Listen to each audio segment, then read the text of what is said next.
All right, good morning. Welcome.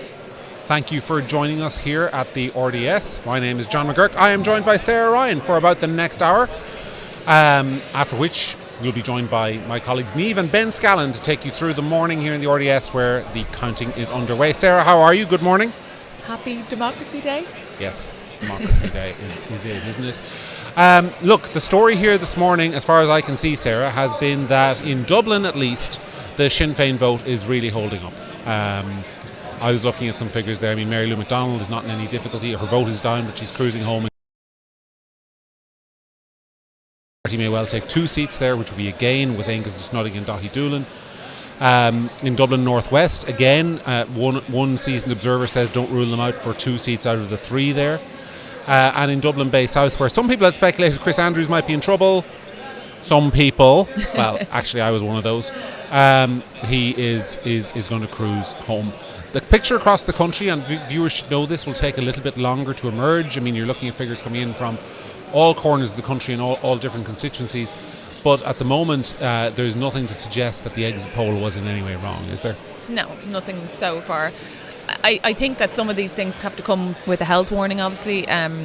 Even I'm quite surprised at how badly Hazel Chu is polling. However, it's not a full tally, and she would be much stronger in some of the more leafy suburbs than she would be in the inner city. So it's a bit, and that would have been who I would have thought would have been the person who would challenge Chris for the last seat there. Mm-hmm. So, it remains to be seen. What I was right about and what seems to be holding up is that Kate O'Connell's vote hasn't turned out. So that's a shame. Yes, we have bad news to bring you if you are a Kate O'Connell fan watching the Gript Media stream. All two of you. I know there are many of you. Yeah. She will not be returning to the Dáil as an independent. We can say that much definitively. I think we can also say in that constituency, because I know some viewers will be interested about the performance of independent candidate Nick Delahanty. He has been doing quite well. We've been looking at, the tally for where they're doing that constituency is literally, I can see it. You guys can't, but I can see it just over the back of the laptop there.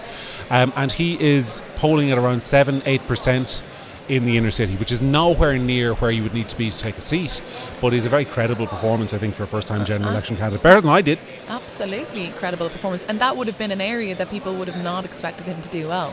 Now, I know he lives in Ringsend, but he canvassed those doors very, very heavily, and it's a real testament to him that he's shown up, because it is hard to break into the inner city in that community, and it shows that there's an appetite there for something different. But let's see how he does as it expands out. Like, he's got a very broad reach, so I think he's definitely holding his own, but I wouldn't rule him out completely just yet. It's very early. Yeah. The other story this morning in Dublin is the performance of Gerard the Monk Hutch, or the Hutch, or the Hutch, as I keep calling him, and everybody keeps slagging me about. I did not think that he was.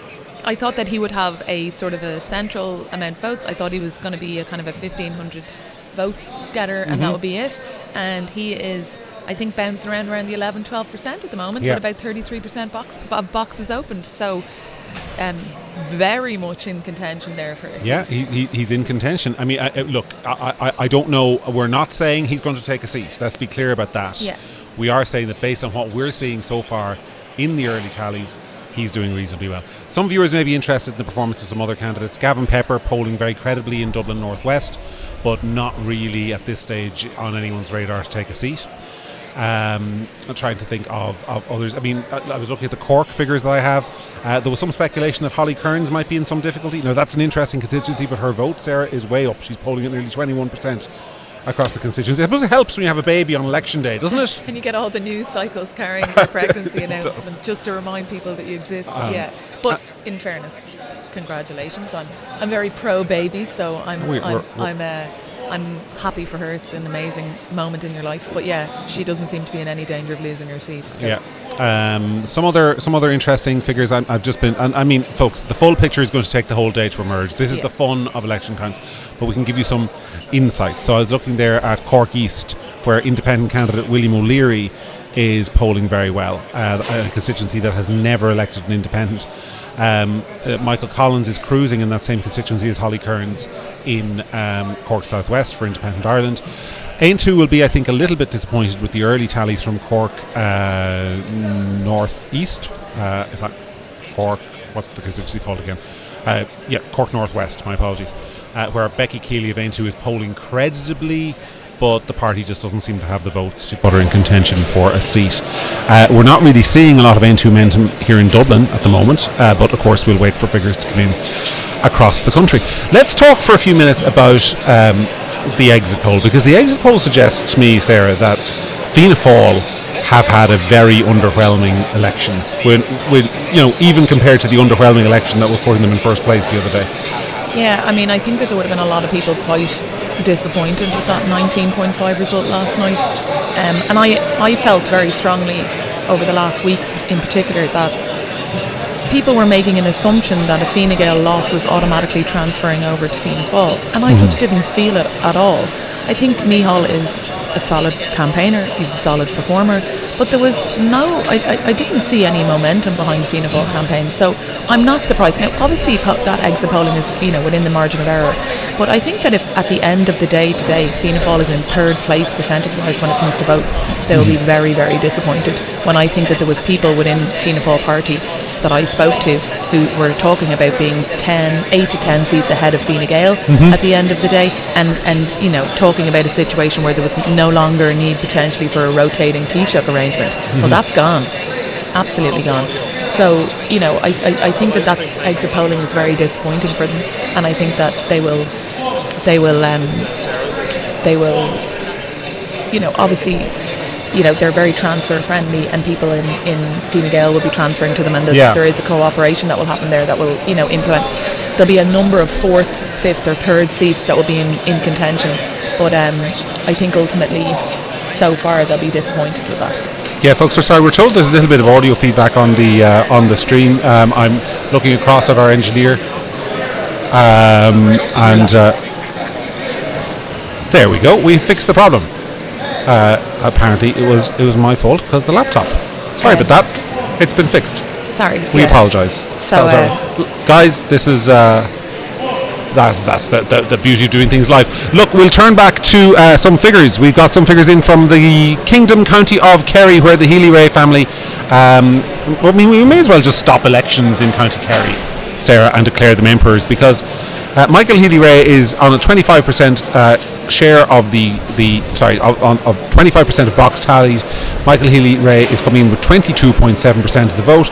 His brother Danny is in second place with 15% of the vote, and poor old Norma Foley is trailing in with 13.3% in third place, with Pa Daly of Sinn Féin in fourth, on just slightly behind her, also on 13%. So the two Healy-Rae seats look safe as houses. Norma Foley, if you're wondering about her performance, looks relatively safe, and Sinn Féin look certain to hold their seat in Kerry. And then I guess the only question to be asked there is whether Fine Gael will be able to hang on to their seat. But on the national trend so far, you would have to think that is likely to be what happens. What I think is interesting is this. Let's have a conversation about Sinn Féin. So when we were on the podcast the other day, we were talking about how we felt that Sinn Féin had started to pull it back a little bit in the last week. But this is a turnaround. I mean, they've somehow managed. And do you think I don't see a situation where Fine Gael had a poor campaign and Fine Gael voters transferred over to Sinn Féin, because that just doesn't happen. So were they able to just galvanise their base again? Was Mary Lou's performance what did it? Because apart from the last week, I found her performance during the campaign to be quite sluggish, quite slow, and she felt like she was a bit beaten down by the whole thing. So I suppose I'm curious, like, in your opinion, what is it? Why are we sitting here today with Sinn Féin having a relatively good day? I mean, first of all, I don't think we should overstate it. I mean, one of the things about these days is that they can be a mirage, and people need to know this. I mean, because you're looking at early boxes, and disproportionately in Dublin, it always seems to me like early boxes come from strong Sinn Féin areas. Like in Dublin Bay South, most of the boxes are from Ringsend, Pearse Street, areas, working class areas that Sinn Féin do well. But it should be said their vote is really holding up in those areas. I think the answer to the question is, at least in Dublin, and certainly in other parts of the country as well, if you are a voter who wants Fianna Féil and Fine Gael out of government, then the only rational vote you can cast, if that's all you want, if your number one priority, now people have other priorities, but if your number one priority is just getting those two parties out of government, then the only rational vote to cast is for Sinn Féin, because they're the only party electorally able to lead an alternative government. So I think that is one of their big boons. I think it's also the case that, people talk about the salience of, say, migration or crime as an issue. And in local elections, people are freer to vote on those kind of things that are really annoying them. Whereas when it comes to the general election, people are voting across a much wider range of issues. They're voting about childcare, they're voting about housing lists, they're voting also about the effectiveness of their local TD. And some of I think there's great variance in the performance of Sinn Féin TDs from what I can see.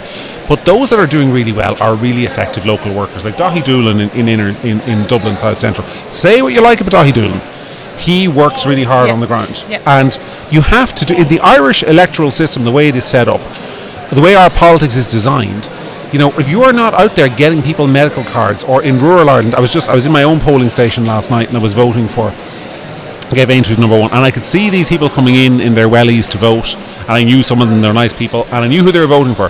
They were voting for Michael Lowry because Michael Lowry got the son of the planning commission. And that is how you have to, that is what you have to do to be successful in the Irish system. And just rocking up a couple of weeks before the campaign and saying, you know, we're going to change the system, doesn't really work. And that is why, I mean, if I was looking at the exit poll last night, I would say if you're somebody, and I think if you're watching this stream, probably like us, you'd like to see a shift sort of away from the left in Irish politics. You've got to look at the encouraging things. The encouraging things are that we will now have 2 political parties in independent Ireland and Aontú who will have access to quite significant state funding to build up their operations. And look, I'm not saying anyone has to vote for any party. That's not my job. But I am saying when you've got 2 entities that are now a viable alternative with the resources to build something, maybe it's time for voters and activists who are investing their energies elsewhere to start looking at practically where you can make a difference. Yeah, I mean, look, unfortunately we have had a really rigid political system for a very long time, and actually implementing any real change in that is going to be difficult. But I still think that there's huge encouragement to be taken from, you know, Peadar Tóibín. You know, we made no secret about the fact that we really wanted him to do well, even just for the funding. He deserves it. He ran a campaign that against the 2 referendums. He's been outspoken on a number of issues that I happen to agree with him, but I also have complained consistently throughout the last year and a half at least that we haven't had any strong opposition, and Peadar Tóibín has offered that opposition, to be fair to him.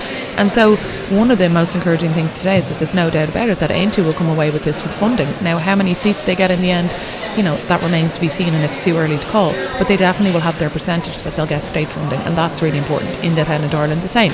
So, you know, there are things, change comes slowly, and there are encouraging things here. But as for Sinn Féin, I think you're right that people saw that the only way to, you know, many people saw that the only way to vote against the government was to vote for Sinn Féin. But I think that it's still a big turnaround. I mean, they didn't do well in the local elections, and it seems to be, and I appreciate what you're saying, we're not talking about that they've done particularly well, but they haven't done abysmally, and that was what was expected. They had a very poor day in the local and European elections, and they were very disappointed with that, and very similar to the last time that happened. They seem to have gone out to ground, gone into their communities and worked the ground. And you're absolutely right about Daithí Doolan. I mean, I know Daithí Doolan personally. You know, again, as I always say, I don't think this will come as a screaming surprise to anybody, but I'm certainly not a Sinn Féin voter, but he works incredibly hard. I mean, he's just one of those local people who immerses himself in the community, and he wins votes, and, you know, you've got to respect the graft. Yeah. You do. And on the other side of the ledger, I'm reading the comments here, and JBG says, no Green Party, then I am happy. Well, I think there'll be a lot of people in rural Ireland who'll be sharing that sentiment today. They really are having, thus far, a bad day. I mean, I was looking, I remember I said to you on our podcast the other day that I thought they might hold on in Dublin Bay South with Hazel Shue, and in Dublin Rathdown with Catherine Martin, who is their deputy leader. Now, you were looking at a tally there a few moments ago that had Catherine Martin in with a shout of holding on, it's fair to say. She was, but by the way, the Social Democrats in with a real shot of a gain in that constituency. Yeah, she's with Sinead Gibney, the former chair of the.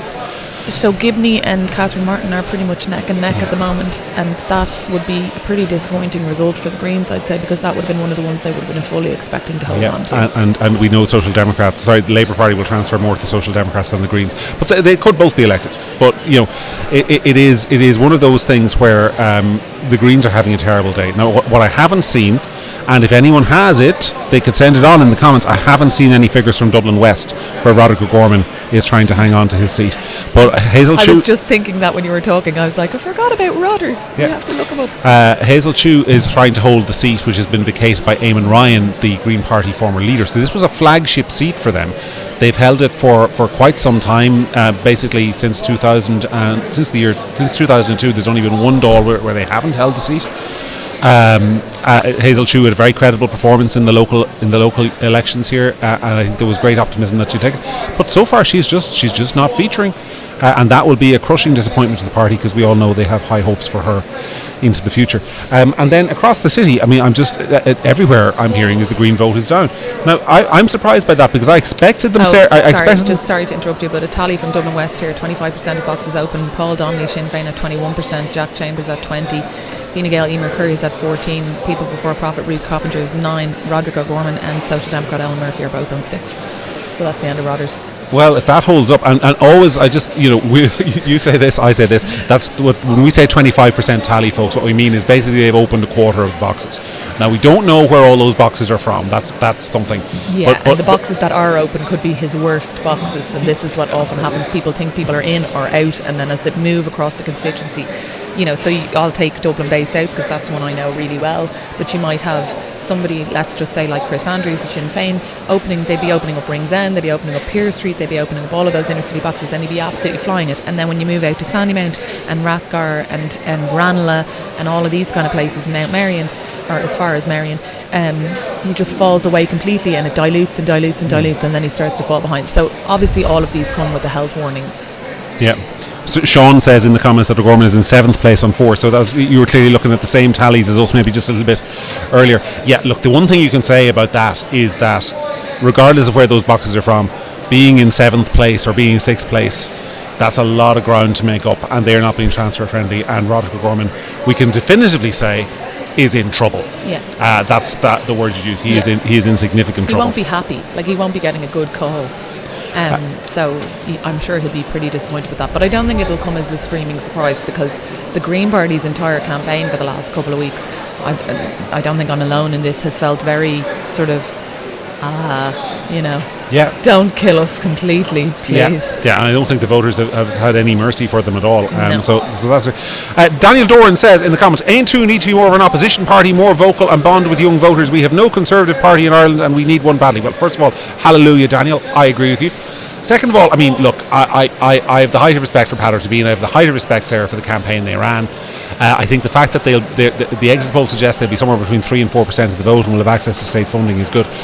But I just find they bang on an awful lot of stuff that I don't care about. They do. I mean, look, and look, maybe we'll get somebody from Ain2 on later on in the afternoon and put this stuff to them. But yesterday, as I was going to, yourself. What? Yeah, they bang. Look. I associate the sort of United Ireland agenda with Sinn Féin, right? And there's nothing wrong with that agenda. But when I see Ain2 saying, we'll focus on a border poll in the next 5 years, I mean, good luck. I've no objection to it. But if that's what you're going to prioritise, I mean, that just tells me you're diet Sinn Féin, first of all.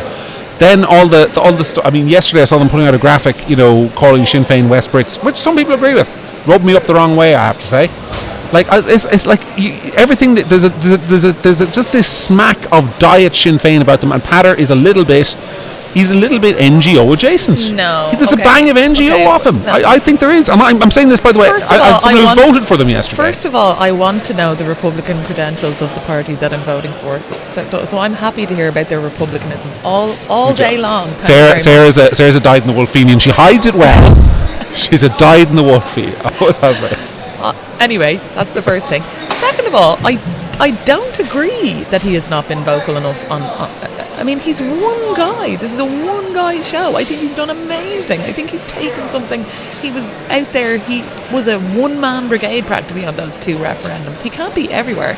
And hopefully today he'll be going back into Leinster House with a few other TDs with him, which will obviously broadly expand their reach and their ability to talk and be on things and be out there. But he's only one guy.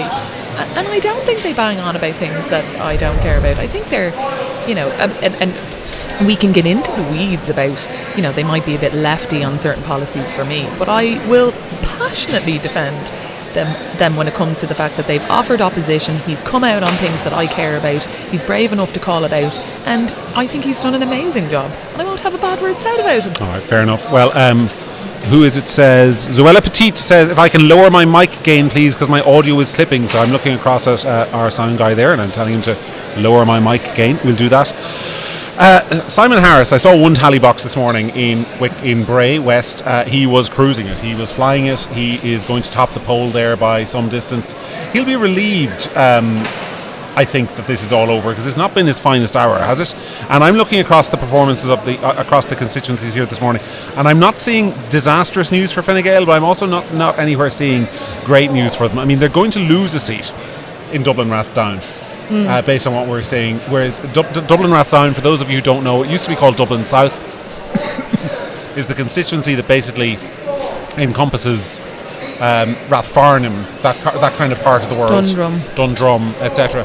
And they had two seats there. They had the seat of Josepha Madigan, who has retired, and they had the seat of Neil Richmond, who is cruising and topping the poll. But his running mate Maeve O'Connell, who was attacked during the campaign, or wasn't attacked but the ditch during the campaign, reported a planning issue she had. People might remember that.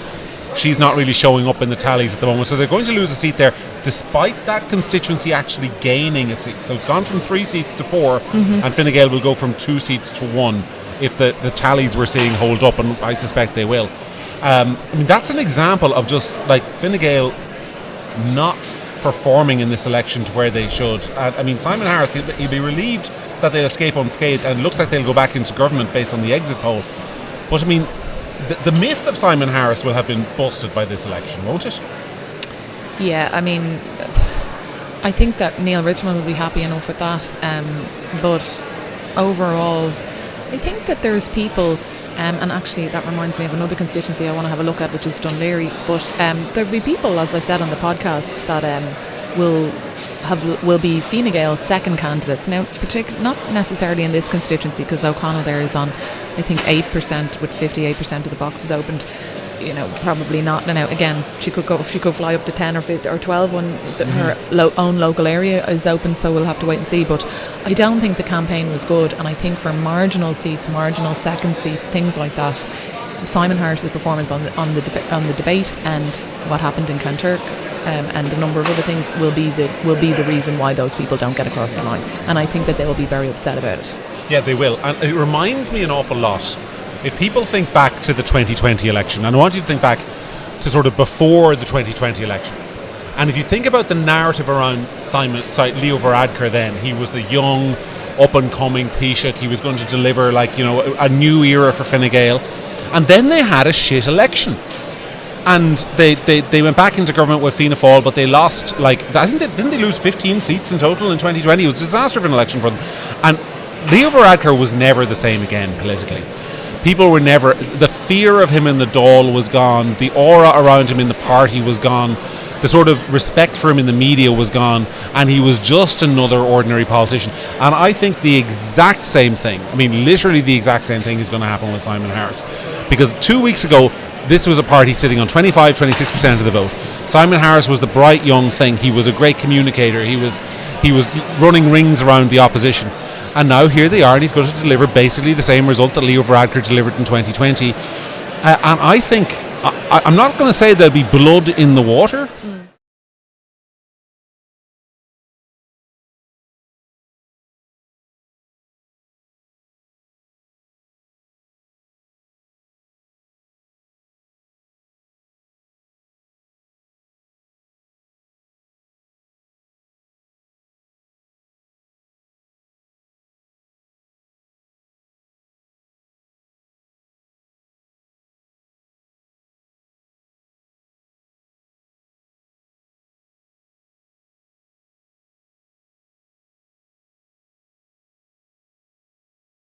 Your authority as leader just starts to slip a little bit.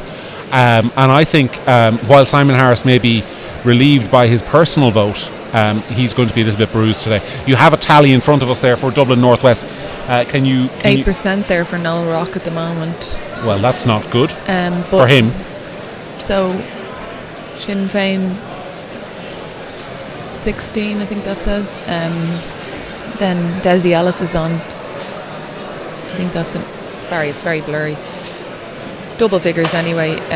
Rory Hearn on 9, Paul McAuliffe on 10, Noel Rock on People Before Profit on 14, Noel Rock on 8. Conor Reddy is polling very strongly for People Before Profit in Dublin North West. Gavin Pepper, for those of you interested in that result, is on about 7%. Not doing what he needs to do at this stage of the tally, you would have to say, to be in the reckoning for a seat. But I always say as well, and this goes for all political parties, and you and I know this more than most, running for election is a bloody hard job. Totally. And it is often, if you look at the example of there are various people out there, but I think Luke Ming Flanagan lost about 8 elections before he finally won. I mean, it really is, in Ireland, it is a case of building and building and building and building and building.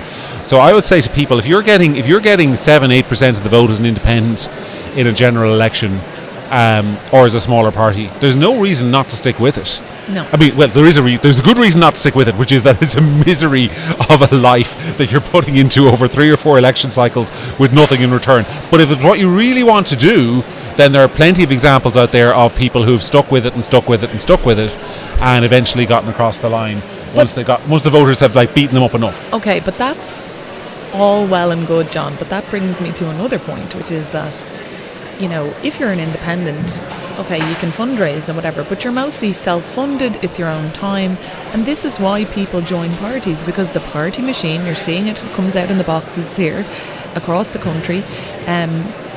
The party offers funding, the party offers canvassers, the party offers a machine, the party offers people to put up your posters, the party offers a structure that makes getting elected simply easier. That's the facts. Okay, there'll be days where your party is down and you might not get elected because of your party, but by and large, party politics wins because party politics makes it easier.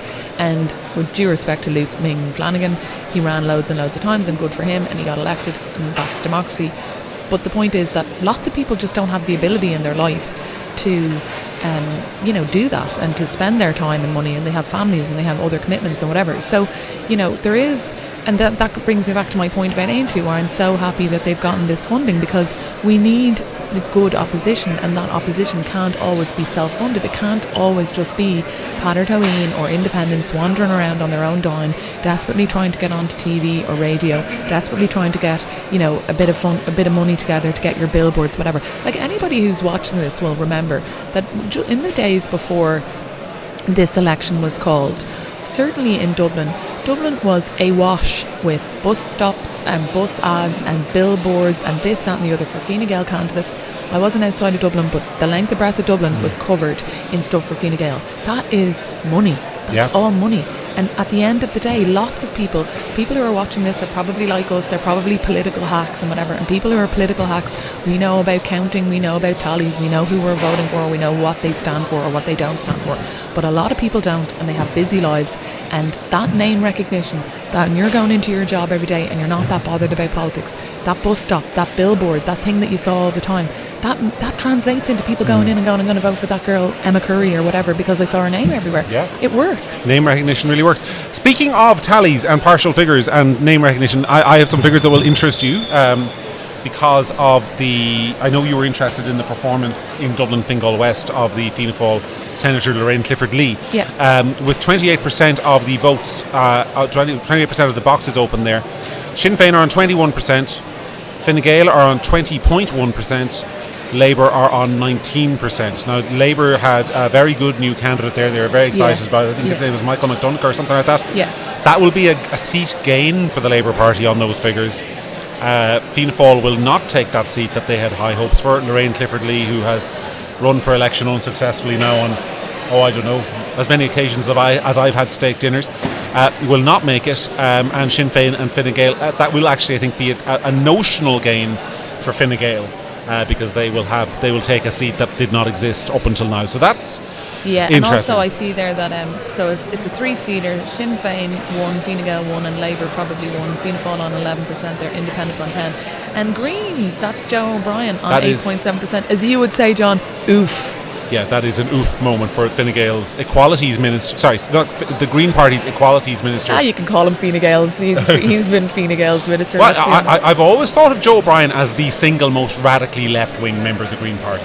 He was very much the person who was driving a lot of sort of the NGO funding, the hate crime reporting, all that sort of stuff. That was very much Joe Bryan. He's very ideological, and he will no longer be a member of the Oireachtas. He will be replaced by a Fine Gaeler, which brings me back to a topic that really does engage our viewers at home, which is this business of voting and voting down the ballot. I voted the whole way down the ballot yesterday because this is a good example of where I speaking not as an objective journalist here, but as John McGurk, the voter, like, I would have transferred to the Fine Gaeler and the Fianna Fáil ahead of Joe Bryan, because he, as an individual minister, is so radical, and in my view was doing so much damage and so embedding sort of left-wing ideology across a range of institutions. I would have said I would sooner take a generic backbench Fianna Fáil or a Fine Gaeler who won't even be a minister. So, it's just one perspective on the eternal question of, do you transfer your vote, do you not transfer your vote? And I would encourage people to watch as we get later into today and later into the weekend, when the transfers become apparent, see how important they are and how many people sneak last seats when possibly they couldn't have done if voters had transferred in another way. Because I would always take some nobody backbencher for a non-ideological party over, another Conor Reddy, for example, in Dublin North West. That's just my personal perspective on it. But you can all fight with me, as you like fighting with me on that topic.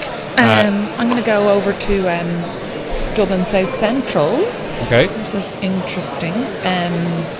So 26% of boxes opened. Again, health warning, don't know where they are. But it's looking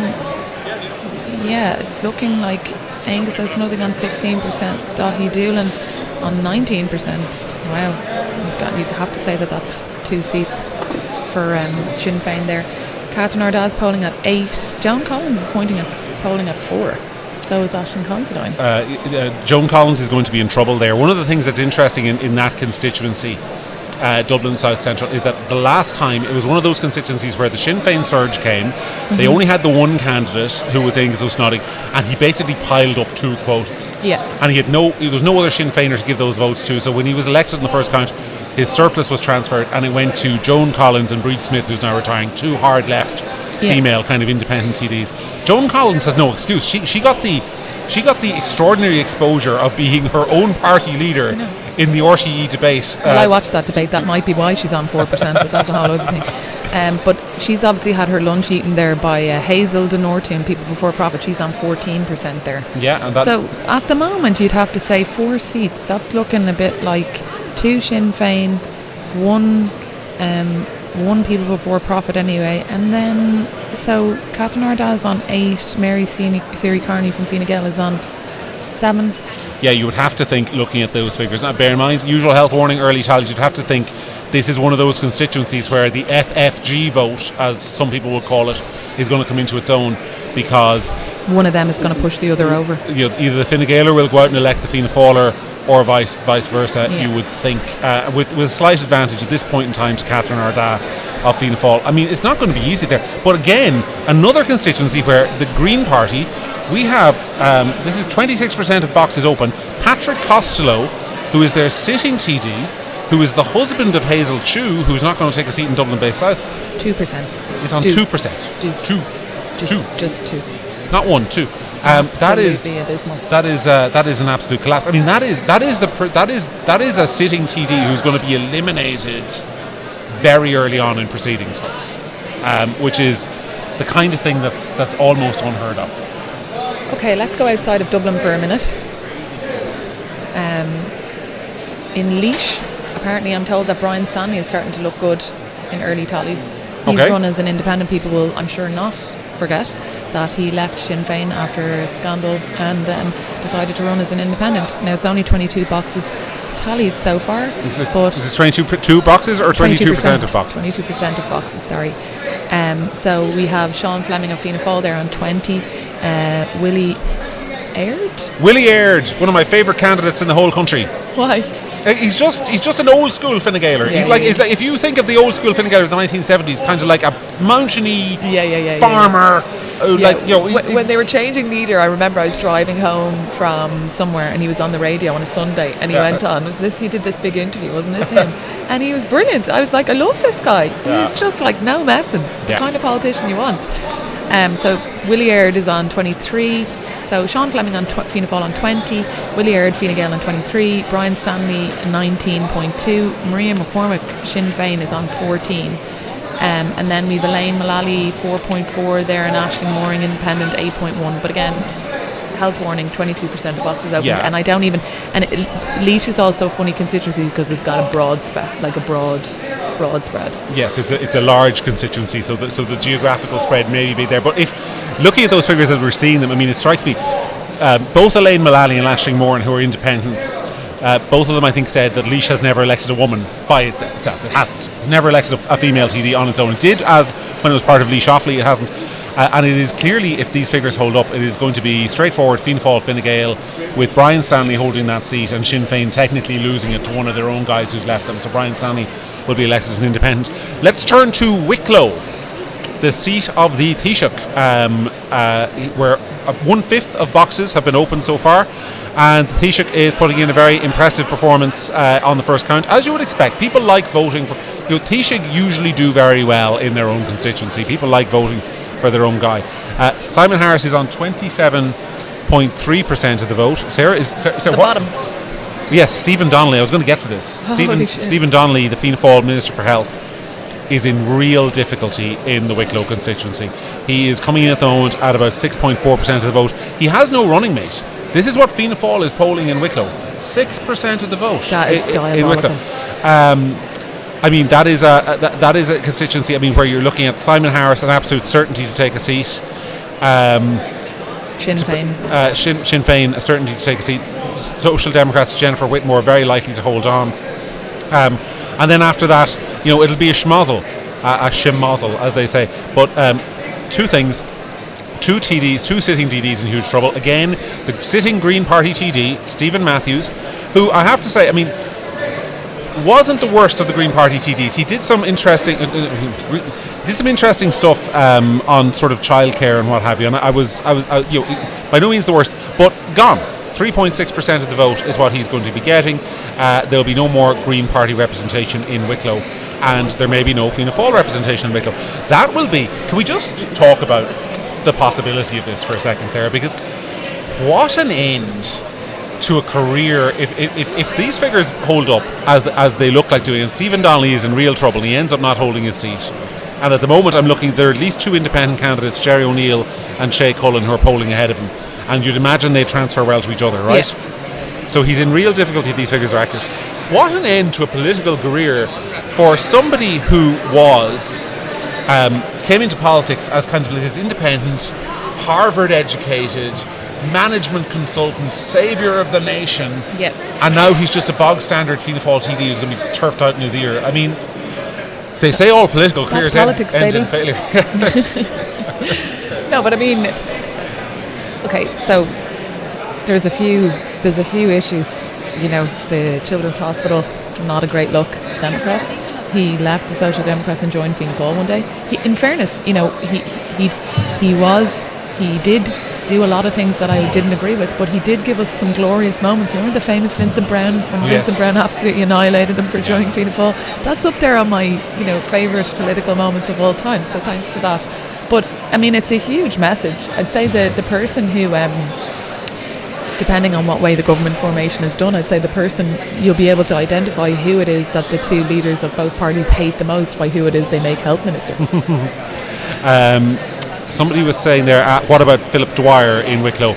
I can't tell you what the current situation is, but just by way of example, there was one box in particular in Bray West. I tweeted it earlier on my Twitter feed, where Simon Harris got 228 votes and Philip Dwyer got no votes at all. Folks, look, people have to get realistic about this stuff. Having a few thousand followers on Twitter and talking about how you're going to save the country is not going to get it done. You need to run proper campaigns. You need to do a lot of work. You can't just rock up and I'm not going to slag anyone off, but you can't rock up, as in this case, 3 weeks before an election, stick up an old GoFundMe, say I'll raise $5,000 and I'll run, and then expect to be anywhere at the races. It just doesn't work like that. And until people get serious about it, those are the results you're going to still keep getting. People have been asking repeatedly on the live stream for news on Helen McEntee. There's very little. I think the tally is quite slow there in Ashburn. But the latest figures I have are from LMFM, who are the local radio station up there, about 37 minutes ago. After 9 boxes, which is nothing, opened, they had Helen McEntee comfortably out ahead on 1,051, ahead of Sharon Tolan, who I think is her running mate, 132, Emer Tobin, Aintu, 296, Thomas Byrne, Fianna Féil, 446, and O'Rourke, who I believe is Sinn Féin, 537. Look, folks, we know nothing about that except that Helen McEntee, if those figures are correct, is on course to top the poll in Meath East. But to be honest, if you expected anything other than Helen McEntee topping the poll in Meath East, I saw the Liberal.ie putting out a story during the week saying Fine Gael sources are worried about Helen McEntee. Yeah. I can tell you now, folks, that story was horseshit. It was bullshit. They've never been worried about her. She was always going to top the poll there. People like voting for cabinet ministers, with the exception apparently of Stephen Donnelly. And Roderick O'Gorman. And Catherine Martin. People do like voting for cabinet ministers. I mean, I'll give you the example, Sarah. Like, Fine Gael did take a severe blow in Cavan Monaghan when Heather Humphreys said she wasn't running. Because I can tell you, I know a lot of people up there personally who, not Fine Gael voters, but were planning to vote for her because they felt that with her at the cabinet table, more government investment was flowing into the constituency. And in rural Ireland in particular, that's always a huge dynamic, getting the minister for the constituency. You are looking at figures there from the aforementioned Cavan Monaghan. I see. Yeah. What do they say? So, well, first is that I'm really pleased with the now very early tallies, but Sarah O'Reilly from Aintu, 11.6%. See down here? I do. Now, Shane P. O'Reilly so far will be pretty disappointed for Independent Ireland with that. He'll be very disappointed with that. But that, again, no constituency more than Cavan Monaghan, to be fair, has such a spread. It's almost like 2 constituencies attached together. I know this constituency and I can tell you what's happening because... first of all, to take you through the figures, I mean, this is a constituency where it's so geographically dispersed that there's no making predictions about what's happening. But in Cavan Monaghan at the moment, I can tell you that Niamh Smith from Fianna Féil is on 11% and Brendan Smith is on 2%. That will not be the final result. Yeah. That tells me that those votes are coming from the Bailieborough, South Monaghan, South East Cavan area, which is her bailiwick. And it's also the bailiwick of the Aintu candidate, whereas Shane P. O'Reilly's vote will correlate much more with Brendan Smith's when that comes in. So this is the thing, and it's true of all constituencies, and some of them we know better than others, we'll be honest with you. So we're only commenting on the trends as they're emerging. Yep. Now, somebody has said to me I need to read the super comments. Derek Blythe is on 5% with 45% of boxes open in Cork East. I mean, I'll take a look at the Cork East tally right now, tell you what it says, if I can refresh it. I mean, Derek Blythe was always up against it there because he had the candidacy of... I'm looking at the wrong figures. But he had the candidacy of Ken O'Flynn to contend with, of Independent Ireland, who's very, very popular. So if you're thinking of Derek Blythe as somebody who is going to take that kind of dissatisfied vote on immigration, well, he's also up against Ken O'Flynn, who's a very popular sitting councillor who's basically setting out to do the exact same thing. Yeah. So we will endeavour to get you those figures, but we're told by somebody in the comments that he is on 5% with 45% of the boxes open.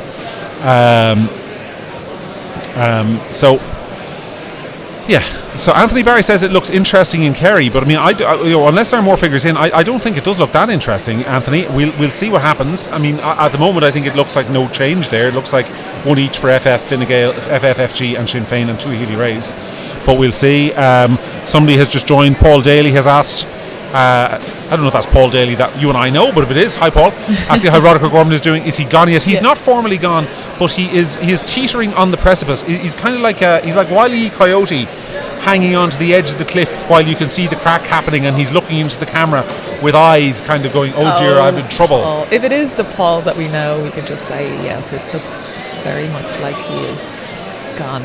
Because the thing is that you don't, there is some spread, but Dublin West doesn't have that much of a spread. So, the percentage of boxes open would be more indicative, you know what I mean? Mm-hmm. It doesn't have this, so... Dublin Bay South, for example, loosely speaking, and I know I'm going to be corrected on this, so it's not an exact science, but Dublin Bay South is usually kind of Dublin 2, 4, 6, 8 and a bit of 10, that's something like that. And so it has, as I said earlier on, your Ringsends, your Pearse Streets and your Sandymounts and your Aylesbury Road and your Shrewsbury Road. So those boxes can be just utterly, completely different. Whereas places like Dublin West, I know they have Castleknock and they have Blanchetown, whatever, and there is a spread in it. But it's you know, if you're a minister and you are the leader of the Green Party, and on early tallies you are on, what was he on, 6% or something? Yes. You know, or it was 4, whatever. Anyway, way behind, way behind. I don't see him, you know, I don't see those tallies wandering into a pocket of, you know, huge votes for him that recover that vote for him. I just don't see it. So I think he's in serious trouble. We will talk a little bit now about Limerick City, because somebody was asking in the comments. I looked. Somebody asked me, and then I forgot your name, but I went and I looked because you wanted the figures for Limerick City. Limerick City is an interesting constituency. The most up-to-date tally that I have with the health warning, this might be 20 minutes ago, right? But these are the latest figures that have been given to me. Willie O.D., who during the campaign, of course, launched an unprecedented attack on Justice Minister Helen McEntee, describing her as the worst Justice Minister in history. Well, Willie, it has worked. Willie is cruising in at the top of the poll with 20%, as I think a lot of people expected. Fianna Féil will be happy with the performance of his running mate, Dee Ryan. She's on 7%, which is not bad. So that's 27% for the party overall. Yeah, that's excellent. Again, another big story from Limerick City. Green Party sitting TD Brian Ledden is in difficulty. He's on 5%. Now 5% is that kind of number, because actually I'm looking across the figures in Limerick City. I'm not going to read them all out to you, but Sarah Beasley of Aintu on 4%, Maria Byrne, Fine Gael 8%, Frankie Daly Independent only on 5%. He'll be disappointed with that. People for Profit 1%, Paul Gavin Sinn Féin 2%, Maurice Quinlivan 12%. Sinn Féin will be unhappy with what they're seeing in Limerick City so far, actually. They're down to 14% there, which I don't have the figures from last time, but that feels like a significant drop in their vote. Fianna Fáil 27, Fine Gael 22, Labour 7, Greens 5. So, I mean, the Green Party are in significant difficulty to hold that seat in Limerick as well. That's likely gone, which is, I mean, at this stage, I have not seen a Green seat this morning that they are a strong favourite to save. Their best chance by far that I've seen is Catherine Martin in Dublin Rathdown. That's the only place thus far I have seen a Green seat where I'd say, okay, they've got a chance to hold that. Yeah, Nessa Horrigan in Dublin Central seems to be in serious trouble, and it's looking, you know, on I'm just seeing tweets now that it's looking like with all of the Dublin Central tallied that the only thing that's standing in the way of the Hutch becoming a TD, Jared Hutch becoming a TD, is if Nessa Horrigan, when she is eliminated, transfers massively to Marie Sherlock and passes him out. But at the moment it's trending towards Deputy Hutch, Deputy Monk. That will be, look, I personally, it's going to be great for us. It'll be great for us. I mean, content. Yeah. We're in the content business, right? It's going to be good. But also, the thing is that, like, take away all of your views about it. Well, I want more people to offer opposition, and I want more people to put manners on the government. We're not going to get our way. We're not going to get a change of government. But the least we can hope for is a few people who go in there and shake things up a bit. Yeah. And if you want things shook up, well, and you know, I think it says something to it, because I'm always on about the benefits and the importance of organisation and building up over time. And Jerry Hutch has just proved something else with this performance, is that is not everything either. You also need an X factor, and you need name recognition. And you can jump in and do nothing if everyone knows who you are from day one. Even if you're a little bit an anti-hero, even if you're a little bit infamous, name recognition in politics is probably the single most important thing. Everyone knows who Jerry the Monk Hutch is. Yeah. No, you can have two types of campaign. One is that you're a ground worker and you just do you do the queries, you do the passports, you do the housing, the this, the that and the other.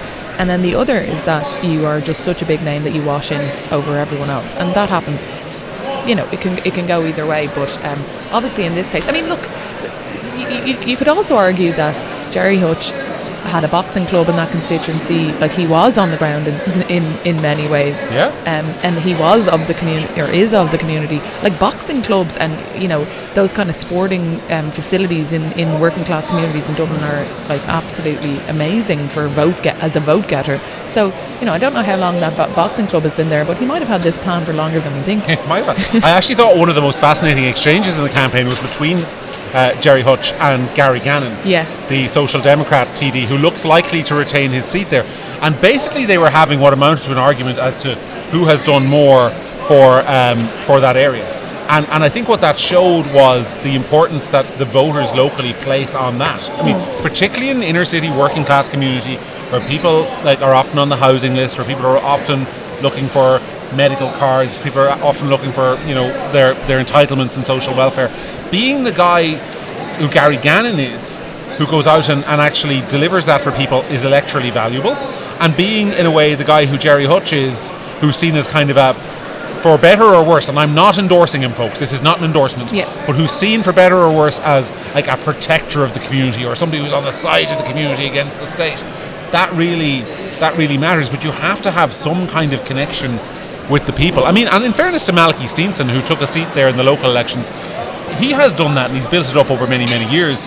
It's just that it's there's a lot at I just want to have a look at Dún Laoghaire here. Okay. So 37% of boxes opened in Dún Laoghaire. Still waiting for a few from Louth, Townshend, and Killagrange, but they're, you know, well, we'll see.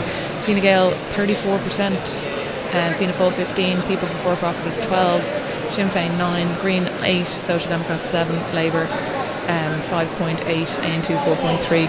So the first thing to say there is that is yet another Green seat gone, folks. Yeah, another Green seat. Oisin Smith, the Green Junior Minister in Dún Laoghaire, will not hold his seat. I can tell you that now if those figures are accurate. Another Green seat, but what's interesting is that Jennifer O'Carroll McNeill is on 21%, so she looks very likely to top the poll there, which is not a surprise. And Cormac Devlin is polling well at 15.4%, ahead of Richard Boyd Barrett, which is actually a bit of a surprise to me, so he's done really well there. Barry Ward is on 12.7%. So O'Brien, Sinn Féin 10, Green Party 7.6, Hugo Mills from Social Democrats on 7.1, Labour 6.7.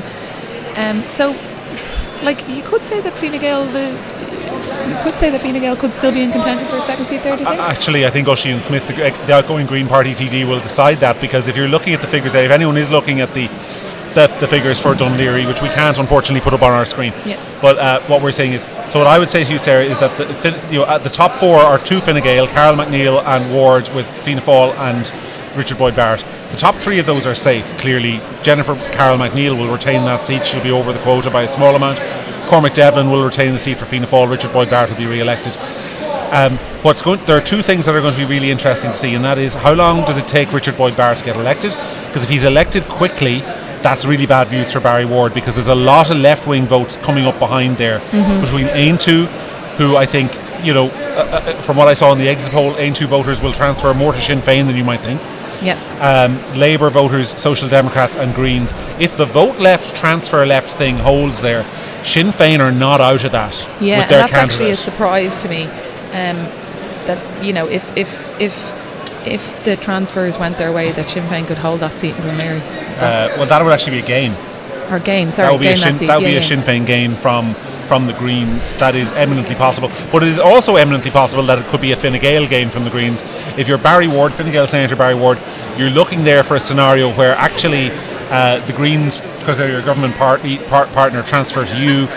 Richard Boyd Barrett takes ages to get elected, so he actually eats up a lot of those transfers from AN2 and particularly from Labour and Social Democrats and the Greens, and you can just hang on ahead of Sinn Féin.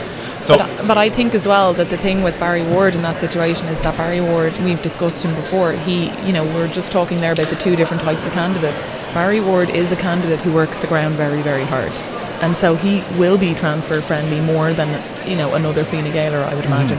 And so that's a race that's worth watching, because I'd say that'll get tight. And there's a Social Democrat, there's a Labour, they're all in the Green, they're all around the same. So does one of them do two of them push the other ahead? You just wouldn't know. People have been asking about Tipperary. I don't have figures for Tipperary just yet. In some of these constituencies, folks, the tallies are just better than others. That is the reality. In Dublin, they're usually pretty good. In rural Ireland, it can be harder to get the figures quickly. As we get them, we'll pass them on to you, of course. Do you think that the campaign to vote left, transfer left took off? Yes, I do, and I think it's something they've been doing really well for a long time. And I think on the other side of the electorate, there's a reluctance to do it, but like you should always be starting with your preferred voter and transferring towards the middle if you're on the right or on the left, and the left do it, and I think that will be key in getting them a rake of seats today. I am looking here at a situation where I think people for profit are on for a couple of gains in this election in Dublin alone. Like Hazel de Nortoun, for example, looks very strong in Dublin South Central. Conor Reddy looks very strong in Dublin North West. And they will benefit from transfers. The vote left, transfer left thing will help, because Labour voters and Social Democrat voters will always put, or will generally put, them ahead of, a Fianna Féil or a Fine Gael. So yeah, it's going to be. I think that one person who'd be disappointed at the moment is probably Malaki, because I think that if Jared Hutch hadn't run, a lot of those votes were taken from Malaki. Would you agree with that? There's an argument, that Jerry Hutch has eaten Malaki Steenson's lunch a little bit. Yeah, but I do say, I was always, and I mean, hopefully we'll get him on at some point today if he's around. We'll have a chat with him. I was always sceptical of his chances, because I didn't feel that he had. I mean, anytime you take a seat in a local election, it's a great result, and I'm not taking anything away from him. Yeah. But I didn't feel it was the kind of result that presaged what you need to do in a general election. It wasn't one of those sort of top the poll, take 2,500 votes, and take a seat sort of stuff. What are the latest figures there now? I mean, Pascal Donoghue will be happy there, and there's a lot of boxes open there now. I mean, this is a very representative. This is a very, very representative figure for Dublin Central at this stage. And Mary Lou McDonald there on 19.5%, so absolutely. Jeez. We're not sure what that applause is about, folks, but we'll find out. It won't be a result yet, in any case. So we have Mary Lou McDonald on 19.5%, which she'll be extremely happy with. Her running mate, Boylan, is on 3.88%. So, I mean, what's the quota there? Well, the bottom line is the quota is 20%. So what's going to happen there is that Mary Lou McDonald and her running mate, Boylan, are going to have a couple of thousand votes to transfer. From Mary Lou McDonald's surplus, which you'd have to think will favour Jerry Hutch. So there are 4 seats, folks. Here are the top 4 candidates at the moment. Mary Lou McDonald on 19.58%, Pascal Donoghue on 16.79%. Both those are safe as houses and will be re-elected. Gary Gannon on 13.2%. Gary Gannon will be delighted with that result. Whether you think he deserves it or he doesn't, whatever your opinion is, he will take that 3rd seat comfortably. Then the next highest performer is Jerry the Monk Hutch, who is in 4th place on 9.38% of the vote. Now he'll get the surplus. Then he'll get, if you look along the bottom, he'll get a good transfer from Steenson. Yes, he will. Who else is there? Claire Daly, perhaps. Claire Daly. This is people before profit. Canavan of people before profit. Yeah. So he'll get transfers from everywhere. So it is true that the only thing I can see happening there is that perhaps the Labour candidate Sherlock is pushed ahead of him by Nessa Horrigan from the Green Party, but that seems like not a bit of a stretch. That seems like a huge stretch, because the gap will have shortened and shortened and shortened. She'd be having to give 7 and 6. She'd be having to give like a 80% transfer there. I don't see that happening, and that's assuming he doesn't get anything in the meantime, which he obviously will. So I think we're well on the way there. This is the thing as well. You have to remember that there's always what I call the anti-establishment vote. In all these elections, you find these voters who will cast a vote that will be something like People Before Profit 1, National Party 2. And that makes absolutely no sense. I mean, because the completely opposite ends of the spectrum. But they're just literally voting anti-establishment. Now, Jerry Hutch is an anti-establishment candidate. He's going to get anti-establishment transfers from anti-establishment parties. That is just the reality. Someone is just on the live stream there. Just joined. How are the Greens doing? Terribly. I'll be able to go home to my children tonight and say Ireland finally ate our Greens. Yeah. Now, Sarah, you are going to step out. Ben is going to step in, and I'm going to step out in a second. I'm going to go for a walk and get some new info, but I will be back. Yes, and then.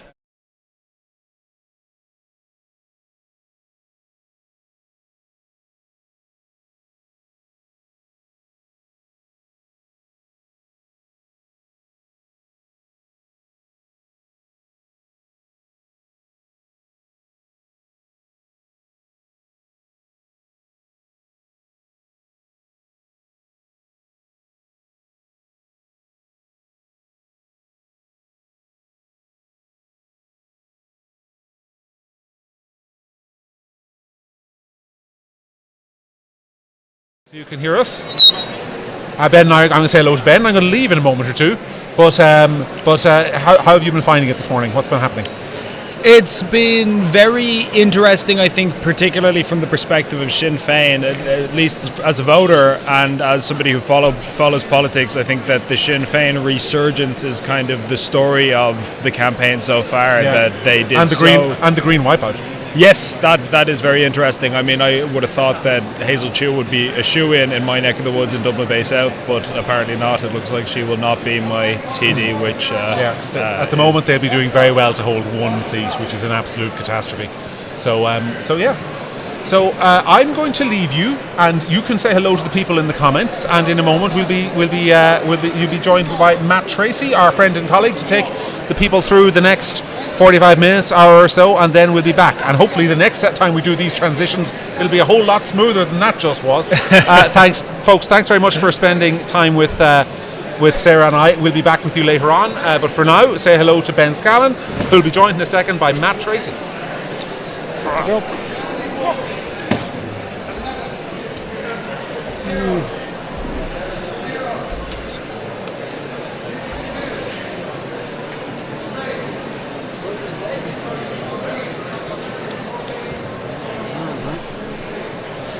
Sorry about this, folks. Yeah, while we're getting all set up, I think we're doing something like that. Yeah, it's intriguing that Sinn Féin bombed in the 2019 local elections. Then they came back with a vengeance a few months later in 2020. They did significantly better in that general election. And then they bombed in this year's local elections, and then the exact same thing seems to have happened. Obviously, we don't have the results in yet finally, but it looks like they are after doing substantially better than they did earlier in the year. So I'm not sure why the people of the general public decide to punish them at locals and then reward them handsomely at generals, but that seems to be a pattern that's developing. I think personally that one of the reasons for that is that the lot better quality candidates. Sinn Féin have a lot better quality candidates who are running in the general elections as opposed to the local elections, that their councils haven't done particularly well since the last local elections, whereas the TDs, I think it's us Luddy, Desi Ellis, Sean Crow, almost every constituency in Dublin where the TDs been there for quite a while, and they are quite good constituency operators, and I think that's one of the reasons why. Yeah, I think having gone out on the canvas with a couple of the candidates, I went out in kind of around the Pearse Street, more working class area with Nick Delahanty, the independent candidate in Dublin Bay South, and I also went out with Malaki Steenson in Dublin Central around East Wall, which is obviously the epicentre of the immigration protests and all of that whole saga, I suppose, if you want to put it that way.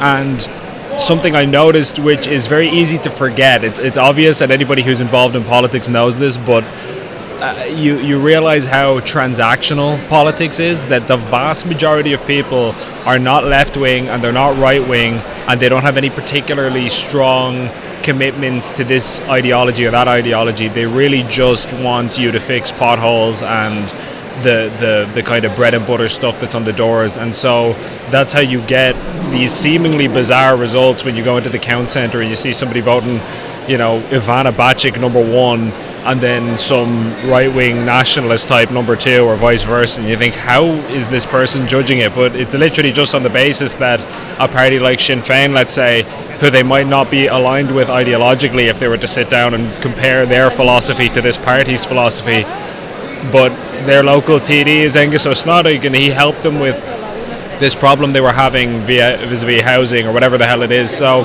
I think, you forget. It's easy to forget if you are a person who is very interested in political philosophy, like, probably a lot of us who are watching this stream or who are interested in this. You forget that most people don't think that way, and that a lot of the country is living almost in like a different world.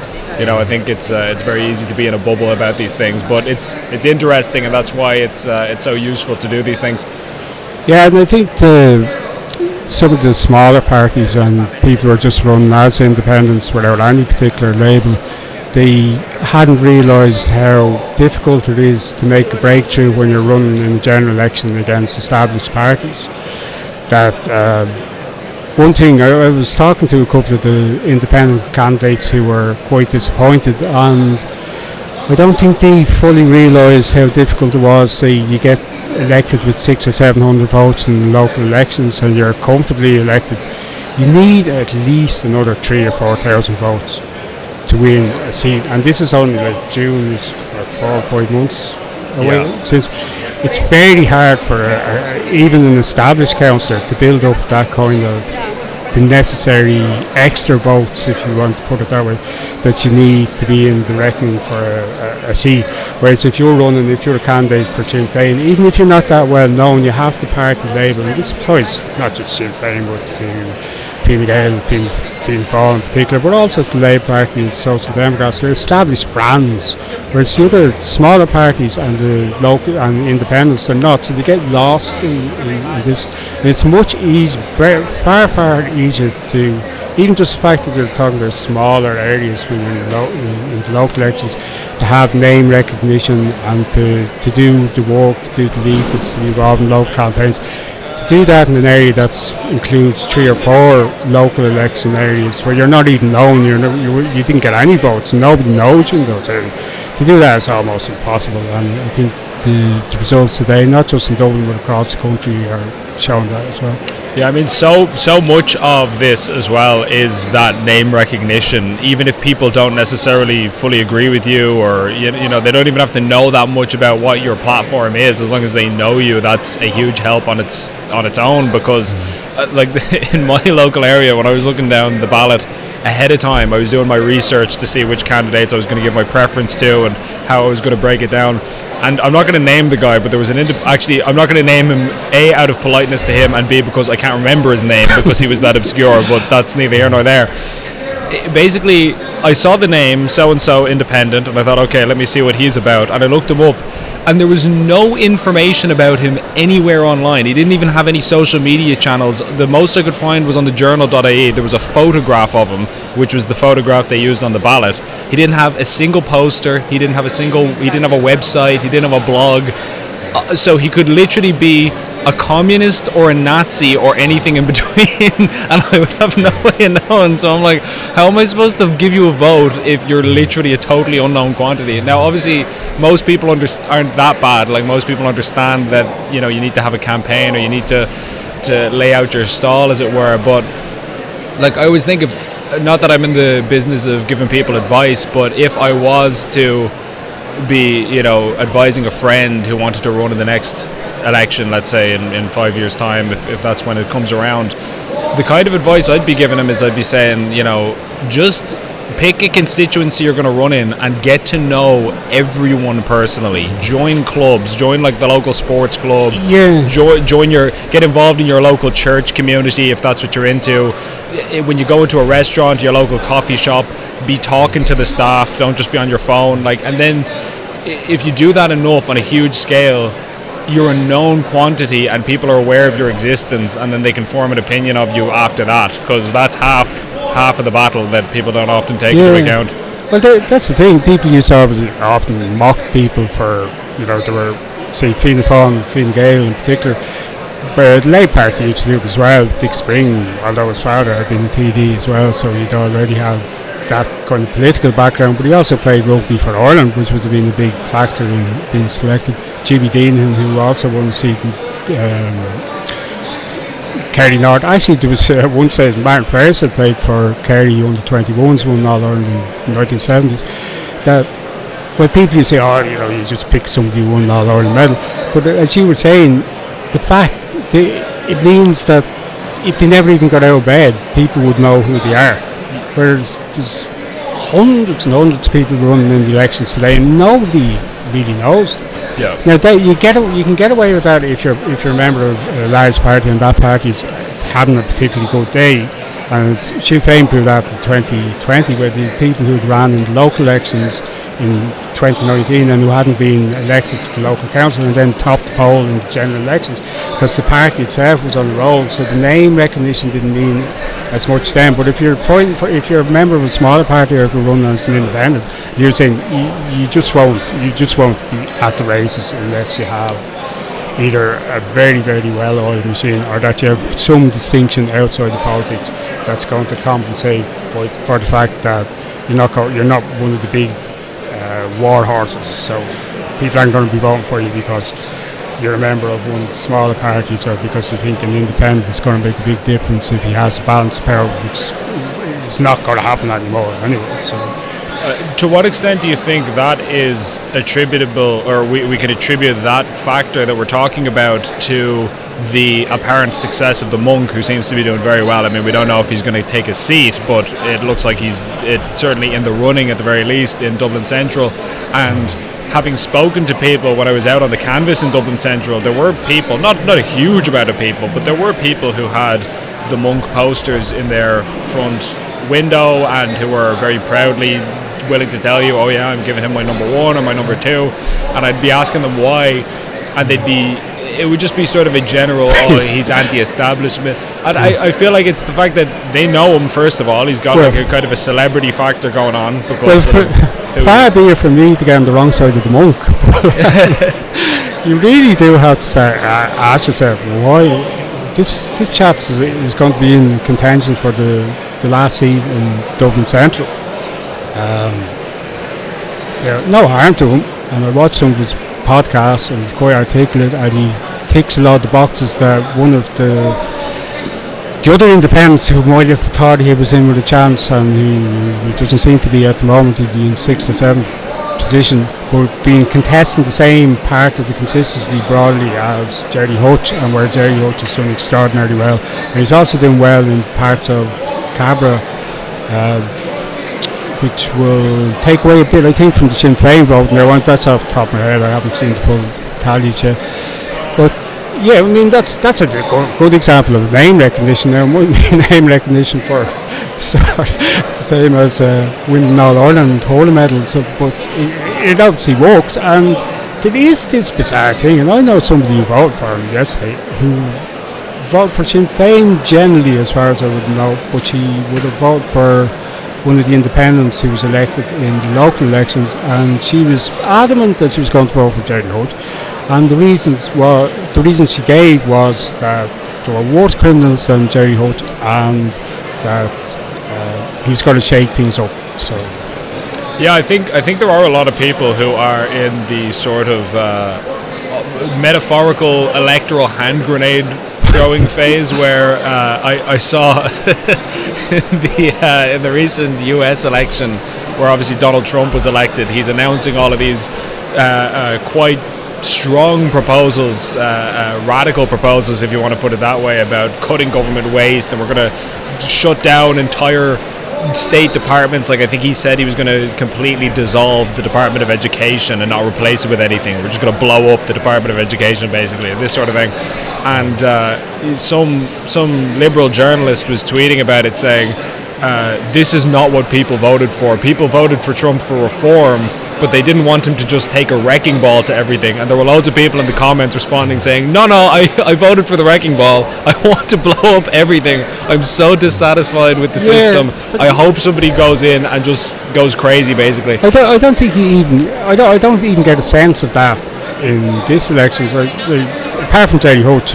Yeah, that's what I mean. Like, not generally. Obviously, there's a lot of stabilitarians who are voting for more of the same. But for the people who are voting for somebody like the monk, I feel like they're doing it because they think he'll be so disruptive. That's the point. Is they want to disrupt everything and basically just give everybody in charge the two fingers. Is my assessment of what's going on there, I would imagine. Yeah. But see, if you're at odds with the political establishment, and I will include in the political establishment every party in Leinster House, with the exception of A2, and that's only really on one issue, that they're pro-life.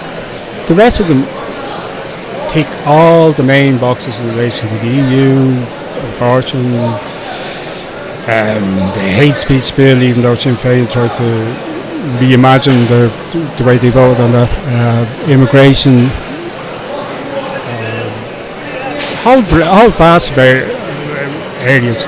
There's not even a republic. Like Sinn Féin don't even distinguish themselves on the basis of their policy towards 6 counties, because everybody accepts to go for the agreement. Nobody's arguing that it should be thrown up, and there's certainly nobody arguing that there should be another armed conflict. So they're all basically, it's a narrow base, and when they're in Leinster House, the whole game is, and this hasn't changed because Sinn Féin are the third major, or the major party perhaps after the. It's a very narrow ground. People, they argue about marginal tax rates, they argue about social welfare increases, they argue about, we will build more houses than you will, we'll get more guards, we'll get more nurses. And then if they're in government, they're saying, well, we can't because we don't have the money. It's exactly what Sinn Féin are doing in 6 counties, where they've been part of the executive for the best part of 20 years, and more than 20 years. That's the game. And I think a lot of people, I don't think they saw any viable, any plausible way of that being represented in Leinster House, which is why the smaller parties on the right in relation to immigration, they haven't done well. Well, look, I'm not criticising this guy if he's watching, because he told me that he was a Gript reader and viewer, and he's a fan of the show and everything. So no harm to him. And you know, when it comes to democracy, it's one of those things where the customer is always right. You can't tell people how they should use their vote. It's their decision and all that. So I'm not criticising him, but I did just find this fascinating that yesterday during the when I did my voting, I did a mini exit poll. I waited outside the polling station and I interviewed 35 people, and I tried to get as wide a demographic spread as I could: men, women, people who are like with children, that sort of thing, single people, older, younger. And obviously 35 is not like a scientific poll, you know what I mean? It's not going to be to a hugely professional standard, but it's a good enough number. It's not insignificant. It's not like you ran into one person at the bus stop and asked them their view. So I was asking people, who did you give your number 1 and number 2 to? What's your main political issue that motivated you? And also, who do you definitely not want to see in power? Who's your least favourite candidate of all of the ones on option?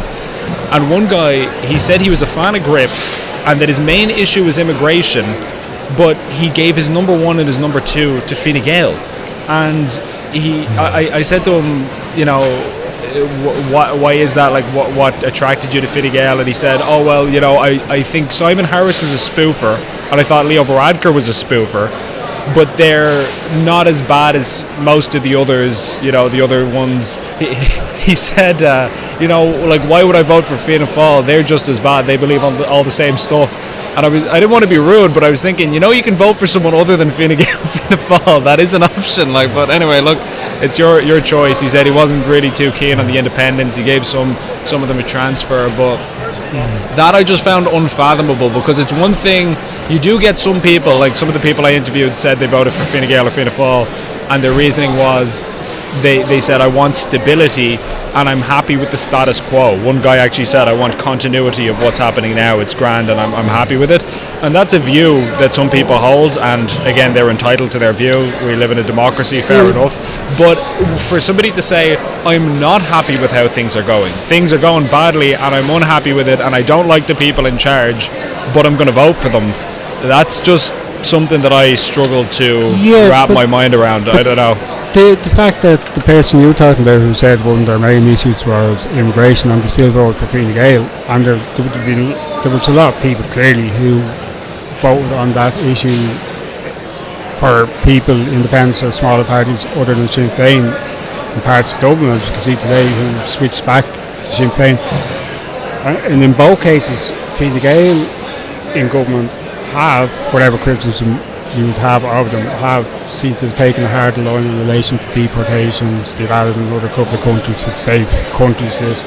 Sinn Féin have completely moved onto ground that 2 years ago would have had you thrown out of the party if you were elected representative or an ordinary member in some cases, and would certainly have attracted their opprobrium and earned you the title of being a racist or a fascist or a Nazi. And I think a lot of people, as you were saying, other than people who everybody here today, or people who are watching us today, or ourselves, who are kind of political anoraks, that most people don't think like that. The only time they think about these issues is when they're faced with it, and one of the few times they're faced with it is when they're handed the ballot paper. And it's a very, and they obviously have gone into they're not gone into the polling station completely blind. They have some idea of what they're going to do when they get there, but they don't spend their whole days thinking about these things. So if somebody manages, even if it's disingenuous and hypocritical in some cases, or lying in the case of some of them who claim that they voted against legislation which they all vote for, not once but 2 or 3 times, they get away with that because but the last time I heard him, or the last time I heard her, she said she was against it, so I'll give them the benefit of the doubt anyway. And I don't know, I was going to use some pejorative there, but I don't know this other character who's saying the same thing, and I don't particularly trust him, and I never heard of him before in my life. Whereas the Sinn Féin candidate is a member of the GAA club, Fianna Féil, has a local business, or Fingal, or used to be a teacher or whatever. So they know them, so they kind of trust them, and they do. And most people do, or the people who bothered coming out yesterday, which wasn't as high as you would hope, that those people, like when they see it as a way of entrusting the person they vote for with responsibility on their behalf. So it's not something, and it shouldn't be something that you give away lightly. Yeah. And there's people who I would agree with, not in my own constituency, but in other parts of the country, who they'd be kind of saying the same things that I would agree with generally, but it'd be kind of against your better judgment if you were to vote for them, and that's no harm. Yeah, I think, for example, Gavin Pepper, I believe, is doing quite well and is making quite a good impact in the area that he's running, which is, would that be Dublin North West? Yeah. And he's a good councillor. But he did very well in the locals, and what I'm hearing, I didn't go out canvassing with him or anything, but what I'm hearing from people who are around him is that he's extremely personable, and that exactly what we've been talking about all along, as far as like name recognition and getting out there. Like he's when he's on the doors, he talks to people, he talks to the whole family. Like, the kids will come down, and he's very likable on an individual level. Like, sure, whenever I run into him, he always greets me with a hug. Exactly. That kind of way. He's the sort of person that could be a candidate for any of the 3 main parties. Yeah, like it kind of certainly could. He would have been. Years ago, he would have been the sort of person who would have been in somewhere like Fingal's, your go-to, your stereotypical almost Fianna Féil councillor or candidate. They were the people that Fianna Féil used to have represented in working-class areas of Dublin. Now they hardly have anybody represented in parts of working-class areas. Sorry to interrupt you, because on this, it's such an important point that I think a lot of people don't understand. Like I'm involved.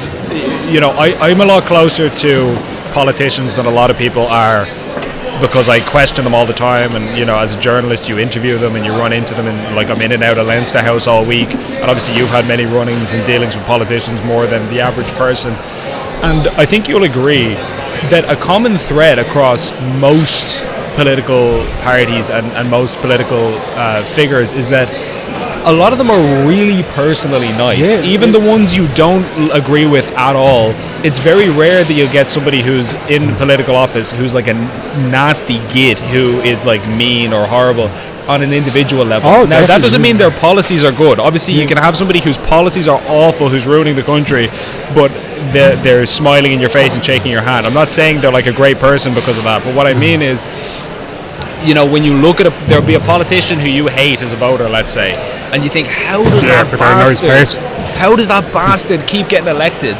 It's because he went to people's houses and he shook their hand and he asked about their kids and how are you getting on, and did your mother get over that illness, and yada yada.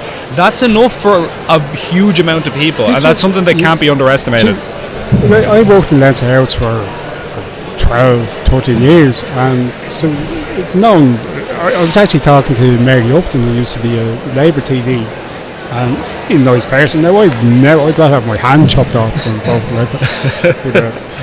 But she's a really nice person, and when we were there, and it was at a time when Sinn Féin only had 5 seats, so we were going into a kind of a hostile environment, because people were like, there was a lot of hostility, and there was a lot of far clearer battle lines between Sinn Féin and the major parties then, but most people were grand. I remember a couple of times Seth Martin Ferris from Kerry North, who's TD, who was I was working for, in the Dáil Bar, and I remember one night himself and then Kenny and myself, and I can't remember who else. It was somebody else. It was a Fianna Féil senator, Martin Brady. He used to run Dublin North East, and we were having an intense conversation about the GAA also. And I think Enda and Martin actually played against each other, if I'm not mistaken, when they were under 21. So they certainly would have been around the same period. And another Fine Gael brought in a group of his constituents who were obviously Fine Gael members, and they came into the bar, and they were kind of like stupefied by the sight of Enda Kenny and Martin Ferris in intense but friendly conversation. But that's the way people tend to get on. And that's, I don't know, probably lots of threads of what I'm saying, but yeah, you're right that you do need that kind of personability, I suppose, and some people obviously fail that test no matter what.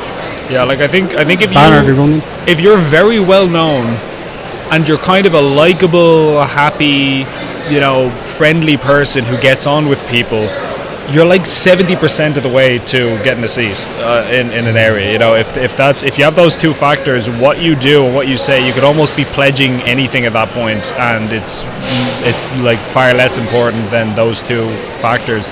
And I think, I don't know, it's just something that a lot of people who are trying to get into politics underestimate. A lot of people start from the perspective of saying, oh, I've got some really good ideas, here's my policies, and it's like, obviously I'm not saying don't have policies. You need to have policies, you need to have a coherent platform and know what you're trying to achieve, needless to say, but that's like one of the less important factors that goes into it. Congenital to that, actually this.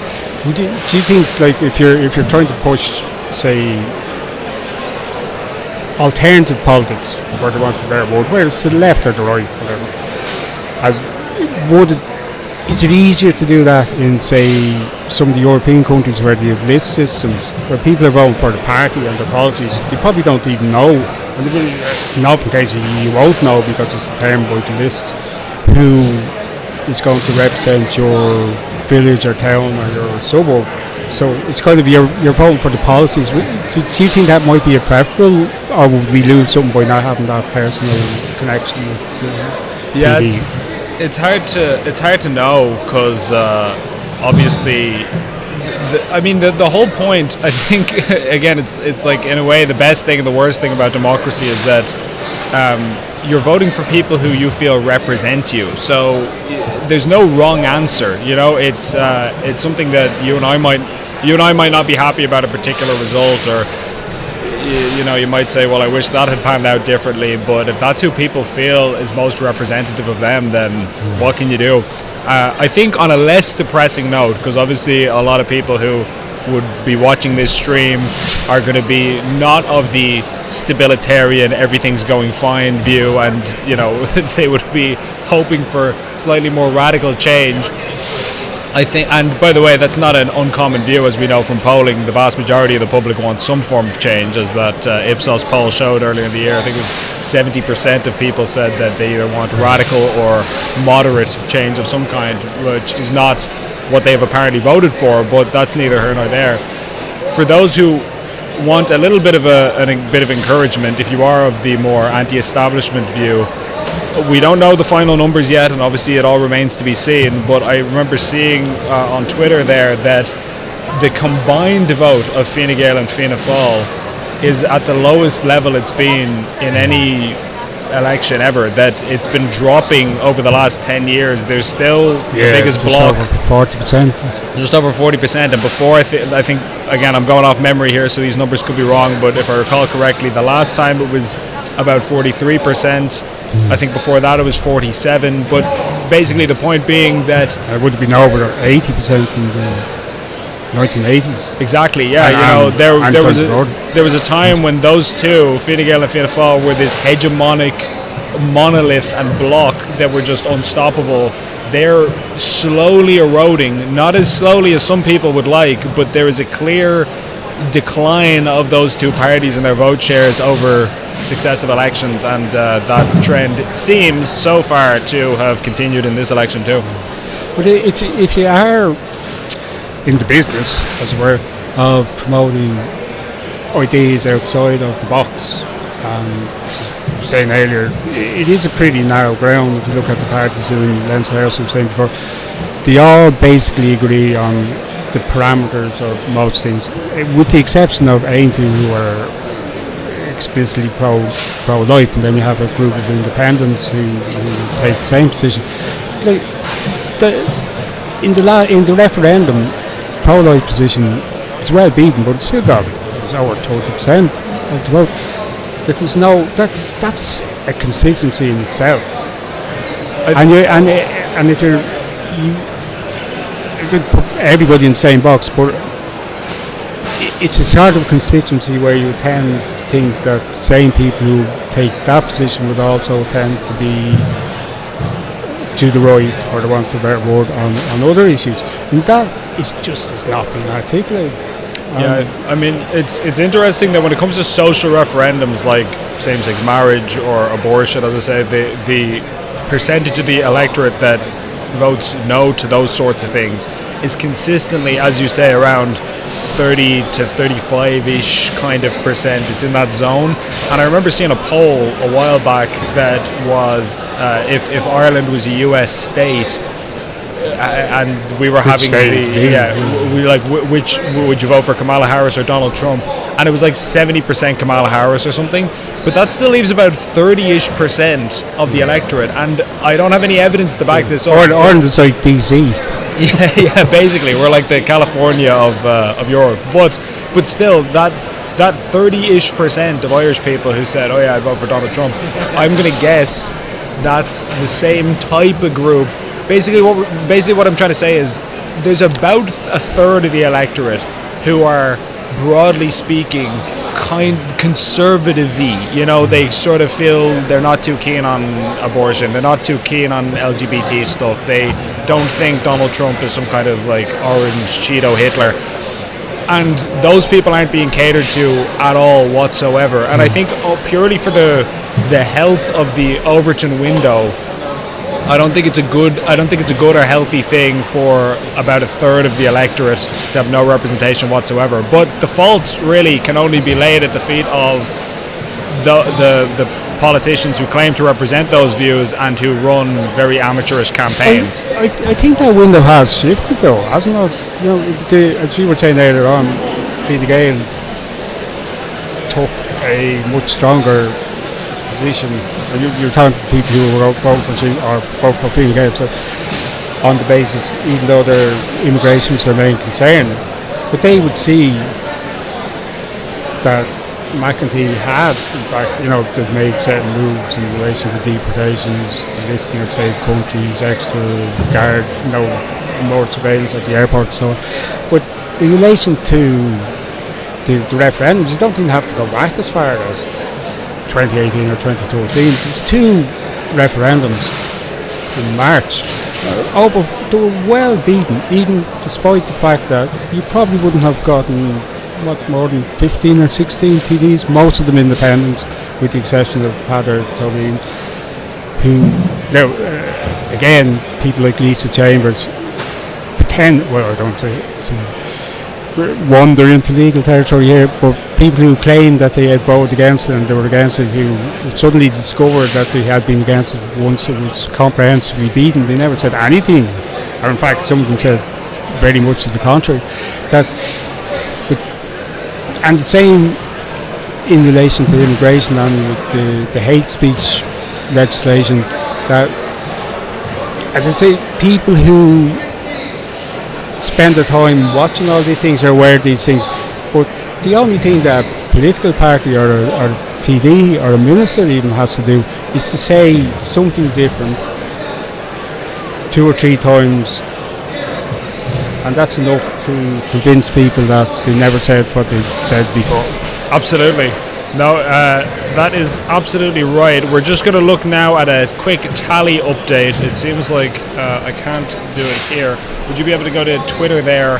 And actually, you know what? I'll do it on my phone here. Just 1 second. Please bear with us, people. As you can see, we're a bit rough and ready at the setup here. It's not the most clean. Alright, so this is a 100% tally for Dublin Fingal East. It just came in 9 minutes ago, and we have O'Brien is of Fianna Féil is at 23.5%. That would be Dara O'Brien, is it, in Fingal?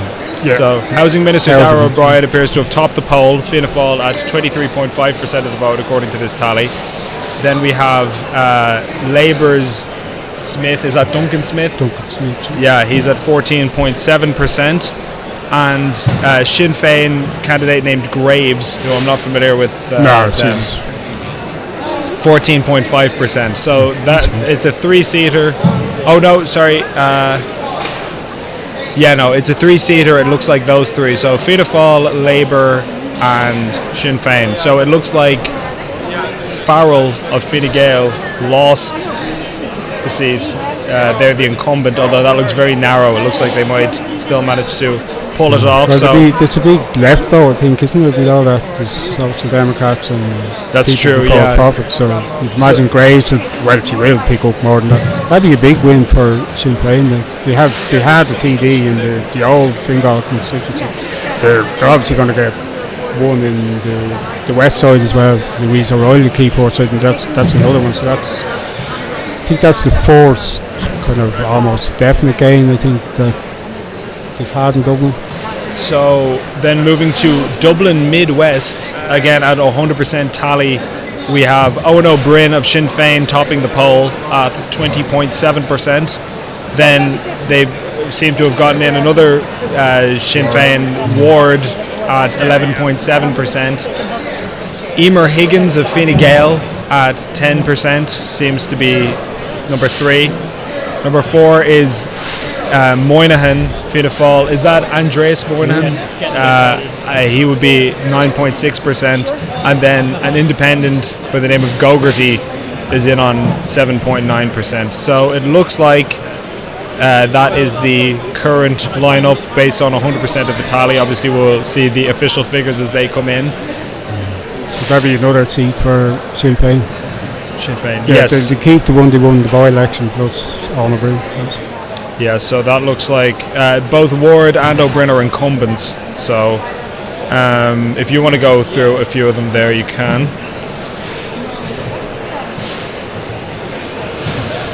Also, I would remind people, if they value having something to watch other than RTE, then as far as election coverage goes, I would urge you to subscribe to Gript, which is possible through the link in the description. So please, if you would do that and you value having something else to watch on election day, hopefully that will keep the lights on and keep us doing this. We got the wrong Moynihan. It's Andrews is in. Yeah, I should have guessed that was. Yeah, he's actually safe. He's topping the poll in Northwest. So he's 1 Fianna Féil, 2 Fine Gael. That's traditional. Going back to the 20s, I think. South West, Michael Collins of Independent Ireland topping the poll, so his seat is safe. And Holly Cairns, who people were talking about as having been. Or being in danger, she's on 20% on, I think it's a full time. 75% time. She's going to keep it. That was a very well-timed baby. Obviously, I'm not saying it was intentional. I'm just saying it worked out perfectly. Like you honestly couldn't have hoped for an outcome that good. A bit of positive publicity on election day. It worked out. Here's a kind of congratulations, Stuart. By the way, fair play. And here's wonderful. an interesting one for you. Baby. You did the Vox Pop in Dublin South, and it seems to have changed a bit. Just on an 80% tally, Chris Andrews is not as high up as high up. He's in 4th place according to this. I will say Chris Andrews, I think, is a bit of a Marmite candidate in the sense that when I asked people as they were coming out of the polling station who was your least favourite candidate, he was coming up most frequently. Either people saying they hate Sinn Féin or they dislike him personally for personal reasons, that they just find him to be an unlikable fellow. You see, I've never met him, safe, so. but he doesn't seem to have gotten the same bump as Sinn Féin have in the rest of Dublin. David Cullinan topping the poll in Waterford, and he's safe. One thing in Gael, one thing in Fall, and there's a fair few left transfers. So the second Sinn Féin candidate in Waterford will be in the shout too. So would you say then, given everything that we've seen, it looks like a Sinn Féin gain overall? They're going to pick up a few more seats now? Well, it seems they went into the elections having lost the sitting TD in Kildare South and Laois, obviously Brian Stanley. They're not going to. Well, no, they're not going to. They won't take a seat in Laois, but they seem to have more than compensated by that. Again, just off the top of my head, and for all I've seen, trying to remember what I've seen so far today, that they're probably going to be up maybe 4 or 5 seats. Maybe more. That's, I'm sure, I mean, maybe I'm wrong. I would imagine that's as much of a shock to them as it is to other people, given the malaise they've had over the last year. Yeah, well, they got their scandals out of the way sooner than other people.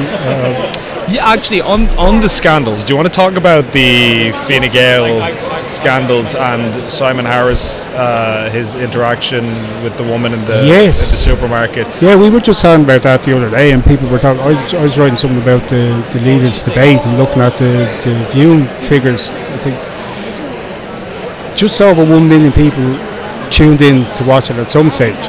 The average viewership was just over 500,000, 500,000. That was, both of them were. That's half the sort of viewing figures that they were getting in 2011. So when you think of how many people saw the Can Talk video, either saw it themselves or even heard about it, that's obviously done a huge stamp. And isn't it funny because, like, you know, I'm a journalist. I have to stay as impartial as possible, and I try my best. I endeavour to not express my personal opinion on these things and just to call them as I see them. But like, without being like the biggest fan, or you know, you don't have to be the biggest fan of Simon Harris to feel like it almost felt like each election has to have a scandal, and so they were like. By they I mean we as a society kind of said, you know what, this is the best we're going to get, this will do. It seems like I get that it was bad, it was bad, and it was bad. He handled it poorly, but was it proportionally so bad that it would blow up a campaign? I mean, evidently it was, because here we are, but no harm to the chap, but to me I don't see what people saw. To me he's not the most charismatic character. Somebody compared him to the Uriah Heep character in David Copperfield. The old Curious. I can't remember this one. I'm forgetting what Dickens novel it says. But I thought as well they made the same error as they made in 2020. The three-corner debate between Harris, Martin, and Mary Lou. The same optics. Mary Lou, who's an average-sized woman, standing between two men who were 6 foot below her, and it's the same thing in 2020. Radker, who's a large enough chap, and Micheál Martin as well. The optics of that look really bad. Yeah. I remember one of my brothers was saying to me, if you saw that in the pub, or if you saw that at the water station in Walk, you would say something. Even if you had the sound turned down, and you were better off if you had the sound turned down, because there's none of the three that were saying I'm particularly interested. But if you just saw that, just the optics of two big men standing either side of an average-sized woman, and both of them attacking her at the same time on several occasions, it's just Yeah, I think that definitely played to her benefit, and the fact that it was. And they done, but they did it. But they knew they'd made that mistake 4 years ago, and they done it again. Yeah. I think especially the fact that it's 2-on-1. You know, that alone makes her seem like the anti-establishment choice. Yeah. I think she kept saying, you know, gentlemen. These two have done more damage to this country than anything, and blah blah blah. And that sort of line, I could see that connecting. You know, so and there's also the thing as well that whatever you think about Sinn Féin, or you think about Fianna Féil or Fingal, that she does come across well. She comes across as extremely professional and competent. I'll say that about Marilyn McDonald. You can't take that away from her. Going back, I can remember as far back as seeing Charlie Hoy going around when he was campaigning, Gareth Fitzgerald, Enda Kenny, Bertie, all the rest of them. Some party leaders just have that charisma. Yeah. Jerry Adams has it, but in a slightly sinister way, and I'm not making that. Just has a personality. He does have a presence, and he's a very imposing person, but people don't really warm to him, I don't think. People used to warm to Charlie, people used to warm to Garrett, used to warm to Enda Kenny, Bertie, obviously. And that compensates. So it's very hard to dislike people like that. I can see why people dislike Simon Harris. Again, I never met the chap. I'm not making any. That's just my impression. Where it's Mary Lou just comes across as a kind of a warm sort of person. And as we were talking about earlier on, there's not that much difference between them when it comes down to fundamentals. That things like that, factors like that, do make a big difference when it comes to. You know, if you're not really decided between one or two. Sure. Well, going back to the tallies here, we have what looks like Meath West, 59% of the vote in. So again, obviously that's not the final result. This is just the tally as well. So we have to take all of this with a pinch of salt. But it looks like the Sinn Féin candidate Girk is topping the poll at 25%, followed by Paddy Bean's Aintu at 20%. And then in third place it's Dempsey of Fianna Féil at 17%. So that's pretty good showing for Patter. Coming second, I mean, obviously he's the face of the party. You know, it's one of those things. I think he hasn't told me this, so I'm not divulging anything. This is just my opinion, but I would imagine that having split from Sinn Féin when he did, he would have been concerned. I would have been concerned if I was him, maybe about my re-election chances, only because, not because he's a bad candidate or anything like that, but you don't know, I'm guessing, how much of your vote is a Sinn Féin vote and how much of a vote is a U vote. You know, it's one of those things. Well, he'd already left before the 2020 election. That's what I mean. I mean, for the last time, he would have had that uncertainty, whereas now he can go into it knowing that he's relatively safe. Yeah. But I think the interesting thing there is 2020. Patter beat Go quite comfortably, but they were both on much lower percentages. So that's a really big game, I think, for Sinn Féin, because it would have been well down their list, I think. So if they can take seat in Meath West, I would nearly up my prediction, say that they might be 7 or 8 seats up. So, do you think we're getting into left-wing coalition territory? Is that something that you think would be possible if the Soc Dems are getting a bump and Sinn Féin are getting a good bump nationwide? Does it look like having the numbers for something like that would be a tall order, I'd imagine? Still, if you tot up the figures quickly, to be close enough to 70, I suppose, wouldn't it? If they were to rope in maybe a Fianna Féil, I mean, who knows? The Monk. Or the Monk, yeah. Absolutely. I'd say we'll see what Wicklow has to offer. Wicklow Wexford, the tally with 43% in. It's Byrne of Fianna Féil at 27%, O'Sullivan of Sinn Féin at 23%, and Brennan of Fine Gael at 23%. So it looks like across the board, like I'm seeing some predictable results, like Michael Lowry, independent, obviously, seems to be topping the poll at 30% down in Tipperary North. Kelly of Labour, that's Alan Kelly, 15%. O'Mara of Fianna Féil at 14%. So some of that is to be expected.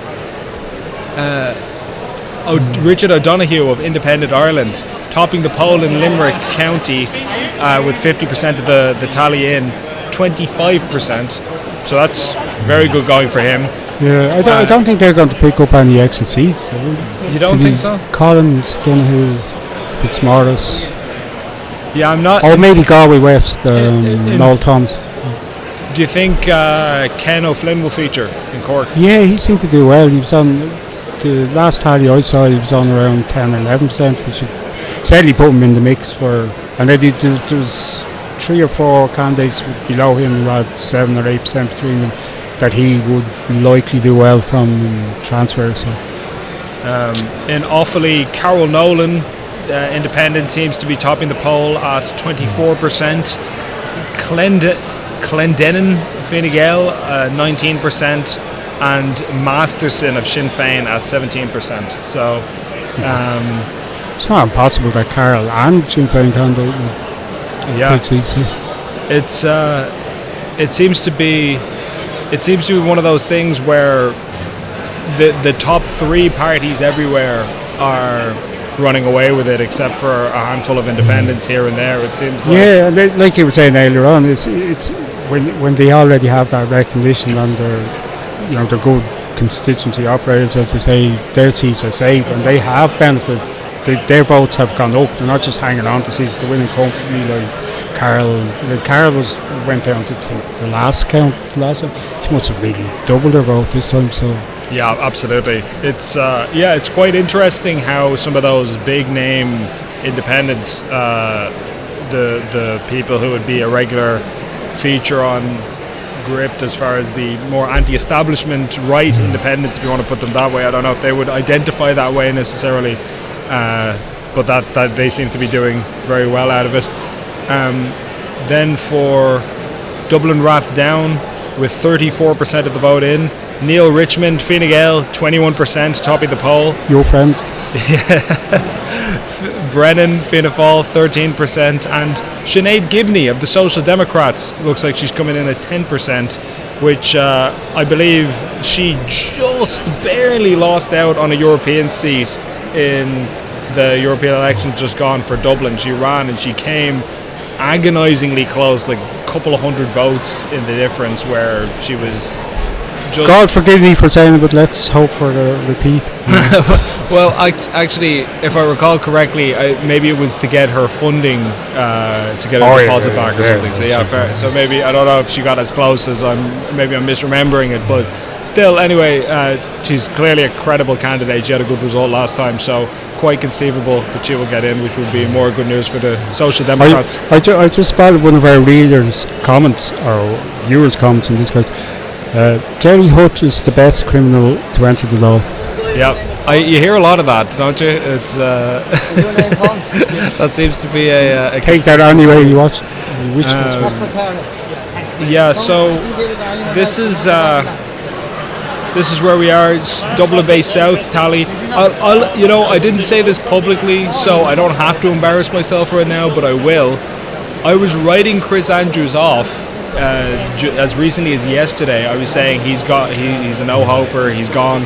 And the only thing I was basing that on was the fact that everywhere I went, in working class areas in Dublin Bay South, in posh areas in Dublin Bay South, I was asking people, like, who's your least favourite candidate, who do you not want to get in? And the vast majority of people I was running into randomly were saying either they, as I said earlier, either they hate Sinn Féin or they personally dislike Chris Andrews and find him annoying. That was what I was hearing everywhere I went. And I thought, okay, if I'm hearing this across socio-economic groups, then presumably he's done for. That was my assumption. I obviously could not have been more wrong. He's coming in at 20%, topping the poll in Dublin Bay South with 42% of the tally in. James Gagan of Fine Gael, 14%. Ivana Bacik of the Labour Party, 14%. And Jim O'Callaghan at 12%. So, I mean, what can you say to that? Obviously, I don't know what areas I was along for the canvas on, but clearly not representative of the general mood, he seems to be doing all right, or maybe again Sinn Féin are just having a good day. Who knows what's going on there? Yeah, well, if they're doing as well as they are in force preferences, even somebody who might be a bit further down the list, maybe 2 or 3% short of a quota, they're almost certainly going to make that up in transfers from people for profit and independents. So they're not going to lose any seats anyway. That's for certain. And Dublin will probably at this stage looking at. I'm going to take a look at. 4. I'm going to take a look at some of the questions coming in here. If you have any specific questions that people would like to ask, I will answer them, and Matt will answer them too. Let us take a look. What do people want to know about?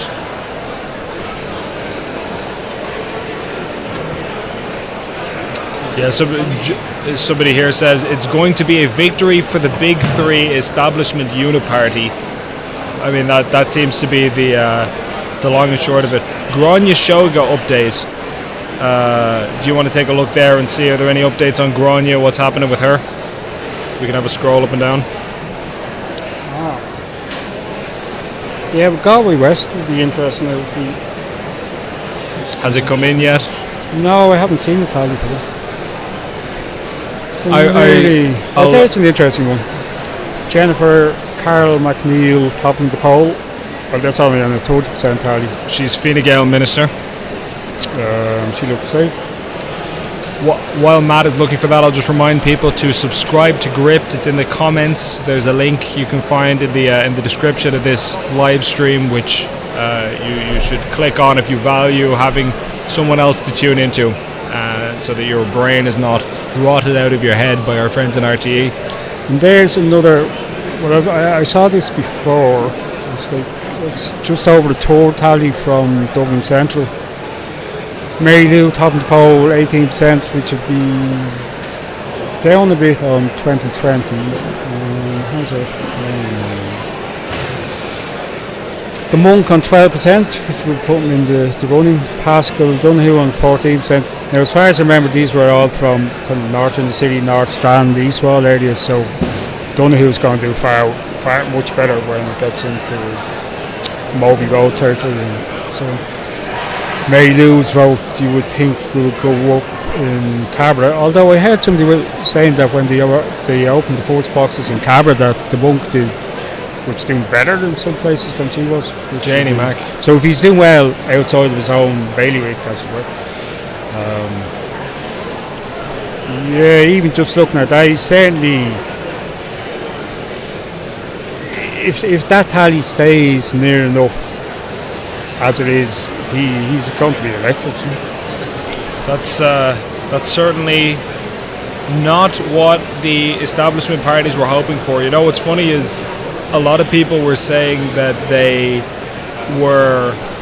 a lot of his competitors, other politicians like Pascal Donoghue, for example, in his constituency, that you could tell they wanted to attack him and criticize him, but they were afraid of giving him publicity. They didn't know. It's one of those things where you don't know, does me condemning him help him or hurt him more? Like, it was kind of hard to tell. We don't see numbers here for Gráinne yet, Gráinne Seoga, so it looks like we are in the process of being swapped out. So maybe by the time John and or Niamh, it looks like, are coming in, we will have some more information on that. So I'll be back later on during the day. I'm sure Matt will as well, and hopefully we can take anybody's questions at that point. So talk to you soon. No, stay. I see. False alarm, folks. I will be with you still for another while yet.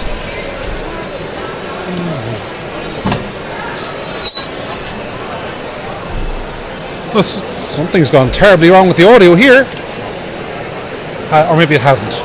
No, I'm just getting used to it. Hello, Ben. Hello. We were just trying to find updates on how Gráinne Seoga is doing out in Galway, and I've not figured that out yet. But not well is the answer. But there's a huge caveat there, as there is many of these constituencies. Most of the boxes that have come in Galway West thus far have been, if you can imagine Galway being two constituencies, Galway City and its surroundings, and then the bit of Connemara. Not a lot of Connemara is in yet, so that is where people like Noel Thomas, Sean Kine, who's the second Fine Gael candidate, and Gráinne Seoga would be expected to do the best. Not a lot of boxes in from there yet. She's not doing very well in the other parts of the constituency, which is probably a bad sign for her. Hiya, Maria. Maria Hunter says hello to me, so it's good to have you back. Any word on Stephen Kerr in Mayo? We'll find that out for you, Pancho Villa, but I don't know the answer to that just as yet. All right, Ben, you're going to step out for a while, and I'm going to be joined by somebody new. That is our friend and colleague, Niamh Ivrian, is going to step in and join me for the next little while. And we are also going to be joined, folks, in about 15 minutes by Malaki Steenson, fresh from his independent campaign in Dublin Central, for reflections on how the campaign has been going. Somebody with a username which says something bad about NGOs, I'm not going to repeat it, says Stephen Kerr is doing well, but transfers will undo him. That's a common enough thing that happens. I'll wait for Niamh to stick on her headphones. It does that squeaky thing every time somebody puts the headphones on or off. And noise is unbelievable. Noble says it's the mic. Sorry, folks, you have to bear with us. This is a production. There's hundreds of thousands of people around us, and not hundreds of thousands. What am I saying? But there's hundreds of people around us, and it's very noisy, and we are doing our best. So stick with us. Niamh, how are you? Good. Thanks, John. What have your impressions of the day been so far? Well, I suppose probably like a lot of people who thought that the election might bring change, I'm looking for it and I can't find it. Would that be a fair summation of what's happening? Like the exit polls look like they're more or less correct. Like the polling throughout the 3 weeks of the campaign look like it was more or less correct as well. And you know, people, I think, John, were wondering, like, would there be a breakthrough in this election for people who are so disaffected? Like, one of the interesting things you talked about, I think, in one of the articles before polling day, was that the Irish Times survey had found that a huge amount of people, a vast majority of people, were looking for change, and you had this very interesting number coming from there, like 35% of people looking for radical change, not just change but radical change, and then a very significant majority were looking for change. And I think a question for people who are trying then, who go and stand in the election and who are saying, look, we're willing to offer change, they're saying to themselves, why does everybody continue to vote for the three big parties? And this, I think, is the real story of every election. And it's that policies and personalities matter, but what really matters is the machine. And if you're in the RDS today, you get a sense of that machine.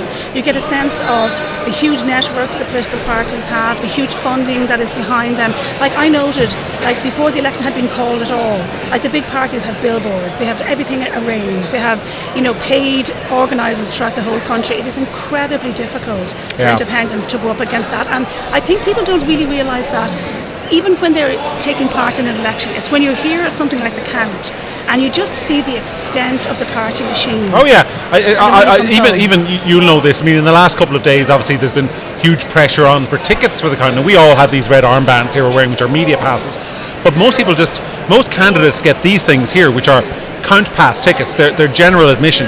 Now, it's always good to have a few of these spare. So I called up a candidate for a smaller party, and I said, have you a few? And he said, oh yeah, I've only 8 people who go to the count. So each candidate gets 20.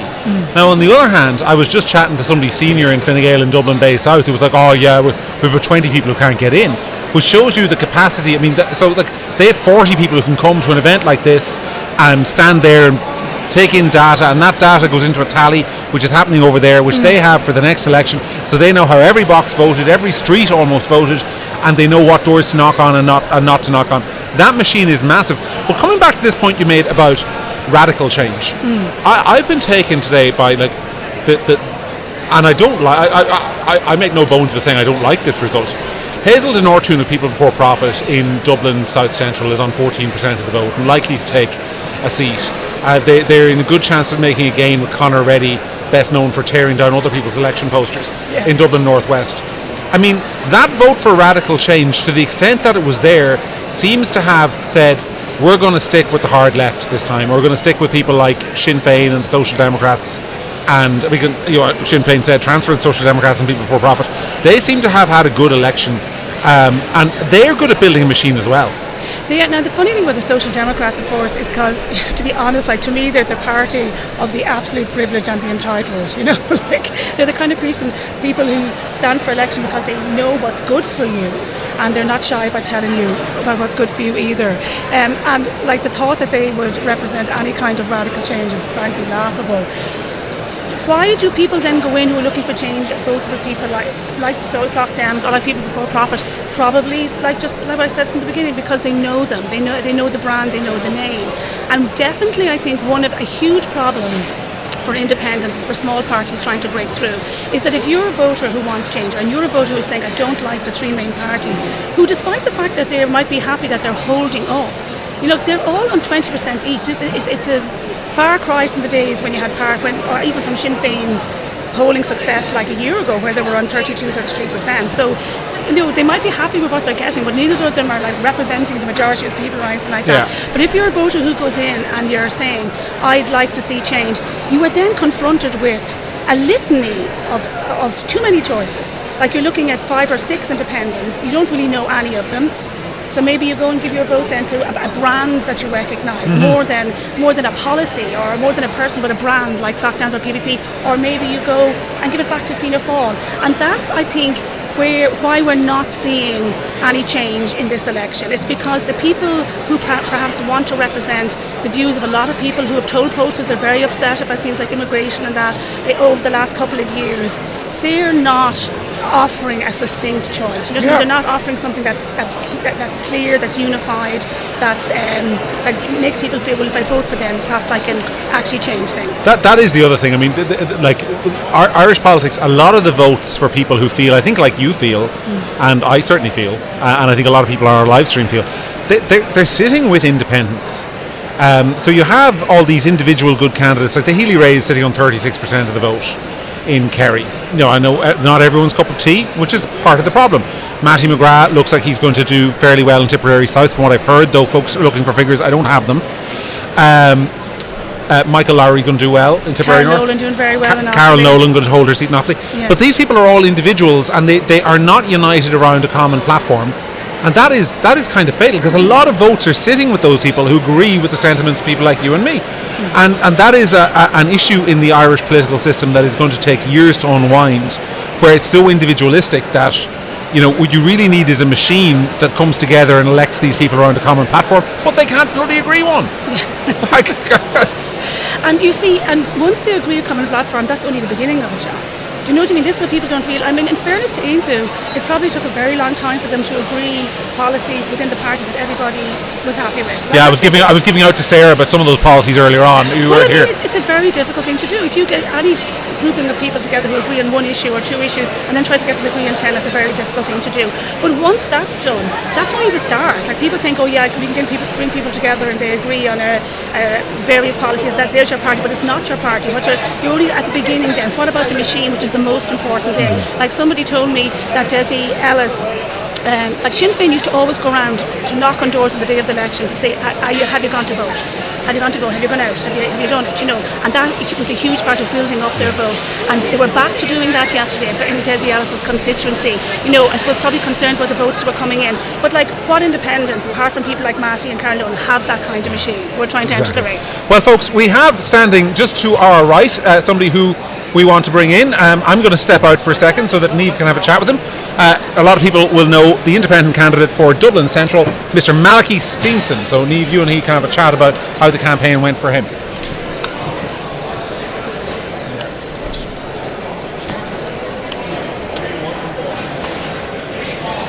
Hands on you there, Malaki.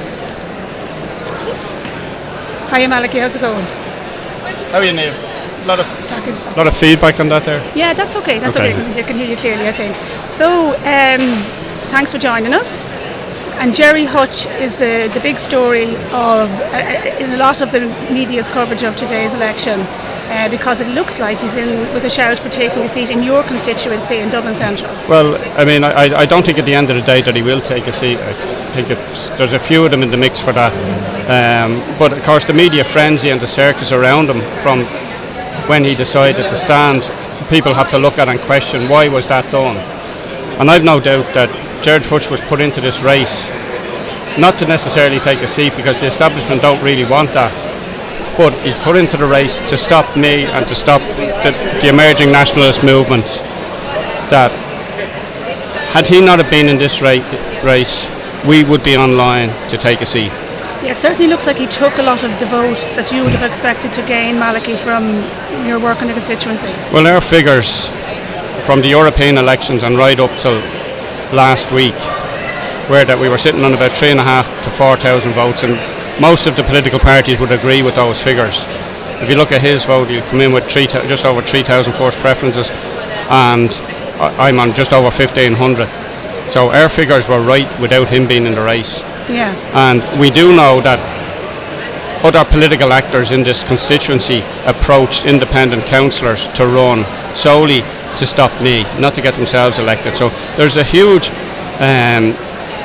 attempt by the state to stop any discussion. And I mean, even in this election, there was no debate about any of the issues. Yeah. And we were told immigration is not an issue when it was the issue that was coming up on the doors. Well, it was certainly an issue in your constituency, and it would seem that Gerry Hutch's candidacy took a lot of the votes. It speaks to kind of a bigger problem, doesn't it, Malaki, that like small parties and independents, not alone are they trying to compete with the party's machine, but they're trying to compete for voters' attention. And like a lot of the time you have what they call celebrity candidates, people whose name is well known for whatever reason, because they were on the media, because they were, a jockey or something like that, or run the roads of Tralee. In this case, in this instance, is a convicted criminal. That celebrity kind of factor seems to get votes because people, it's like a brand recognition thing. They know the name and they'll vote according to the name, and it's a huge difficulty for independent candidates. Yes, and I mean even down to the media thing there, we don't get any coverage. And even though I'm a city councillor, I wasn't on any. I was on the late debate once, and I was on drive time once.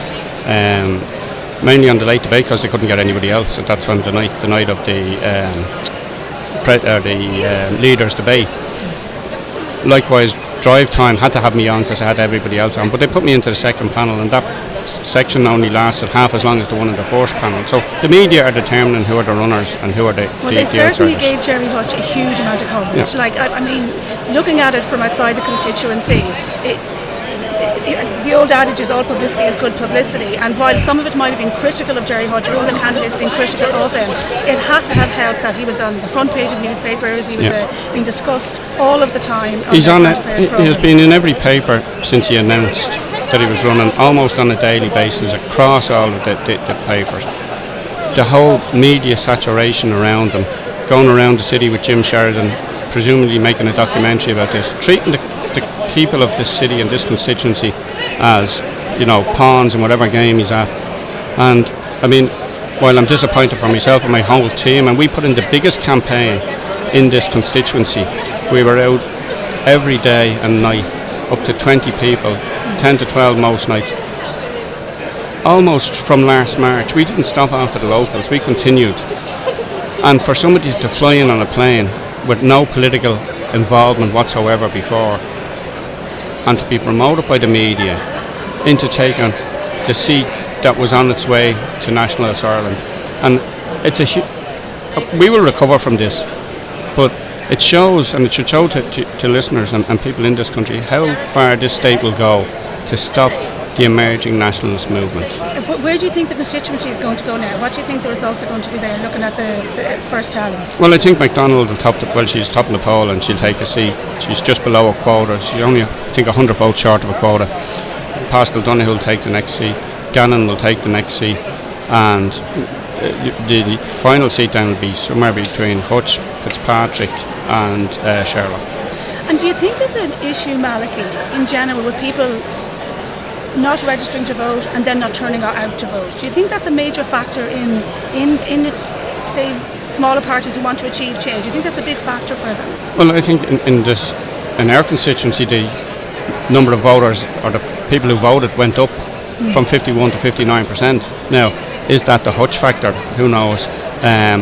But of course, the state, as they give people citizenship, and particularly in our constituency, they are registering them to vote, and a huge amount of them will dictate, into the future what's happening. But our team, and I feel sorry for our team, who put their heart and soul into this. I don't feel sorry for them, it's probably the wrong word, because they're fully committed to this, and but I'm gutted for them at the same time when they put their heart and soul into this. And we were on course to take a seat only for the state. And when we put in all of the other attacks that there have been on us, hundreds of our posters taken down or defaced. And I mean, some political opportunists or political activists went to the trouble of getting vinyl stickers printed to stick on over our posters. So there was a huge campaign, others just had spray cans, a huge campaign to stop me taking the seat, because they see me and they see the emerging nationalist movement as a threat to the establishment.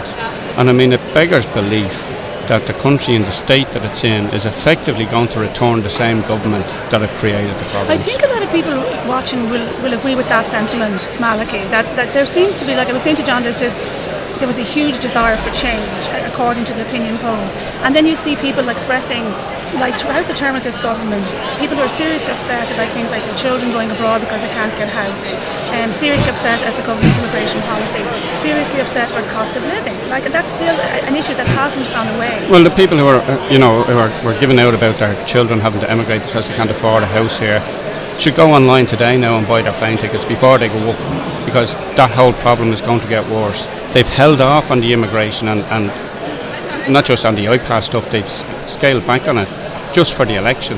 Next week they'll be gung-ho to move forward with it. Do you think there's a chance that they mightn't be able to form a government? Like when they come out of this, I think that's a slight possibility, but everything is about... Or a short-lived government? Well, everything is about power, and they will hobble together something because it's in their interest. It's not in their interest. Well, I suppose you could say, looking at the figures now that we have today, it doesn't matter. The people will still put them in, and I think people have to look into their hearts and souls and see what they've now done. But Ben Scallon was in at a polling station yesterday, and he was noting that a lot of people were kind of reiterating the slogans of the main parties. We're talking about things like stability. I suppose that's directly in opposition to what we're seeing in polls, stuff like that. But when it came down to the vote, that people were coming out of the polling station, actually mouthing the slogan of perhaps the bigger parties about stability and security, and that isn't a lot of it, like the difficulty because taxpayers fund the main parties. Like, it's a very well-oiled machine. It's not just that you have the network and you have the structures.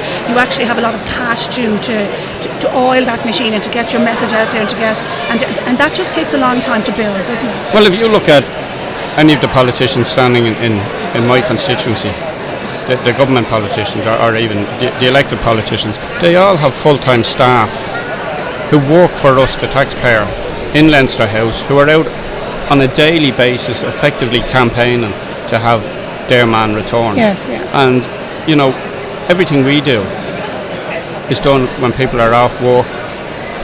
We raise our own few bob wherever. Yes, it's far more difficult. Yeah. Do you think, Malaki, there's a need for independents to come together? Do you see that happening?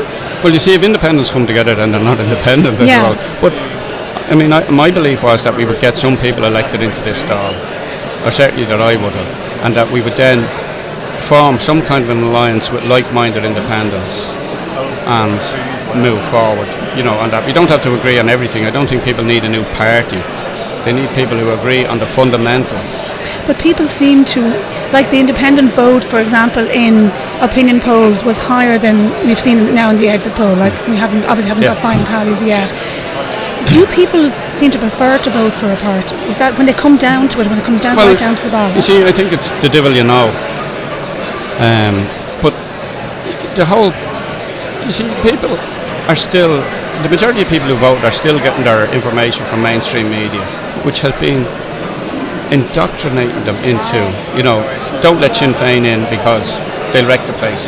And this is coming from the people who already crashed the economy. But Sinn Féin in government will be no different to Fianna Féil and Fine Gael or the Soc Dems or anybody else, because they all sing from the same woke liberal hymn sheet. And all of those forces were rained against us and against nationalists across the country. We've been the most demonised right across the media Well, they're not demonising us. They're not. They don't even include us in the debate or the discussions.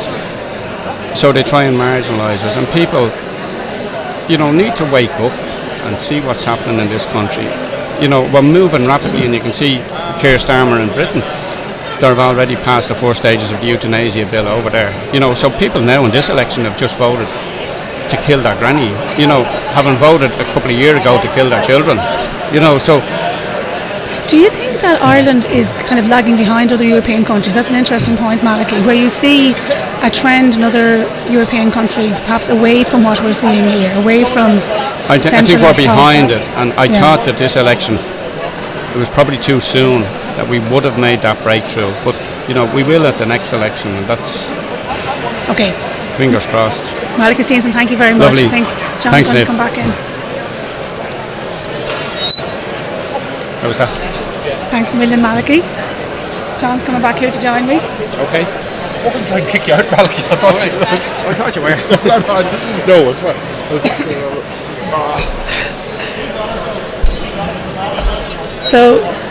So I think poor Malaki thought I was trying to kick him out there. I wasn't. I was just saying, how was he? Sorry, John? How was he? Well, I think probably like a lot of people who ran a good campaign and then, politics is a blood sport, John. Oh, well, I've been there. It's I remember very tough. I ran, for those of you who don't know watching this, I ran the general election in Cavan Monaghan, which is the constituency which I grew up in 2011. Put a lot of effort in, did all the things I tell other people to do, locked on the doors, put up the posters, invested the money, thought, because everyone who runs an election, if you don't do it unless you think somewhere at the back of your mind, I could win this fucking thing. Absolutely. Yeah. And then you show up on count day, and I remember I got, I think, about 3-4% of the vote. Which isn't bad. It wasn't bad. No, it wasn't. It wasn't humiliating. But at the time, when you're there with your family and your friends who've invested an awful lot of time in helping, it can be deflating. It's not a nice place to be a loser. It is a blood sport, and I suppose for a lot of people who put in huge effort, like the person you've just been speaking to, Malaki Steenson, it can feel like you left everything on the field, and you still didn't get where you hoped you still didn't achieve what you hoped you'd achieve, and that can be really, really difficult. Looking across the constituencies, I think you can see that a lot of independent candidates got like what you got, like a respectable showing. They got 4 or 5, sometimes say Ellen Troy for Ainto, I know they're not independents, they're a small party, 6%, so an increase, shall we say, on previous elections, but they would be disappointed with that. But what we're seeing, obviously, in an awful lot of constituencies is that you had 3 or 4 independent candidates, and who might have got, one would get 5, one got 3, another got 3, and one got 2%, and if you added those together, you'd be in the running for a seat. So we're seeing an awful lot of that, and I don't know, maybe the story of the election isn't just that it's same old, because I think people looking at the headlines from the tallies, apart from the Green wipeout, might be thinking, gosh, nothing new in this election, and really did the Green vote just go to the sock Dems who have almost precisely the same policies and I think personalities exactly anyway, but isn't there, I don't want to say a lesson, but isn't there something in that when you have constituencies where you have people, I'm looking at Northwest, where you've got people getting 6% and 3% and 2%, and if you join them together, you'd be with a shot. Isn't there? Yeah, there is a strong message there for people? Sure, I've been banging that drum for ages. I don't know if anyone read anything I wrote before the local and European elections, where I said, you can't have a cast of thousands, but it's also, I've said, I'll come back to this. It's a serious business, and you have to take it seriously. And you cannot do what too many people do. I mean, look, there are people in this campaign, you've just been speaking to one of them, who have been campaigning on the ground for years, who have run multiple campaigns. I mean, Malaki has lost a lot of elections over the years, let's be honest. He won in the local elections through dint of hard work. But there are also a lot of people who think, I'll toddle down to the returning officer, I'll stick my name on the ballot, I'll pay him the old deposit, and then I'll stick up on Twitter that I'm running, and here's a GoFundMe, and give me $5,000, and we'll do a few bit of social media adverts, and I'll go on radio, and once people hear this one thing I have to say, they've never thought about it this way, I'll top the feckin' poll, so I will. And today is the day when people like that realise it's not that easy. It's not that easy. And Malaki talked a lot about the media, and I suppose one of the things that independent candidates feel they have going for them is that they feel that social media will change things, and they feel that if you have videos that do well on Twitter, videos that do well on TikTok and Facebook, that you're impacting on voters and that you're getting their attention.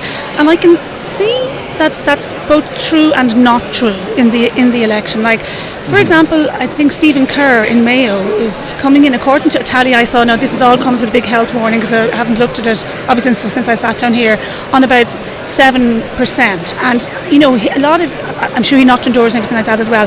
But he is popular online, shall we say? But he has been popular online for a long period of time. So I think that maybe the lesson there is, like, you can build up a big following online over a long period of time, and then you can focus it on your constituents or on your constituency.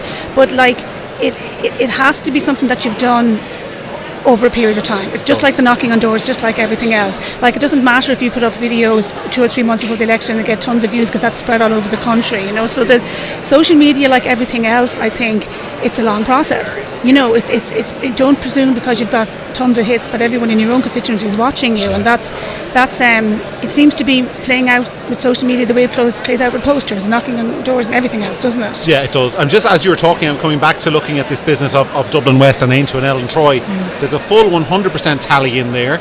She is sitting on 6% of the vote at 2416 votes, very close to the Labour candidate, not very far behind Roderick O'Gorman, with a hand ahead of the Social Democrats. I mean, she's not out of that. She's not out of that. She's not out of that. I mean, a lot of these, and this is the thing, tallies in an election will only tell you so much. They'll tell you where people are on the first count. Yes. And for the first count, sometimes things are obvious. So in that constituency, it is obvious that Emer Curry will hold the seat that Leo Varadkar has vacated for Fine Gael. She's, of course, the daughter of Austin Curry, the former presidential candidate, and I can attest, a very nice person, it should be said.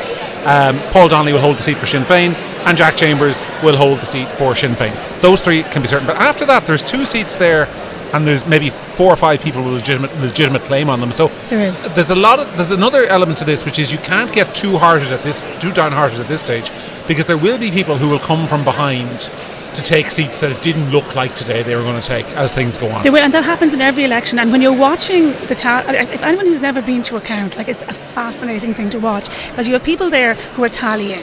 We used to always be called tally men, now they're tally men and women. Tally people, is it? Maybe that's the correct phrase. And they are, they're so fast, and so what they're counting is number ones. They're counting the first preferences, and they come up with a very accurate tally of who got first preferences at the end of that process, before hours and hours and hours before first count or anything like that.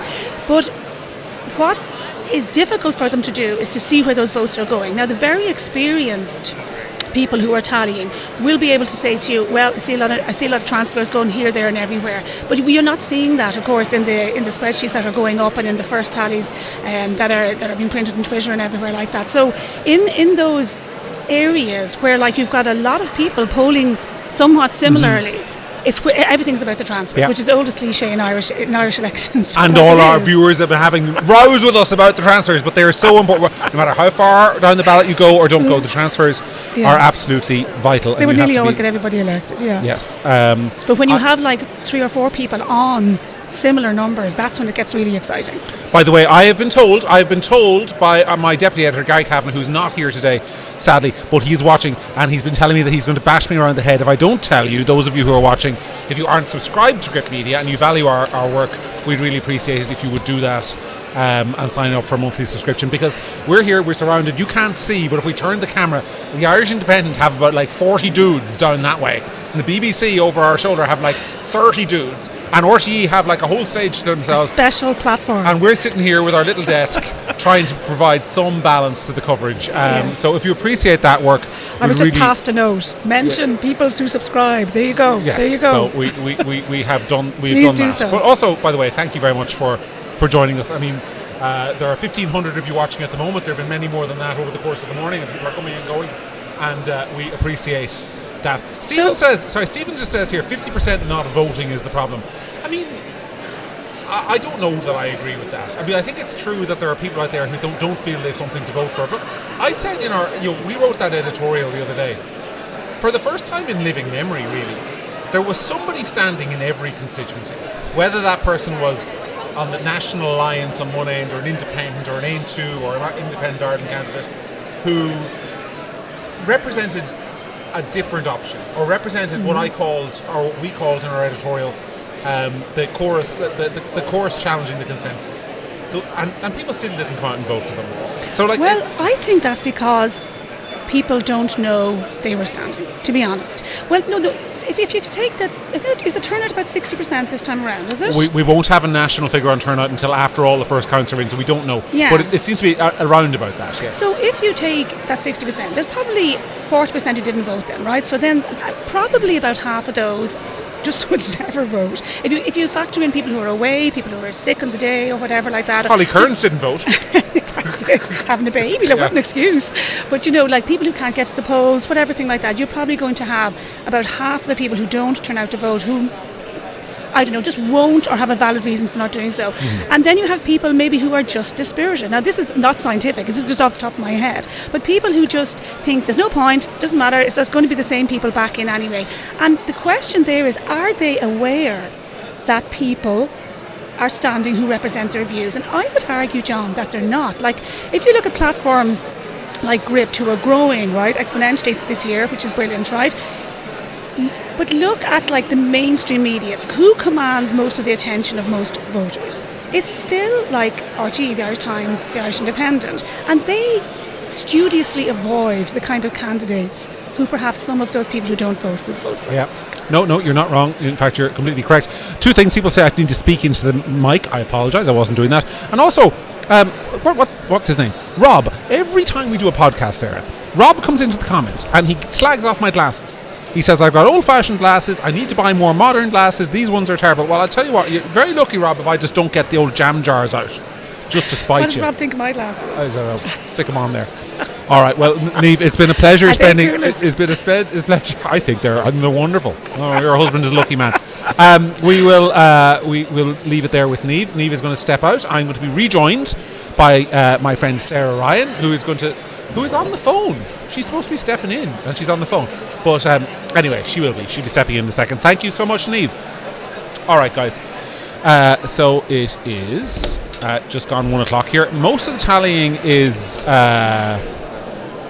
kind of at an end at this stage, I think. Sorry, John, I feel like I'm getting given out to by my move tour for being on my phone. Yes. I'm getting information from across the country. Well, what information did you acquire? Here's a little nugget of information that nobody saw coming.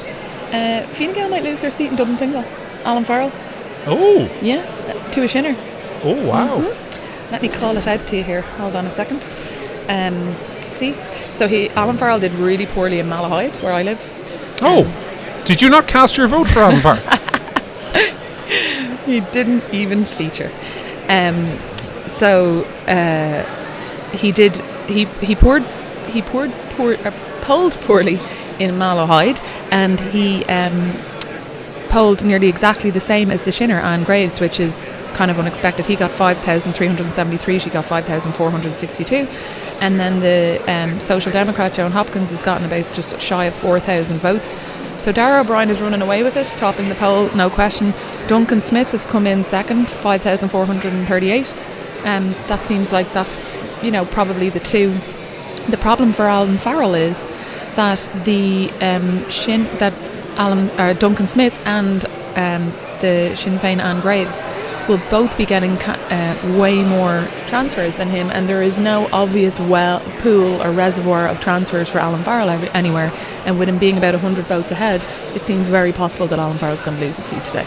Okay, that would be very disappointing for Fine Gael.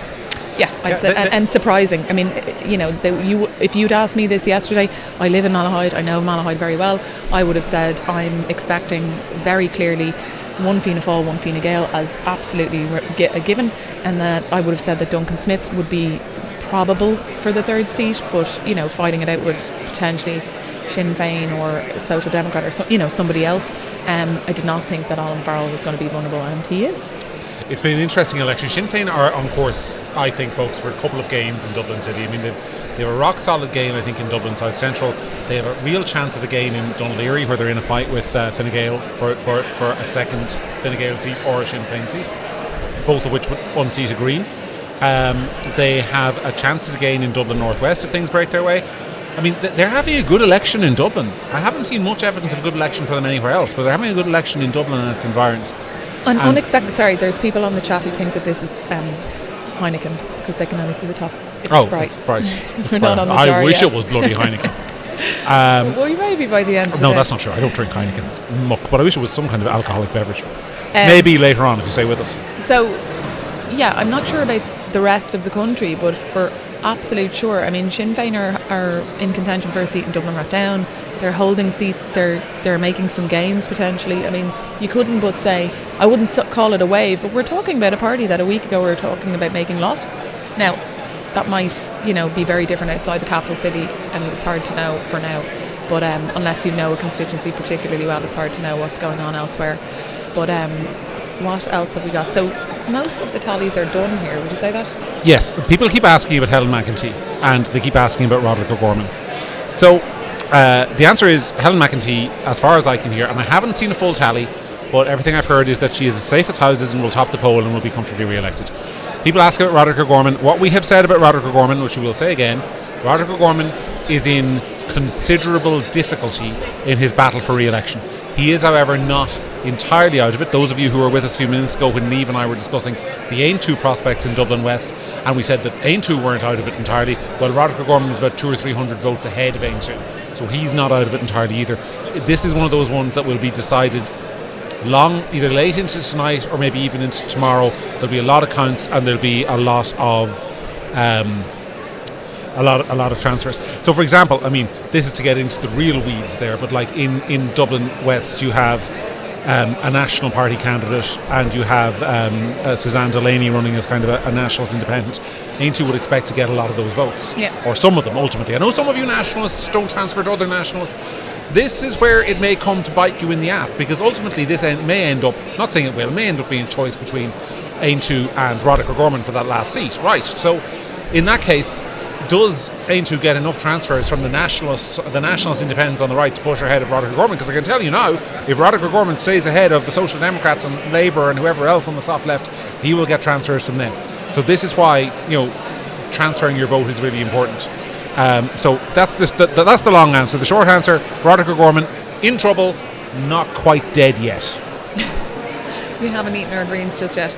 Well, I mean, yeah, we saw in the local and European elections that transfer pattern did, the Green and Labour in particular, Aon O'Riordan was elected on about a transfer of about 14,000 votes from the Green when he went out. So, especially as the amounts of votes get bigger and bigger and bigger, as the people who are being eliminated get more significant in terms of their vote amount, these things can be kingmakers big time. So I think, I wouldn't be confidently ruling anybody out, but at the same time, if you put yourself in the position of your Roderick O'Gormans or whatever, you're sweating. Yeah. Like, you are absolutely sweating.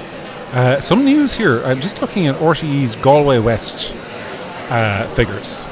They have the current tally from Galway West. Mairead Farrell of Sinn Féin is topping the poll there with 13.2%. John Connolly, Fianna Fáil, 12%. Catherine Connolly, people will know her as a left-wing independent on the last Count Corlin and the Dáil, very active on issues like Gaza and US warplanes out of Shannon and all that stuff. Basically takes the Michael D. Higgins vote that used to go to Labour. She's on 11.5%.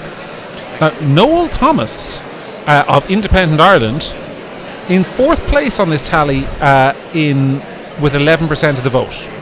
That's a very strong showing for Independent Ireland and Noel Thomas. And that, if you want, and he came to prominence, of course, on the basis of the anti-immigration protests over in Connemara. He's on 11%. If that tally is accurate, he's in a very strong position to take a seat. Is it 4 or 5? It's a 5-seater. He's currently sitting fourth. His fellow independent, Noel Grealish, sitting independent TD of many years, got in trouble in this last Oireachtas because he made comments, very early on in the Oireachtas. People might remember about Nigerian criminals exporting money out of Ireland or whatever, got in all sorts of trouble. He's on 10%, thereabouts. Fine Gael's second candidate, Sean Kine, is on 9.8% and ahead of the Chief Whip, Hildegard Naughton. Now, there's going to be a Fine Gael seat there, but it may be a change of personnel, and the Chief Whip is not safe. She's almost a full percentage point behind her colleague, Senator Sean Kine. But very interesting, do you see who's not featuring at all? In the top 7 candidates in Galway West is Fianna Fáil's golden girl Gráinne Seoga, who's simply not showing at all. And if you're not in the top 7 in a 5-seater, it's very difficult to take a seat. So quite a difficult, health warning. tally may not be fully complete, but it tells me the fact that Noel Thomas is where he is and that Sean Kine is where he is tells me that most of Gráinne Seoga's strong areas are in, because she shares those strong areas, Connemara, with those two candidates who've done very well. So yeah, that's interesting. That's what's happening in Galway West. Jim Banda asks, what about Hutch in Jerry the Monk? Well, the full tally is in there. So the bottom line is that he is very much in the running. I think he's in fourth place, or is expected. I should say he is expected to be. If the tally is accurate when the first count comes in, he is expected to be in fourth place in the tally. And you have to say he has a source of transfers coming. He has he has people for profit behind him. He has Malaki Steenson, who was just on here behind him. He has a number of candidates who would have an anti-establishment dean, both on left and right. He's looking good as Dutch. I mean, I think that you've said it before, that sometimes people need a bit of luck. He just needs things to continue going the way they're going. He has gotten a solid first preference vote, and he's in line to take a seat. Yes. What I think is funny. I saw Hazel Pugh was on Virgin Media just a short while ago saying that it wasn't. She said it wasn't a great day for the Greens, but it wasn't their worst day.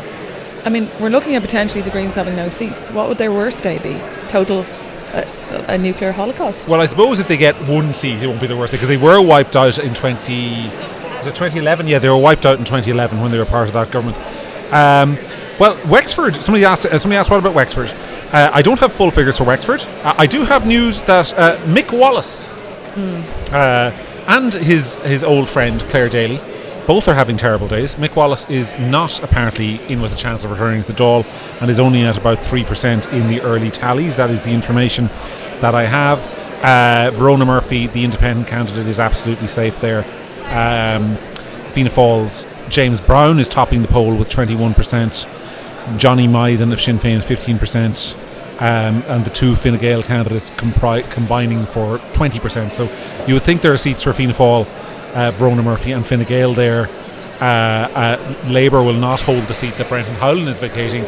George Lawler, their candidate there, not really at the races. So that you can chalk that down as a Labour Party loss if you're wanting an update on Wexford. Heading over to Mayo here. This is an interesting constituency where Fianna Fáil would have been very much in anticipation of taking two seats with Lisa Chambers and Dara Cleary. I would say that they would be 70% of boxes open now. Cleary's on 13. Conway Walsh from Sinn Féin is on 13. Fine Gael candidate Dylan is on 15. Second Fine Gael candidate Duffy is on 11.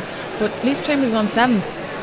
And then another Fine Gael Keogh candidate is on 6. Like, I wouldn't be best pleased with that now if I were them, would you? Well, Fine Gael are running 4 candidates there in an attempt to take 3 seats. Their lead candidate is Alan Dillon, the former Mayo footballer who people might remember had a good outing during the whole RTE affair in the Oireachtas. So that's 15%, and 11% is 26%, and 4% for Jennings brings it up to 30%. And then is there another Fine Gael candidate I'm missing? 1, 2, 3, 4. And 6%, 36%. There should, in paper, be 2 Fine Gael seats in Mayo on 36%. Fianna Fáil only on 20% between their 2 candidates. That's going to be difficult. Yeah. I mean, you say Dara Cleary is safe there. Rose Conway Walsh of Sinn Féin, their vote well down. This is sort of the dual story with Sinn Féin, doing very well in Dublin, not doing very well in rural Ireland. Their vote down at 13%, but you'd think Conway Walsh should be able to hold on. And then that leaves the final seat there between, Aintree will be at the running. You know, actually, if you look at Stephen Kerr, who's an independent in that same space, and I come back, transfers. Between Kerr and the Aintree candidate, there is 12% of the vote there, which would put you, if you combined it, into that 5th seat. Now, will they transfer to each other? Who knows? But there is a sort of what you might call an anti-establishment seat there available in Mayo if the transfers were to go the right way. But I mean, do they? That's the question. What's next? What's next is Cork North Central. So this would be a constituency where Independent Ireland would have been are very much in contention for a seat with Ken O'Flynn. Okay. So Fianna Fáil O'Sullivan, he's on 13%. Sinn Féin Gold, that's Thomas Gold. 12.6%, and then Ken O'Flynn is on 9.8%, which is a really good showing. Fine Gael next, Burke and Burke on 9.7. Another Fianna Fáil candidate, Fitzgerald, 7.4. And there's another Fianna Fáil candidate, Sandra Murphy Kelleher. She's on 3.5. Yeah, but she was a gender quota addition. Yeah, she's very nice actually, and she's a really good candidate. I know her personally, and I really like her actually, I have to say. Oh, but still a gender quota candidate. Well, I won't have a bad word said now. But anyway, they've run 3 there. But I would say reasonably Kenneth Flynn is probably in the mix there. Kenneth Flynn will take that seat on those. I mean, if you look down the list and you see all the other independents, so there's a couple of hundred votes here, there's a couple of thousand votes there for independents. They aim to have 1,700 votes to transfer. Derek Blythe is coming in there, 2,300 votes or 4.22%. He'll be disappointed, I think, with that result. Yeah. But I've been saying for some time now that Kenneth Flynn was just the much stronger candidate there, who was always likely to pull that vote away from Blythe. That kind of protest vote. So that will be an independent Ireland gain. So they will go from 3 seats, which they have at the minute, to at least 4 in the next Dáil. So that is a seat gain for them in in Cork North Central. So yeah, it's been an interesting election because it has been patchy in places.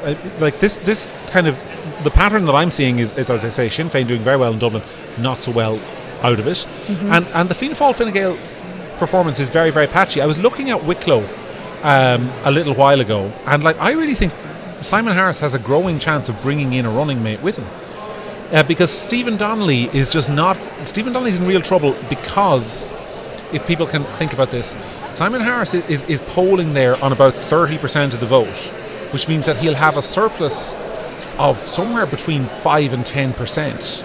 Wow. Yeah. To transfer. You'd expect most of that to go to his Fine Gael running mate, which will pull his Fine Gael running mate ahead of Stephen Donnelly. And if he stays ahead of Stephen Donnelly gets eliminated. We know that Fianna Fáil transfers are going mostly to Fine Gael in this election. Fine Gael suddenly have, in that 4-seat constituency, a real shot of taking a second seat. They will be battling for that second seat, I think, with one of the many independents. I don't see a path on the figures that I've seen thus far. But that's a pattern that seems to be emerging more, and we talked about this yesterday, and I think that it seems now that Fine Gael are more in the contention for the second seat in a lot of constituencies than Fianna Fáil, when I would have expected it to have been the opposite. Well, that's in keeping with the exit poll, isn't it? And a disappointing day for Fianna Fáil. Exactly. So, for example, if you look at Dún Laoghaire and Dublin Bay South, in Dublin Bay South, it's really not beyond the realms of possibility that you get 2 Fine Gael seats there. Let me just pull up the numbers here. So we have Jim O'Callaghan getting elected, and we have James Gagan getting elected, right? That's fine. And then we have Ivana Bacik getting elected. That's less fine, but okay. I'll accept it.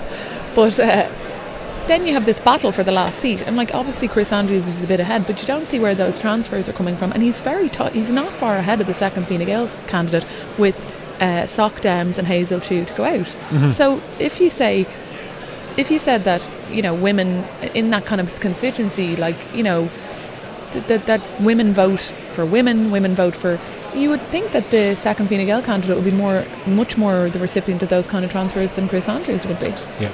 Funny, you and I ran into, Sarah and I ran into in our break, we ran into a very senior figure from Fine Gael in Dublin South East who certainly wasn't giving up on Emma Blaine's chances there, though I think personally she should.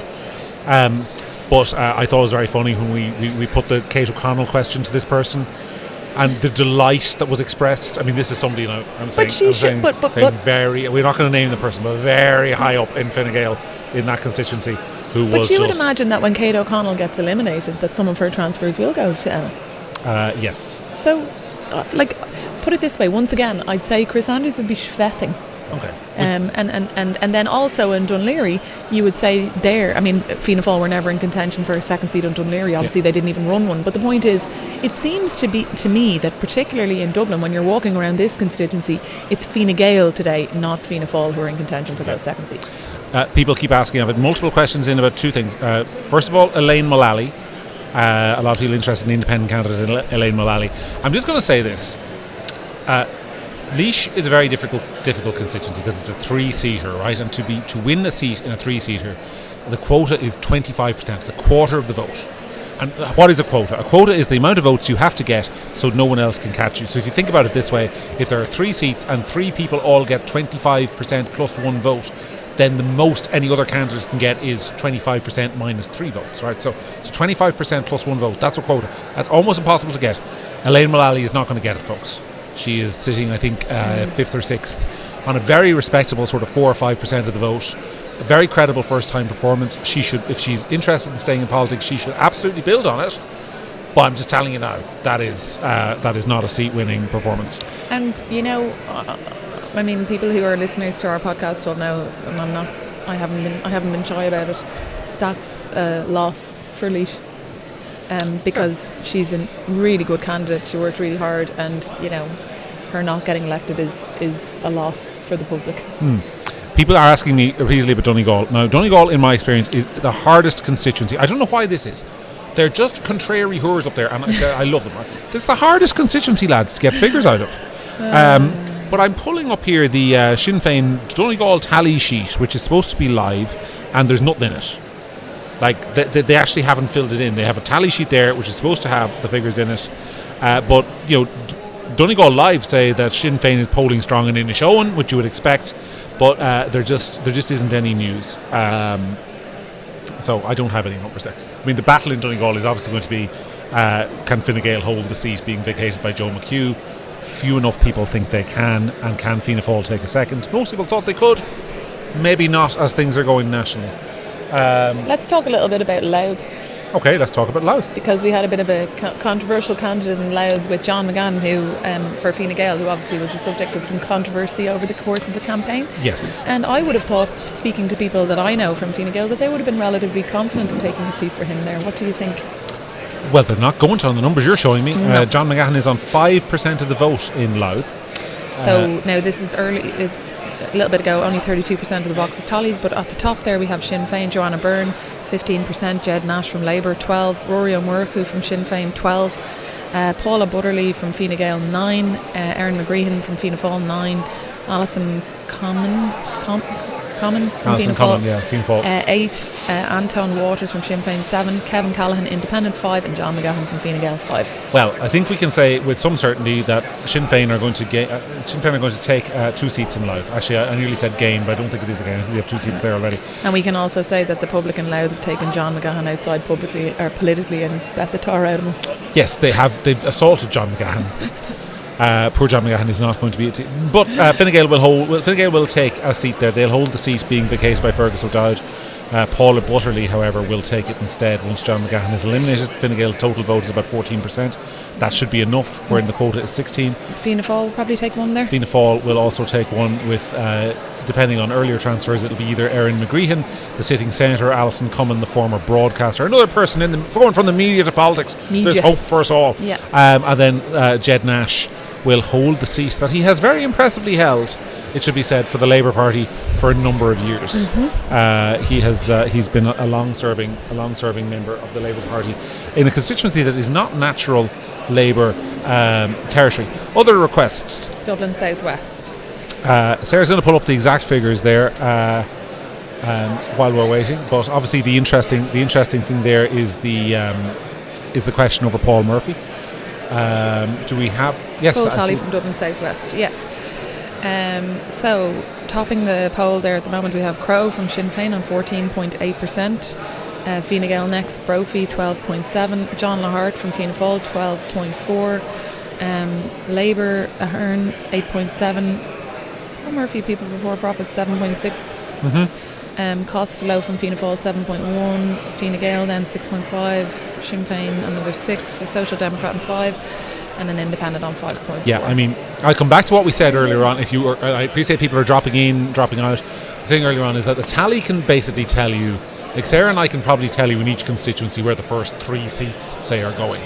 After that, it gets really tricky because it depends on transfers. Just keep that up there, Sarah, for a second. So looking at Dublin South West, a lot of people on this stream will be wondering, what of Paul Murphy? He's currently sitting in 5th place in the tally on the first count, which is obviously if he stayed there, that would be the seat for him. There's a lot of votes behind him, though. People like the Social Democrats, presumably there's a Green lower down, a couple of independents. He's by no means safe there. He's by no means safe. I mean, you say Sinn Féin, Fine Gael, Fianna Féil all guaranteed a seat, and I would also say that Ciarán Ahern, who's a very impressive Labour Party, been very excited about Ciarán Ahern for a long time. He is going to take a seat there for the Labour Party on the basis of who's coming behind him. Then it becomes a question of like, how, if you like Paul Murphy, are you voting him number one and you're not giving him anything else, or is he actually transfer friendly?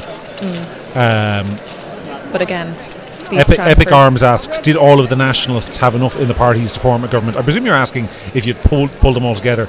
Well, the answer is it depends, of course, on your definition of nationalist. Are you including Independent Ireland in that? Are you including into? The answer ultimately is no, they didn't. If you add up all the votes that did not go to parties of the three big parties or the parties of the left, I'm talking Labour, Greens, Soc Dems, and you just count the independents and everyone else, you're getting 20% there, which is nowhere near enough to form a government. People asking about Kerry, I'll say it again. Mike Healy-Rae is cruising there. His brother Danny is cruising in just behind him. It's like a formation finish. You know, sometimes when Formula 1 cars finish 1 and 2 and then the team tells them to drive around the track together, that's what's happening in Kerry. Norma Foley looks very comfortably like she's going to hold her seat for Fianna Fáil, and Sinn Féin's Pat Daly is going to hold that seat for them. Then the question becomes whether Fine Gael can hold on to their seat there. I would imagine that they would, based on the figures that I have. Up to Dublin Rathdown there with 100% tally now. Neil Richmond from Fine Gael on 20%, O'Connell from Fine Gael on 13%, Shea Brennan on 12% from Fianna Fáil, Sinead Gibney from the Social Democrats is on 9%, Fleming, the Independent, he's on 9% also. Catherine Martin from the Green Party is on 8%. The Sinn Féin Tracy is now on 7%. She would have dropped down now as the tallies moved, because earlier on she was a lot higher than that. Yeah. So that's an example of where you see, starting a really strong performance and then dropping down.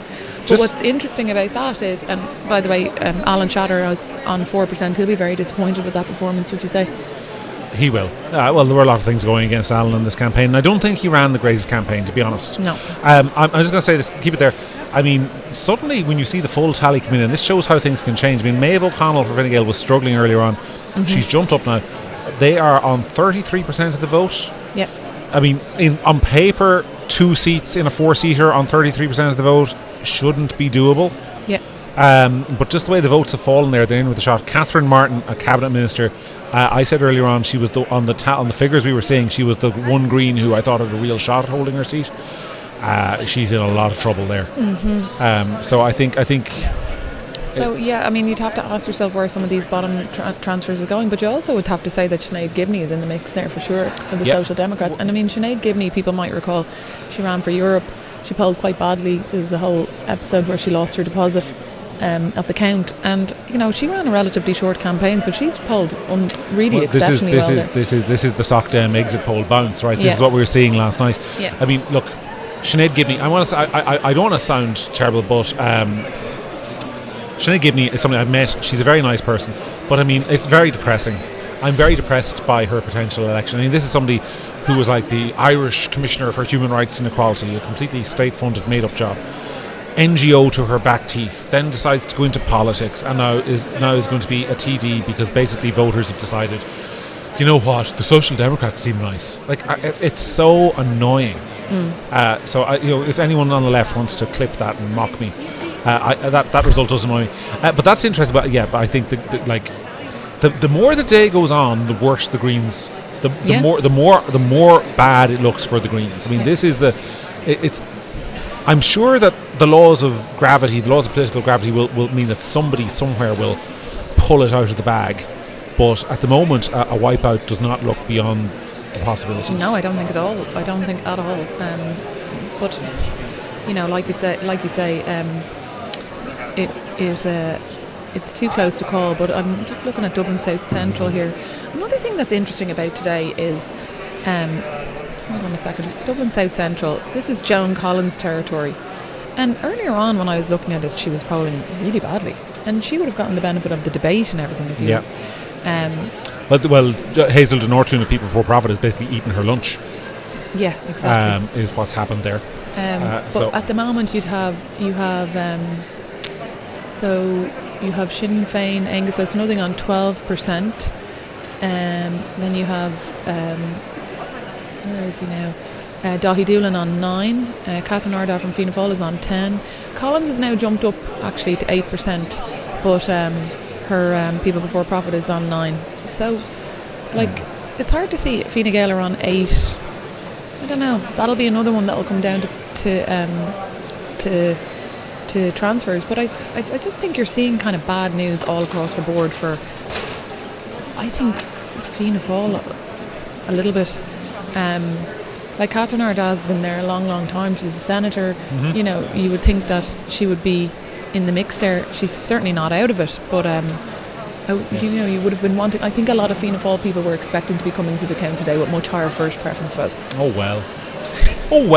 Just leave there. Dublin Midwest. That's interesting. We haven't talked about Dublin West at all because I'm personal interest. I was in college with Shane Moynihan, who's the Fianna Féil candidate there, and lovely fella. Fianna Féil now to his back teeth. You know, we'd have plenty of disagreements on that, but a lovely fella. He's sitting in 4th place there in that 5-seater. Looks favoured to take a Fianna Féil seat there. Emer Higgins will be re-elected, and Sinn Féin not guaranteed 2 seats there. They're not. They're topping the poll. They're 1 and 2. Owen O'Brien obviously will be re-elected, but the second Sinn Féin seat goes to Mark Ward. He's only on 11.7%. Now he's coming in 2nd place, but I don't know if that's enough in a 5-seater. It may be. It all depends on transfers, but definitely 1 for each of the 3 big parties is all you can say about that. So yeah. That's where one of the only places that Independent Ireland ran a candidate in Dublin, De Courcy is her name. She's on about 4%. Yeah, she's not polled well.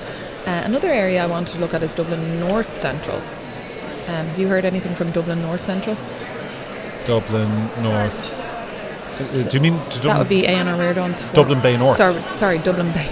See, this is it. She makes it. No, it used to. I was thinking there. I was going. Well, a few years ago they changed all the names. It'll always be Dublin Bay, Dublin South East for me, and Dublin North East, and North East, and it was Central. easy and it made sense. And then they started messing around with things, and it's extremely. Always worse. I was doing constituency previews, Sarah, as we're heading into the election. I was doing constituency previews, and like essentially, they invented constituencies. I know.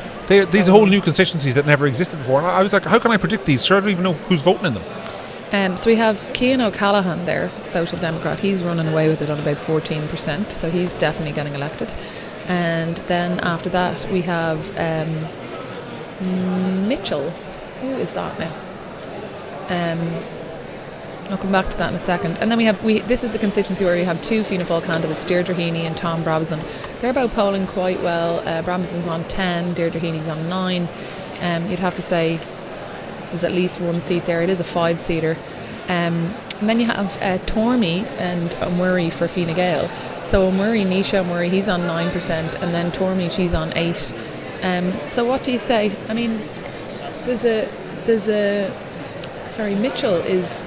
It's a 5-seater, so is a Sinn Féin. So Sinn Féin is polling really well. They're just behind Cian O'Callaghan with their first candidate, and then they have a second candidate, McDonough, and he is on. He's no threat. He's on 6%. Yeah. So I mean, you look at in these constituencies, folks. You look at the party figure. You don't actually look at the individual candidate figure. So if you look at a constituency, this is the easiest way. Quick lesson if you're watching at home. In a 3-seater, it's all about the quota, right? The quota is in a 3-seater it's 25% because there's 3 seats. In a 4-seater it rises to 20%, and in a 5-seater it goes to 16%. So in a 5-seat constituency, you look at the party figure, and Fine Gael, though both their candidates are way down, sort of 7-8% each, their combined figure is 17%. So there's 1 Fine Gael seat there that they'd have to really mess up to not take, and there's also a Fianna Féil seat there, and there's a Sinn Féin seat there, and there's a Social Democrat seat there, and there's one last one to go somewhere, essentially. So that's how it works. I'm looking for Ben. Ben was supposed to come and relieve me because I've been on here continuously for an hour. And you're getting tired. I'm getting tired and cranky and hungry. And sick of that guy Vlogs who keeps going, Kerry, please. It's like being married to a Kerry woman, which I am. And she doesn't think that the world exists outside the county of Kerry. Well, but... Another thing I wanted to get back to actually is just in terms of new candidates, because I know there's a lot of people who watch our blogs or whatever who'll be, disappointed that, it doesn't look likely that people like Nick Delahanty and and others aren't getting elected. But the truth is that some of these people have polled really, really well, especially for first-time candidates in highly competitive constituencies. Elaine Mullally's running in a 3-seater. Nick Delahanty's running in a constituency where it's one of the most competitive constituencies in the country, I would say. And so these guys are polling unbelievably well. There's no question that there's a lot to be positive I think about. I saw the final Dublin Bay South tally came in at about 4.6% for Nick Delahanty, basically running neck and neck with Kate O'Connell, who's been a sitting TD and has huge name profile and was never off the airwaves. So and apparently there was a funny moment in RT earlier on where Kate O'Connell was sitting there while it was announced that she wouldn't take a seat. But yet she's still in the studio, getting the profile of being in the studio. Anyway, Incredible. folks, we are going to at 2 o'clock. We're going to take an hour's break from the live stream because people need to eat food and have lunch and have a life. But until 2 o'clock, Sarah is going to be joined by Ben to take you through, and you'll see me again after lunch when I'll be joined by Miss Laura Perrins, who will be joining us. So we'll do that switcheroo. Sarah, you can be looking for more things to talk about while I step out. I'm going to look at the Dún Laoghaire tally now.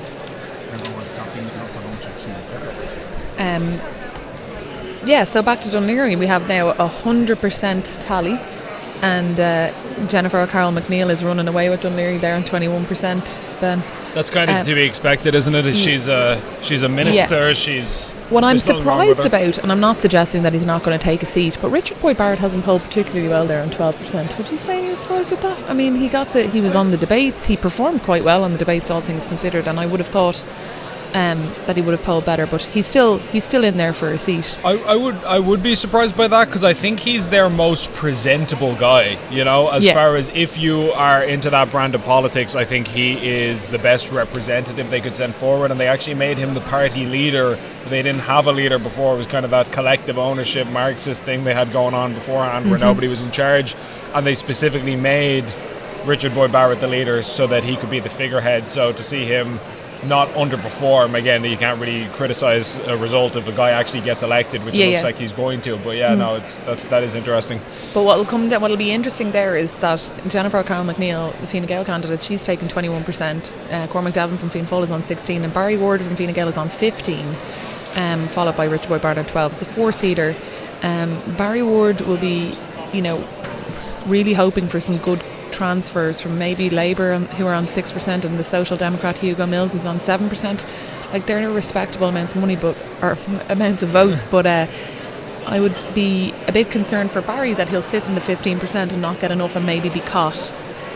Would you say that's possible? That's the problem, that Labour are in a kind of a halfway stage where you wouldn't know, is a Labour voter going to break for somebody further left than themselves or for the establishment. They could kind of go either way. So that one is tricky. If I was Ward, I'd be concerned. Yeah, I mean the Fine Gael vote, I think that's the highest. It tends to be the highest Fine Gael vote in the country, or one of them anyway. 36% there on Fine Gael vote in Dún Laoghaire. That's an incredible vote. So there's definitely potential for 2 seats there, but it'll break. It's like Dublin Bay South, where it's not beyond the realms of possibility that Fine Gael are taking a second seat there at the expense of Chris Andrews. But it'll all depend on whether the Soc Dems and Hazel Chew are transferring to the second Fine Gael candidate. I was just telling John earlier on that I don't know if you've heard, but out in Dublin Fingal, where I live, Alan Farrell is at risk. I did hear that. Yeah, saw that coming. Yeah, it's one of those things. It's kind of bizarre that there are these little pockets of surprises, nasty surprises, depending on who you are and what you were hoping for. But yeah, I mean, I would have Darragh O'Brien has topped the poll. That's no shock. Darragh O'Brien is all about Malahide, and there's no surprise there. But I certainly would have put Alan Farrell as the Fine Gael candidate, and the only Fine Gael candidate, as being up in the 20s and kind of home and hosed really easily. Is there? Do you have any theories as to what might be going on there with somebody who's from the area? I mean, I don't think that Alan Farrell has worked the ground as much as you would think. I think that when that split happened in the constituency, so for people who don't know, Dublin Fingal used to be a 5-seater, and then it was split into 2 3-seaters, and we'll get to the other one in a minute. But the Malahide, so he would have always been Malahide based or whatever. And I think that probably made his case for running on his own and then just didn't do a lot of work. I mean, that's the only thing I can think of. I mean, because like at the moment it looks like a Sinn Féin candidate is in contention. When I tell you a Sinn Féin candidate is in contention for a seat in Malahide, you've done something wrong. Something has gone wrong. It's I mean, like, he's one of the less recognisable Fine Gael characters, so that might hurt him as well. I think they honestly, like, I think that Fine Gael has a lot more colourful personalities than some other parties, or recognisable personalities, if you want to put it that way. There are a lot of people whose faces you see on billboards, for better or for worse, and you go, oh yeah, I know who that is. Alan Farrell is one of the more background figures, and so I don't know if his personality is kind of drowned out by some of the other. Yeah, and we were talking earlier on about all the money and all the billboards and whatever, and that that money gets name recognition, gets people out there, and usually that's enough. Usually that helps, but sometimes it goes the other way too. And I think that in highly competitive constituencies where you've got somebody who's got kind of a bit of something about them and has got a bit of momentum behind them or whatever, you could just get pipped, and I think that that's what's happening here. It's one of those questions that has been coming up, is how is Kerry doing? I feel like Kerry is just one of those foregone conclusion constituencies, I'd imagine, unless you have some more current information. I don't know anything about Kerry, but someone here in the comments is asking about how Ken O'Flynn is doing. So Ken O'Flynn looks like very likely to take a seat for Independent Ireland in Cork North Central. We were talking about that a few minutes ago, but I appreciate that people are coming in and out and they're kind of missing it. I think another thing from this count from Dublin is that I would say that Gavin Pepper will be pretty disappointed with his performance. Would you? I don't know. I think it's good. He's in a 3-seater, isn't he? So that's. Is he? I believe it's Dublin North West, I want to say. Yeah, I get mixed up between the North Centrals and the North Wests and the North this and the North that. But I think that he would have been.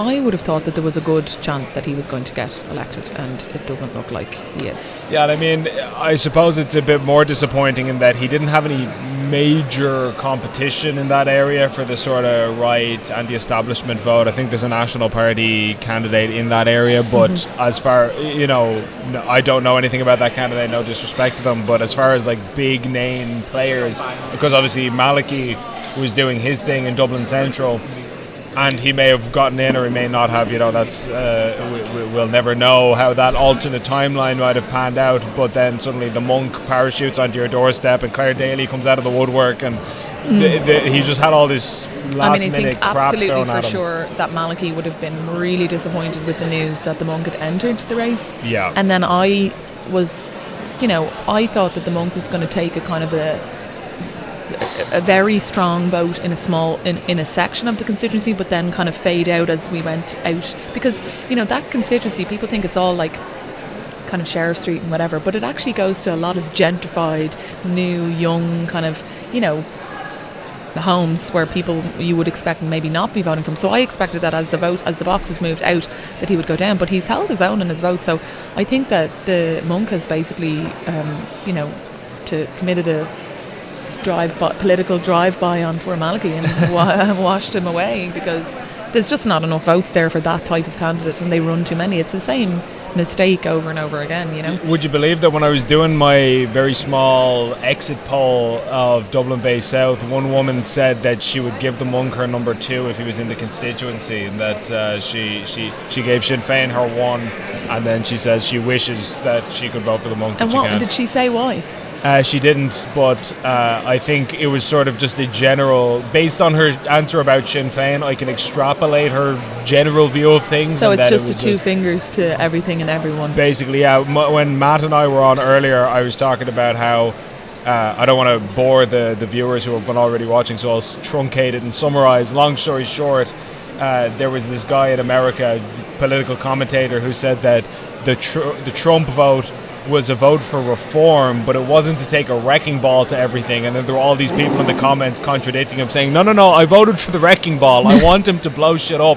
And I feel like there's people who are voting for the monk for exactly that reason, it's just literally a metaphorical hand grenade in Leinster House. Yeah, I mean, I think that John was saying it earlier on, and it's a good point. Like, what is the message of this election? And the message of this election is that it seems like, there's a cohort of people who, even though they were angry with Sinn Féin about the way that Sinn Féin had managed opposition for the last few years, when they wanted to vote against the government, they felt like that was their only home. Mm-hmm. But there is a cohort of people who are what I would call kind of stabilitarians. They vote for Fianna Féil and Fine Gael. They're happy enough with their lot. They think that the thing should just keep on trucking, and that's what they do. But the anti-government, anti-establishment kind of vote is there, and a lot of it is returned to Sinn Féin because that's what they know. But there are pockets, as you say, and the Gerard Hutch is one of them, where it's just like, whatever, as long as you're not anything to do with the establishment, I'm going to vote for you, and they don't care. And I think, I think that that's not a bad thing for democracy, that people feel. Because there's a lot of people in Ireland who feel very disenfranchised when it comes to things like immigration, when it comes to IPAS centres in their communities. We've seen it across the country. I don't need to tell you, you report on it all the time. And it's not a bad, regardless of what you think about Gerard Hutch, it's not bad for democracy for people who feel very alienated from the political class to see something like that happen. Yeah. Because it tells them that there is a power in their vote. That people, they will have, there's a cohort of people who think that, the state is against you and that you're never going to be allowed, whatever. But if Gerard Hutch walks into Leinster House, the message that sends to a lot of those people is that voting works. Yeah. Democracy is real, and if you run candidates that and work hard, or have a campaign, you can get elected. Yeah. And I think that that's really good, especially because I often worry about, you'd have seen, I can't remember, you might know what the exact turnout figure is, but the turnout wasn't good. And it feels like a lot of people are really checked out. And one of the things I often worry about is that you're kind of 20 to 30-year-old, particularly, just kind of going, this is all a waste of time, I'm going to probably leave Ireland, I'm not going to be able to afford, and just becoming that the social contract with that age group is completely broken, and that they feel like there's nothing. And even it's nothing to do with the Hutch, or the monk, particularly him. But I just like the idea that those people will think that there is something there, that campaigns work and people can get elected and our democracy is real. Yeah, I think if you're somebody who's involved in political activism, that's got to be one of the trickier lines to walk. Is you want to show people how bad things are to shake them out of their stupor, so they realize there's a problem here we need to address. But you can overdo that to the point of demoralization, where people just go, well, I want to blow my head off now. Why would I even bother? The whole thing is just ruined and the country is done. That's something I really try to avoid as much as is humanly possible when it comes to not just this election, but almost any election or any vote, is to not overly catastrophize things. Emphasize, yes, it is important. Of course, elections matter. Of course, this election mattered, and so on. But in a way, I mean, for somebody who shares our kind of views, again, this is me taking off my neutral journalist hat and just speaking as an ordinary voter. I'm obviously not happy with the state of the country in general. I don't like the way things are being run. I wouldn't be satisfied with the current leadership. That's just my personal opinion. But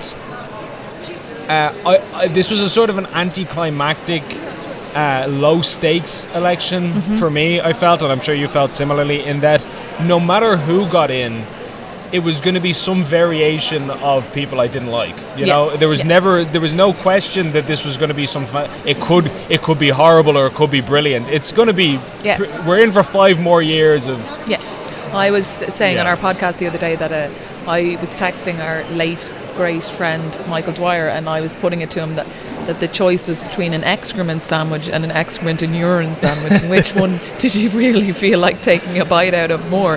That there wasn't going to be... and I know people get upset when you say this, but there wasn't going to be some landslide, completely different change. So it's about what was the makeup going to be. And I'm similar to John in that I find it very depressing that the Social Democrats have done so well, and that a party that promotes men dressed up as women in the changing room with me and my daughter are now potentially going to be the third party in government and having that kind of power and being able to wield that power over nonsense policies that they believe in.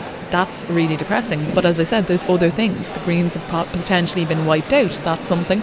Are the Soc Dems just going to be the new Greens? Probably. But we have to take heart where we can find it. But there's a load of people in the comments asking me about Kerry. over and over and over again. So basically, all I can ascertain for now is that there's nearly a full tally, and Healy-Raes are going to top the poll, or Michael Healy-Raes is going to top the poll, 23.2%, and Danny Healy-Raes is on 11%. Norma Foley is polling there at about 12.7%. You'd have to say that Norma Foley is probably in contention to hold her seat there. I think Norma Foley is pretty safe. The whole thing of voting for cabinet ministers, which I'll say as well, by the way, I don't really understand, because I personally, if I had a cabinet minister in my constituency, I'd be delighted that it's an opportunity to punish a senior member of the government. That would just be my personal perspective as an individual. But obviously, the general public feels differently about this.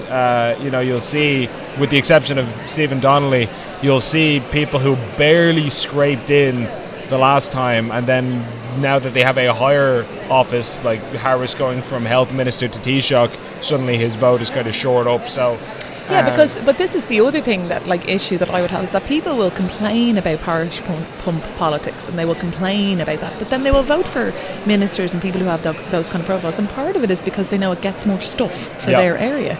And okay, fine, if that's what you want to, the reason why you want to vote, good for you. But at the same time, if you're not, that's a very inward focused way of voting, and it means that movements and things that are, you can't complain about the state of the nation generally if you only vote for people who either came, fixed the road, or are a minister now, and you think, well, that's great, I'm all right, Jack, that might suit me. I'm not going to vote for Roderick O'Gorman in my area because he's a minister and that might get me some stuff from my area, if Roderick O'Gorman is putting iPass centres in every working class community in the country, because I don't think that that's fair. We have to be a bit more mature and say, okay, just because they're a minister doesn't mean you just vote for them for your own benefit. But listen, the thing is, Roderick O'Gorman looks set to lose the seat, so those voters obviously were dead wide. But because I don't want to be hyperbolic about things, but I think about the way we approach elections, not just in Ireland but across the Western world in general, and that politicians will make pledges to you. They'll say, "Oh, I'll do this. I'll give you this grant, or we'll invest this in your community, or we'll whatever." They make you all of these very specific promises. This is what I'm going to give you and people like you. And I think about how, in what sense is that substantially different to a bribe, in that if he was going around with €50 notes to everybody and saying, if you give me your vote I'll hand you this, he'd be done for corruption. You'd say, no, that's totally not only immoral but illegal. You can't do that. But if you offer to increase my social welfare or whatever, something that's going to directly benefit me and improve my life, surely that's the same thing, right? I don't know. It's just like a legal version of bribery, I feel, in some ways. Now, but it's also anti-democratic, because fundamentally what it does is it makes it nigh on impossible for a new person to challenge you. Yeah. And this goes back to the thing of, there's multiple different benefits that you have if you're in these stronger positions. First is money. It always comes down to the money. And as I said earlier on, we saw in the lead up to the general election where Simon Harris and everyone else was pretending that they didn't know when the general election, and that whole farce for weeks. But in that 3-week period where everybody was speculating about when the general election would be called, Fine Gael were absolutely hammering billboards, bus stops. That's all money. It's everywhere. So you have the advantage of money, and then you have the advantage of incumbency, which means that you can write letters, put things in, there's a machine there. There's people who are on salary. There's people who are literally paid to work for you. And then you have somebody like, let's just say, for example, Nick Delahanty comes in, one guy on his own. He got an amazing vote, but he's still up against that machine. It's virtually impossible. That's not good for democracy. And then, worst of all, potentially, we have RTE, who will have only people on debates who literally their criteria for the debates is that you're already elected or that your party is already elected. So the guy who wants to run and isn't on it. So you've no money, you've no profile, and you've no resources. So how is that democratic? Yeah, no, I totally agree. And I think that one of the biggest problems as well is the funding of political parties. I'm sure some of the smaller the anti-establishment parties would be telling me like shut up, because we're about to benefit from that, as far as like into an independent Ireland. But this whole thing that when you get over a certain percentage of the vote, you get funding, and the higher your percentage is, the more funding you get. I've heard from people who have been around politics longer than I have that's been hugely damaging. Because exactly what you're talking about, you're making sure that the incumbent parties have trunk loads of money that they can use at a moment's notice, and the other people have nothing. But also you combine that with the donation limits, which makes sense on paper. We all understand the concept. Okay, you don't want it that some mega corporation or some George Soros can come in and give this one candidate or this one party 50 million quid and they just destroy everybody. Okay, I get it. That makes sense. But the 50 million quid argument is our limits is 1,000, right? Yeah. And €1,000, by the way, is a lot of money, okay? But just to put it into context for people, like €1,000 doesn't get you one of those billboards that Fine Gael had, not even one. Yeah. I think they're about $2,000 roughly for a 2-week rotation. So what it means is, like, if you or I wanted to run, we'd be having to scrounge and collect little bits. And even if you had like a rich guy who was like, here, I'm willing to support you, I'm going to bankroll your whole whatever. Yeah. You couldn't do it because of the SIPO spending rules, whereas the parties I'm going up against are guaranteed a ton of funding, even if they're from taxpayers. From taxpayers. Yeah. So again, it's one of those things where it sounds good on paper and it makes sense from at face value, but then when you drill down into the actual practicalities of it and how it works, you go, this is not. Yeah, and the thing is that, like, I think that there's better ways of doing it. Like, first of all, I obviously don't think that somebody should be able to get 50 million, right? Fine, but 1,000 is quite a low amount, and as long as there's full transparency. Like, if SIPO had a situation where, let's supposing you run for election, and I have a big lottery win and I want to donate 10 grand to your campaign. As long as that's public and it's on a SIPO website, here's the list of his donors. Sarah Ryan donated 10 grand, or whoever donated all this money. As long as it's transparent and then your political opponents are able to call you out on it, I don't see the problem. Not 50 million, but I think €1,000 as the absolute limit for a business or an individual to donate to your campaign is too low. Yeah, absolutely. And the other problem with it is the parties that have the state funding that they receive, it means, again, this is something that I've heard from people who've been around politics a long time, it means they don't have to give a crap about what their base thinks. And I believe, again, you know more about this than me, I'm sure, so you can correct me if I'm wrong, but I've heard this has been a complaint by some people in Fianna Féil that back in the day when you had to fundraise from your grassroots base, and you were intensely reliant on having the approval of the kind of low-level rank-and-file people, because you needed their money to keep the whole operation going. Now we don't need your money. You can shove your donation where the sun don't shine, because we are guaranteed however many millions, so what do I care what you think? And I would say that is what you've just said there is part of the reason why, Fianna Féil and Fine Gael, we can talk about how they're having, an election and there'll still be a Fianna Féil, Fine Gael government and all that, but Fianna Féil and Fine Gael vote is going down each election. And I think that there's loads of reasons for that. But part of the reason for that is that back in the day when you had these members, these were the members who went out and put up posters. But now a lot of parties will be using private companies to do this because they've got money, right? But over time, what it does is it values the principle of the value of your membership of that party. You feel Micheál Martin, for example, would have had a number of Ordeshna where he would have given the members a vote on certain issues and then just disregarded what they voted for, like the life issue and other things, and then just went ahead and did whatever he wanted. And he's getting, over time, the participation in people, and this is across the board, it's not just Fianna Féil, I know anecdotally from loads of people across the board, really hard to get people to canvass for you, people just are completely disengaged, the membership numbers of all parties are just so much lower, and a part of that I think comes from the funding thing, because you don't need to be accountable to these people anymore, you don't have foot soldiers in the communities, and so you just put up a load of posters, and as I said to John earlier on, a lot of voters who get up in the morning, who go to work, who have their kids, who aren't politically engaged or whatever.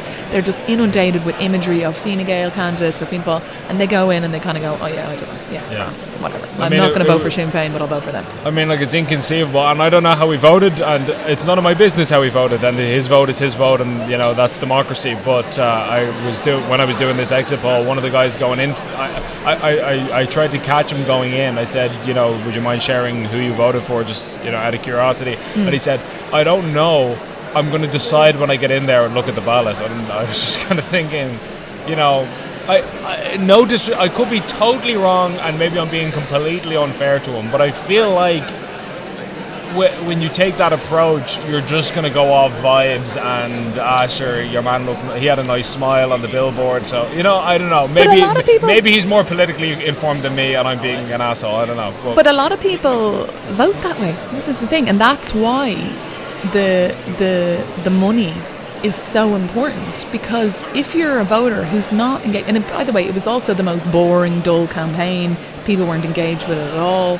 It wasn't interesting. So if you're that kind of guy, you go in and the poster's nice, whatever, but you're familiar with the name, let's just say Blaine from Emma Blaine, because her picture has been superimposed into your brain at every bus stop, every billboard for weeks. Oh yeah, I know that name. I recognise the name. Yeah, fine. And that's the stabilitarian vote. That's the person who goes in. That's what you get. That's what your money gets you. And I'm not sure how you counteract that, but there's parties on the right and independents and centre-right parties, whatever, that need to kind of come together. Like this, we're early in the day now, right? So we're seeing first preference votes, and we're surmising how tallies will, or how transfers will probably go, right?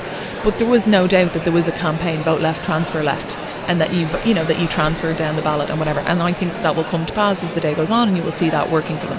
There needs to be better planning by the other side, you know what I mean, to transfer, to not run 5 candidates and the one who all think the same thing. It splinters the vote. It'd be like herding cats. How you do that, I don't know.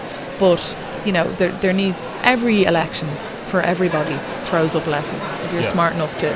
I think at this point there's enough of I'm not in the business of giving advice to political parties or candidates, that's not my job. My job is to just report on what's happening. I sort of view myself like in a nature documentary, like if you see a baby seal getting eaten and you really want to jump in, that's not I have to just film it, that's kind of how I see these things. I can't do any more than I'm doing, but I do feel like, exactly on what you were saying, we kind of have enough data at this point as to which candidates are serious and which candidates are not. If you ran the last 2 times and you bombed and you crashed and burned and did terribly, and somebody else did quite well, like a Gavin Pepper or somebody, don't run against him. You know what I mean? Again, look, that's not my job. It's not my job to do. But that's how I think I would think about these things. If I was a candidate and I had run, the last several times and done terribly each time, and there was another guy who I agreed with on 95% of stuff who actually did okay, the only thing I'm going to do by running against him is potentially trip him up and screw him over. That's the only effect. I'm not going to win, but I might deprive him of votes. Anyway, sorry, go ahead. When you were doing your exit polling yesterday, what was there an issue that came up repeatedly? Because I saw your data, and there was Jim O'Callaghan's, and there was Savannah Batchick's, and there was all kinds of spread of different people, and the profile of people was couples and older and younger and whatever. Was there a repetitive issue that came up? It was all over the place. The most common one, I said this earlier on the stream, was about 5-ish people said verbatim that stability was their top issue. That's why they were voting for Fine Gael, Fianna Féil. And one guy, I said, he said he wanted stability and continuity because he's happy with the status quo. Those were his words. And so the stabilitarian voter, literally in living colour. Exactly, that's exactly what he said. And I thought, and actually it was quite informative for me, because I always hear Micheál Martin and people like that saying, we need stability in government, and I always thought, why? Who cares? Who wants chaos as well? Exactly. What are you talking about? You're not the only person who can bring stability. Well, but it was mind blowing for me to know that the reason he's saying that is because there is a section of the electorate who really wants to hear that, and Yeah. who that's what they vote on. Anyway, I believe we are going to break for lunch now. I'm being given the signal to shut up, so we will be coming back later on as updates unfold throughout the day, and make sure to stay tuned. Go take a bathroom break or do whatever you people need to do.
Hello everyone, welcome back to Gript's coverage from the count. I'm here with my good friend Matt Tracy. How are you, Matt? Not bad.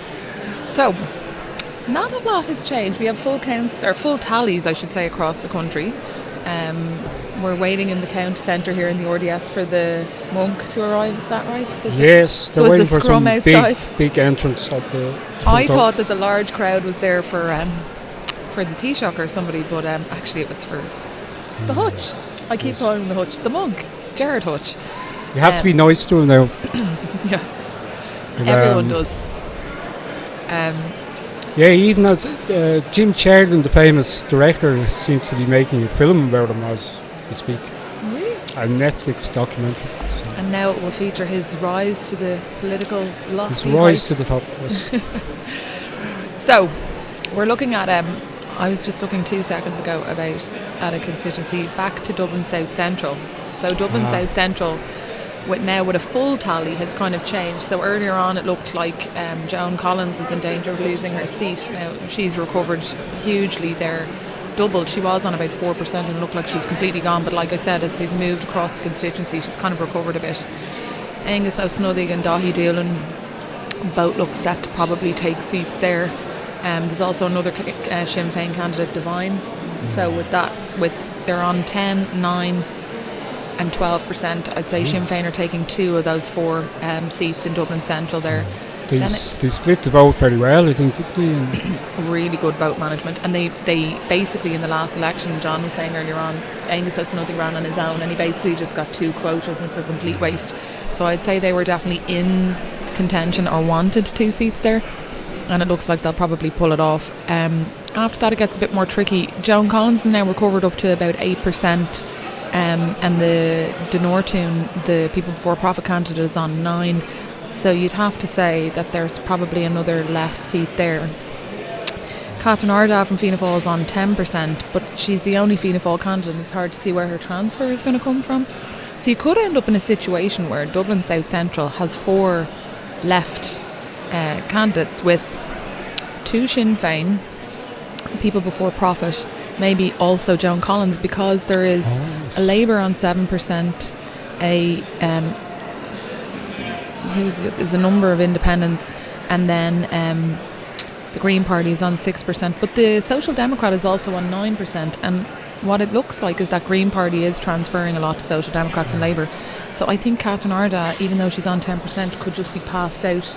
Would the Social Democrat not be in a better position is she ahead of the People Before Profit? She is, I think. Yeah, that's also possible. I mean, I would say that the Labour is on 7. Labour pushes.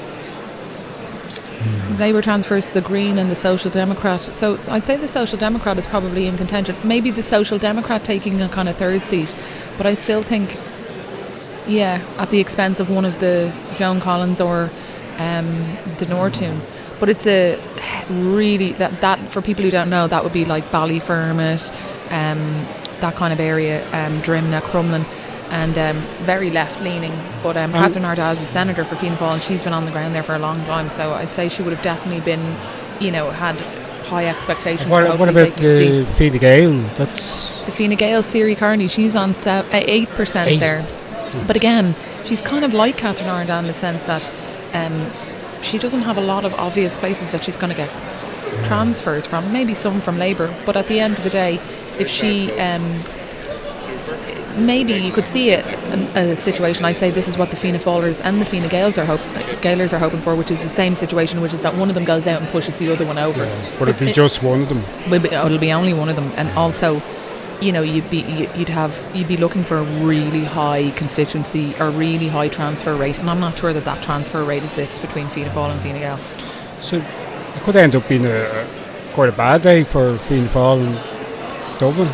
Yeah, I mean, well, they didn't have the seat there to begin with, but I think that there's a number of constituencies that I'm watching where Fianna Fáil have done really well, better than I expected. Cormac Devlin is polling really well in Dunleary. He's definitely going to take a seat there. He's on his own. But and Darragh O'Brien has topped the poll in Dublin Fingal West, but in the other Fingal, I get mixed up, Fingal West and Fingal East, it doesn't look like Lorraine Clifford Lee is going to take a seat. Catherine Ardagh not going to take, it doesn't look like, now it depends on transfers, but it doesn't look like she's going to take a seat there, but there wasn't a Fianna Fáil seat there anyway. So it's not a loss, if you know what I mean. Yes, they're not going to pick up anything. But Jim O'Callaghan is taking a seat in Dublin South for sure. So, there's things happening. Gillian too, sorry. Overall, would you say you're surprised? No, I kind of got a sense that Sinn Féin were going to do better even a couple of weeks ago than they had been. They were down around 16-17%. I think they got their scandals out of the way quite quickly, and they recovered, and then the can't talk thing happened.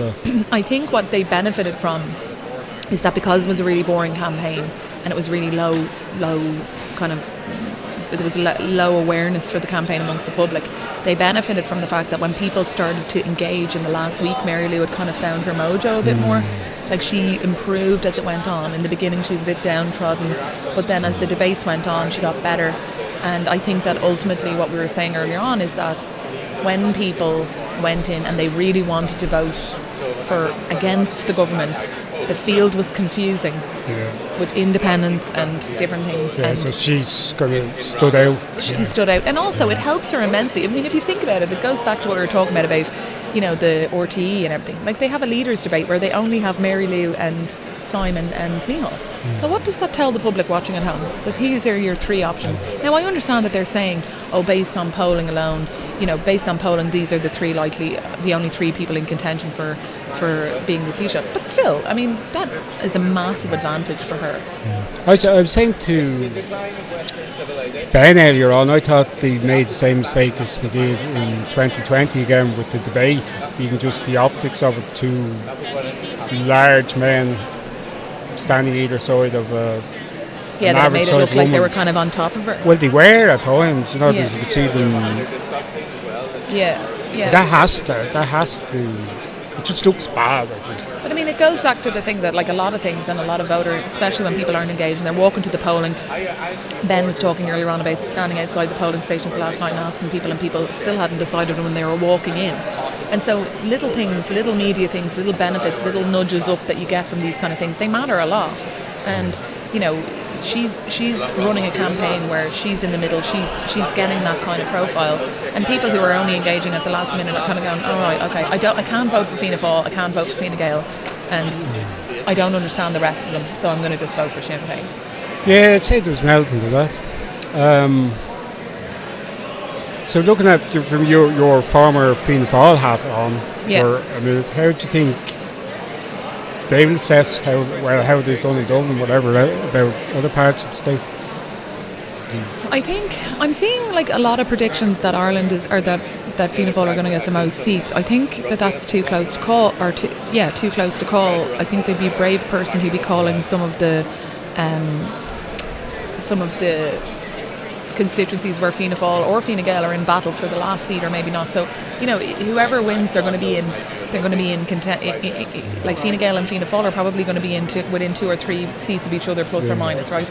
But we're going from at the beginning of the week. I know that there were people in Fianna Fáil who thought that they were going to be, because Fine Gael had such a poor campaign, who thought that they were going to be 10 seats ahead of Fine Gael, and we're going to be talking about eliminating the rotating Taoiseach and having, and really having a really good election. So I think a lot of Fianna Fáilers will be disappointed.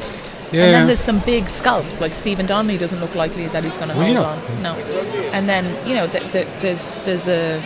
there's some wins, but there's some losses, and where it all comes out in the end, I don't know. Yeah. Did you get a sense, how I did, you'd know people in Fianna Fáil better than I would, that there's a sense, when I was talking to some Fianna Fáil people earlier on, that they kind of getting to the stage where they see the association with Fine Gael as being almost a complete negative at this stage. That they're coming out of governments, and they're always coming out worse. I think that party support for Fianna Fáil and Fine Gael, people will spin this election. They'll say all parties will. They'll say, this is a win, you know, we're back in government or whatever. But if you actually look at the percentage, the leak of the vote is going down every single time. And people have, obviously, it used to be the case that it was kind of Fianna Féil, Fine Gael, Labour, and then Sinn Féin, that was kind of it. Now people have so many more options. So I think over time, yeah, it's damaging them. But I also think there's a lot of careerists in Fianna Féil. Micheál is one, and the goal is to be in government, and the goal is to be in power. And, you know, if that's the route, then that's the route. I mean, you know, they're not even going to have, probably not even going to have enough seats between them to form a government. Is there no sense of kind of like loss of caste almost, you know, that they, or did they not care? A little bit, but I think it's different inside of Dublin and outside of Dublin. There's somebody here asking us about Mayo, and I was looking up Mayo a few minutes ago, and that would have been one of the ones that Fianna Féil would have been hoping to take 2 seats. And it doesn't look at the moment, and again it looks like, you know, it can change and transfers and whatever, but they would have been hoping to take 2 seats with Dara Cleary and Lisa Chambers, and now it's kind of looking a little bit like that's not going to happen for them, and I'd say that will be a big disappointment for them. Especially when you look at constituencies like Mayo, Galway West, particularly Galway West, where the odd time the Labour Party would have gotten one of the 5 seats. Yeah. It was always kind of obvious. Yeah. The battles years ago, the battles were always within the party. Like, you knew there was a Fianna Féil seat, so it was just a matter of who beat who within that. You know, you're in an election within the election because there was going to be or you knew there was going to be a Labour seat, so it was who got it at convention. But just in Mayo here, so the tally is complete. Rose Conway Walsh Sinn Féin is on 10,000 votes plus some. Alan Dillon next, Fine Gael, he's on 9,431. And then next is Dara Cleary from Fianna Féil, he's on 8,500. Then next is Mark Duffy from Fine Gael, 5,900. Ciara Keogh, Fine Gael, 5,700. And Lisa Chambers, 5,400. And then Patsy O'Brien, non-party, 5,200. Paul Lawless, I think that's Aontú, 4,400, and then another Sinn Féin, 3,600.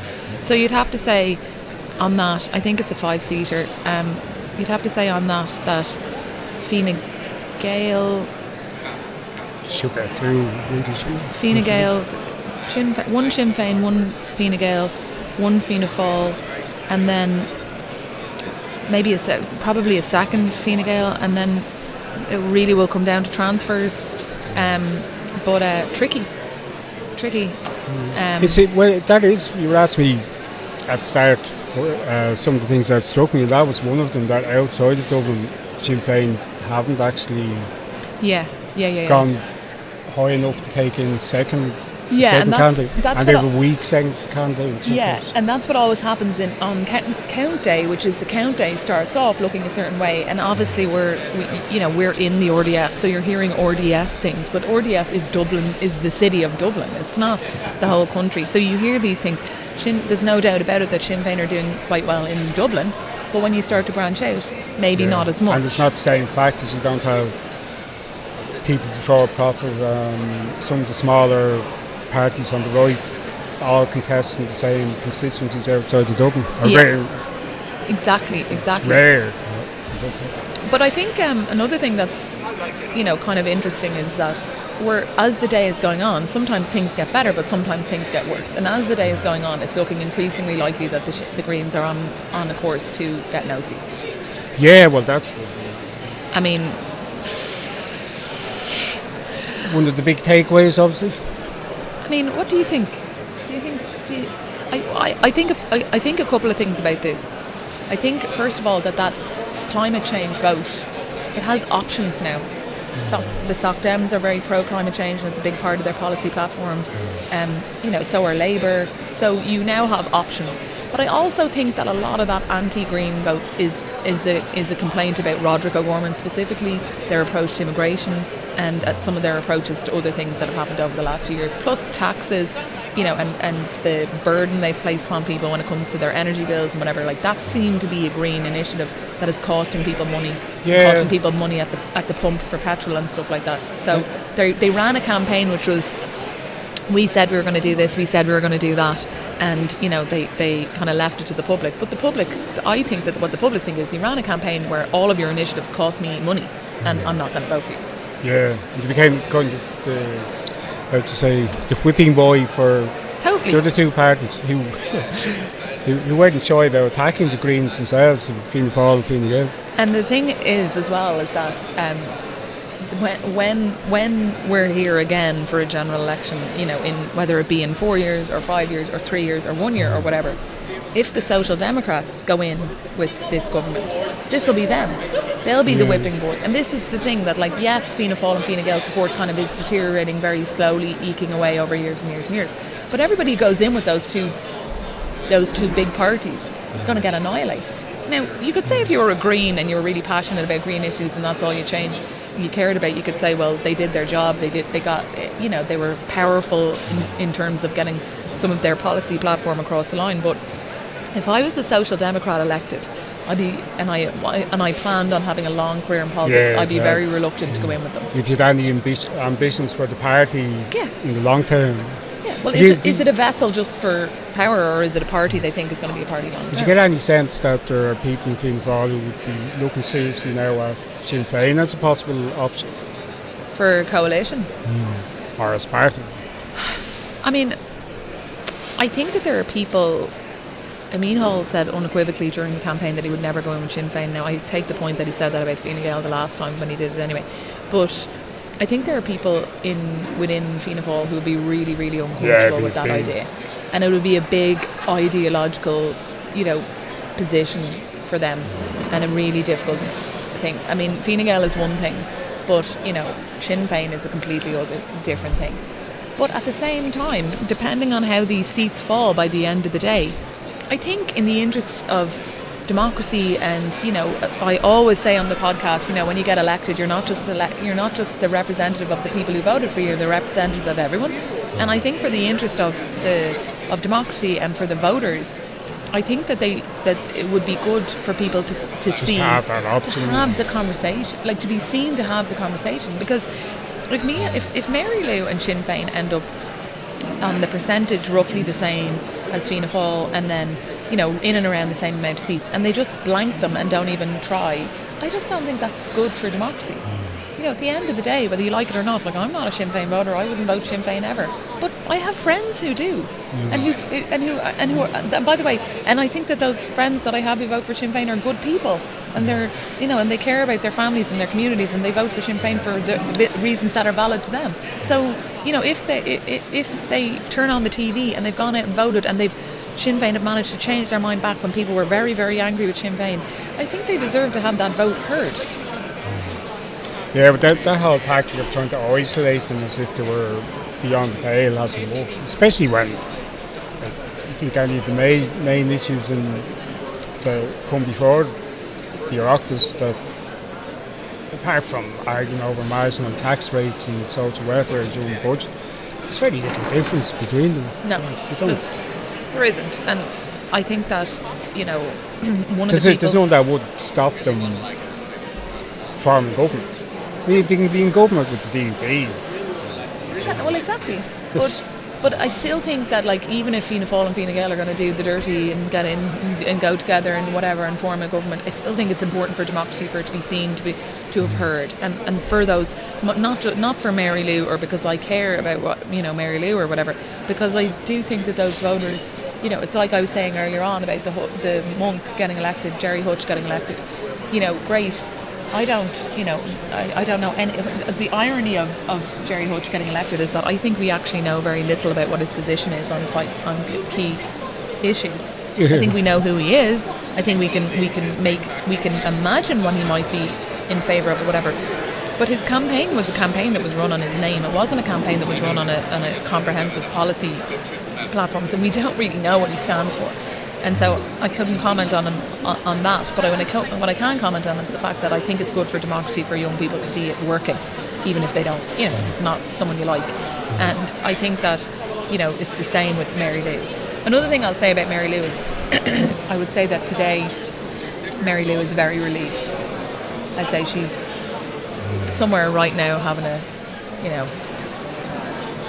a libation of some description. Her heart rate is starting to go down because a couple of weeks ago I think this campaign looked like a complete disaster for Sinn Féin, and then they turned it around. Well, I don't think it's anything to do with politics. I think one of the key things was the Can't Talk video.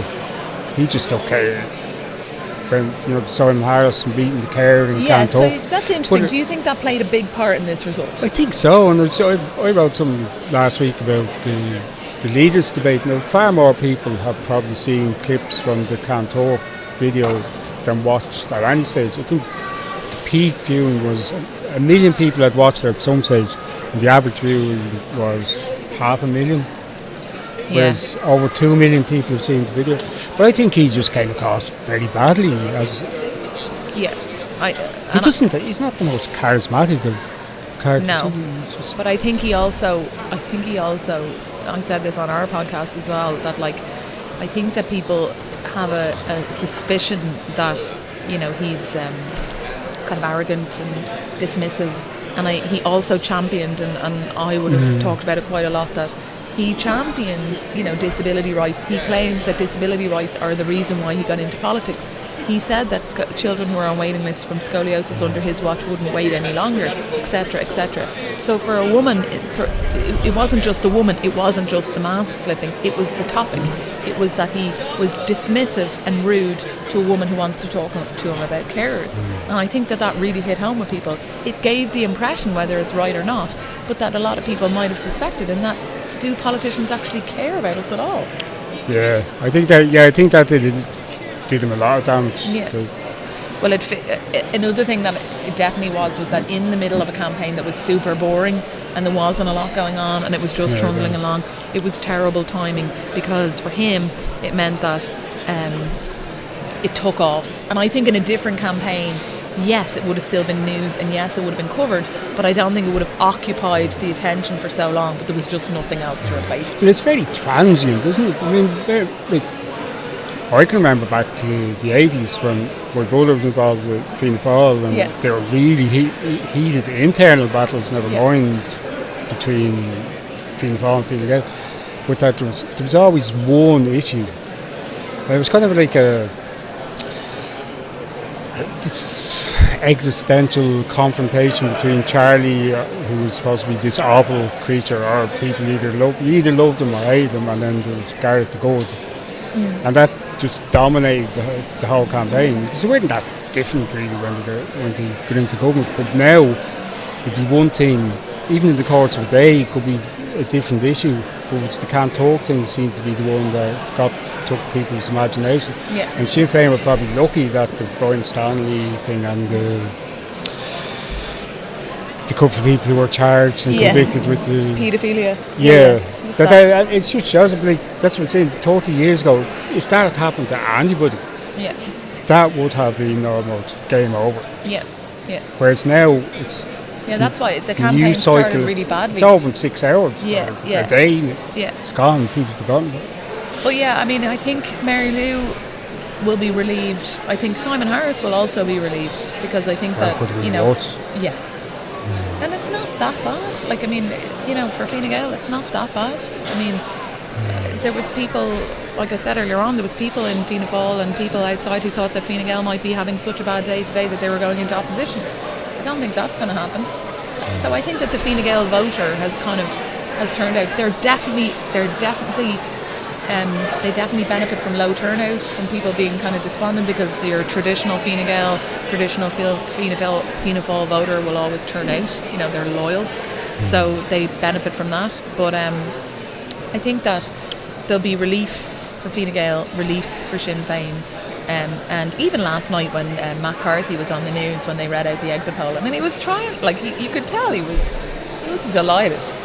And they still, in fairness, and I'd be critical of Worthy, but they still were like, "Are you disappointed with that result?" And he was just like, "No, why would I be disappointed?" They were literally topping it. Well, it shows, I suppose, how tenuous the balance between the three of them are. Or at least that Sinn Féin at one stage looked like they were on a unstoppable downward trajectory from, probably over 30% at one stage in the polls, and just steadily downhill. They managed to turn it around. Whereas Fianna Féil and Fine Gael just, as you were saying, even on the worst day, they're never going to do worse than probably 19%. Yeah. Because the people who vote for them come out and vote for them. So. There's a tally here, complete tally in Clare, where people might remember that Timmy Dooley has lost his seat the last time to his running mate Cathal Crowe. But now Timmy Dooley has topped the poll and will return to Dáil Éireann probably alongside Cathal Crowe. So that is 2 for Fianna Fáil, with 1 for Sinn Féin. And Violet Ann Wynne is polled at 0.5%. So Sinn Féin took back the seat that she had? Yeah. And then Joe Cooney is the lead Fine Gael candidate, and Leonard Kerry is in 5th. So that's a surprise now. Really? I would say I would have put that maybe 10 or 11 on their list of seats that they would have, the 3 or 4 need to win back, plus they've already won Lead West. The extra one, so they must be looking at an extra 8 or 9 at this stage. Really? I would think so. Yeah. 4 or 5 in Dublin alone, and then just Clare. Actually, in Louth, I don't think she's going to get seats. She got 17% on one of the tallies that I saw. In Louth? Yeah, and nobody's giving her a chance at all. She only got a couple of hundred votes in the local elections. No, I mean, Sinn Féin have recovered. There's no doubt about it. But and on a better day, they could have. They might have won 30 seats. Yeah. If all the stuff that happened a couple of months ago hadn't happened. Oh, for sure. I mean, they think they were in a strong position for a long time, but then it went down, and it seems to have recovered. I mean, I think that, if Sinn Féin had had another 2 weeks in this campaign, they probably would have done even better. That would be an argument in favour of the longer campaign, because I think Fine Gaelers were absolutely delighted for it to be over because it was getting away from them. So, their argument for the 3-week campaign has probably been made from their point of view, but I think from a Sinn Féin point of view, they could have really done with another 2 weeks, because I think another 2 weeks for them would have been a good few more seats. What do you think of Claire Daly and Mick Wallace, neither of them getting elected, and also Claire Daly's protege Dean Mulligan, out my neck of the woods, he's Swords, and she would have had a really good relationship with him, and he'd worked the ground for a long time while she was an MEP, and so she moved constituency to run in Dublin Central on the basis that he might take a seat there after all his work. He has not made it, and she has not made it. What do you think that means what do you think that tells you about that kind of voter?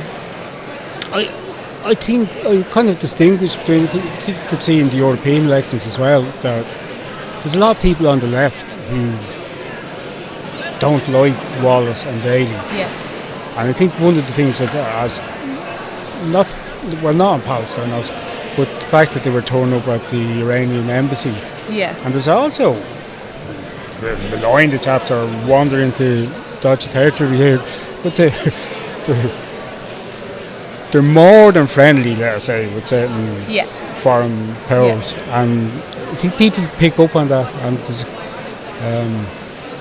it's funny though, because they would have been... Why are they so friendly? They would have been big players at one point, and now it's... Why would somebody on the left have, whatever about Russia on a bad day, why would somebody like Claire Daly or Mick Wallace turn up to celebrate the 40th anniversary of the Iranian Revolution? A regime that has gay people locked up and murders gay people, has women practically denied, the normal democratic rights that they'd have in the West. And so, why would anybody on the left be associated with it? You think that damaged them? Oh, it's definitely, Yeah, I think there are an era in politics that's now over, and again, it's kind of like the other thing in that, like, there are so many options for a left-leaning voter now. Their day is kind of gone. Yeah, kind of. Like, they used to be hoovering up a certain amount of votes who had no other option, but now they have lots of options, and so, like I said about the Greens, it's the same. The more parties that enter, the more choice there are, people like Claire Daly and Mick Wallace have kind of moved. The political environment has kind of moved on from them. I don't think they'd be greatly missed either.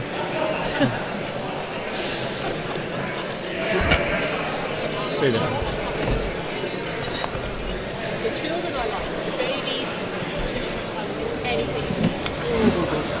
You got gossip for me? I don't really. I was given out to by Laura Perrins for taking pickles off the Big Macs. Yeah, why would it? What kind of a sociopath?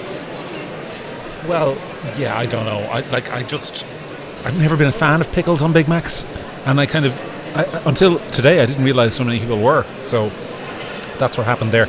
Anyway, you have been. What have you and Matt been talking about?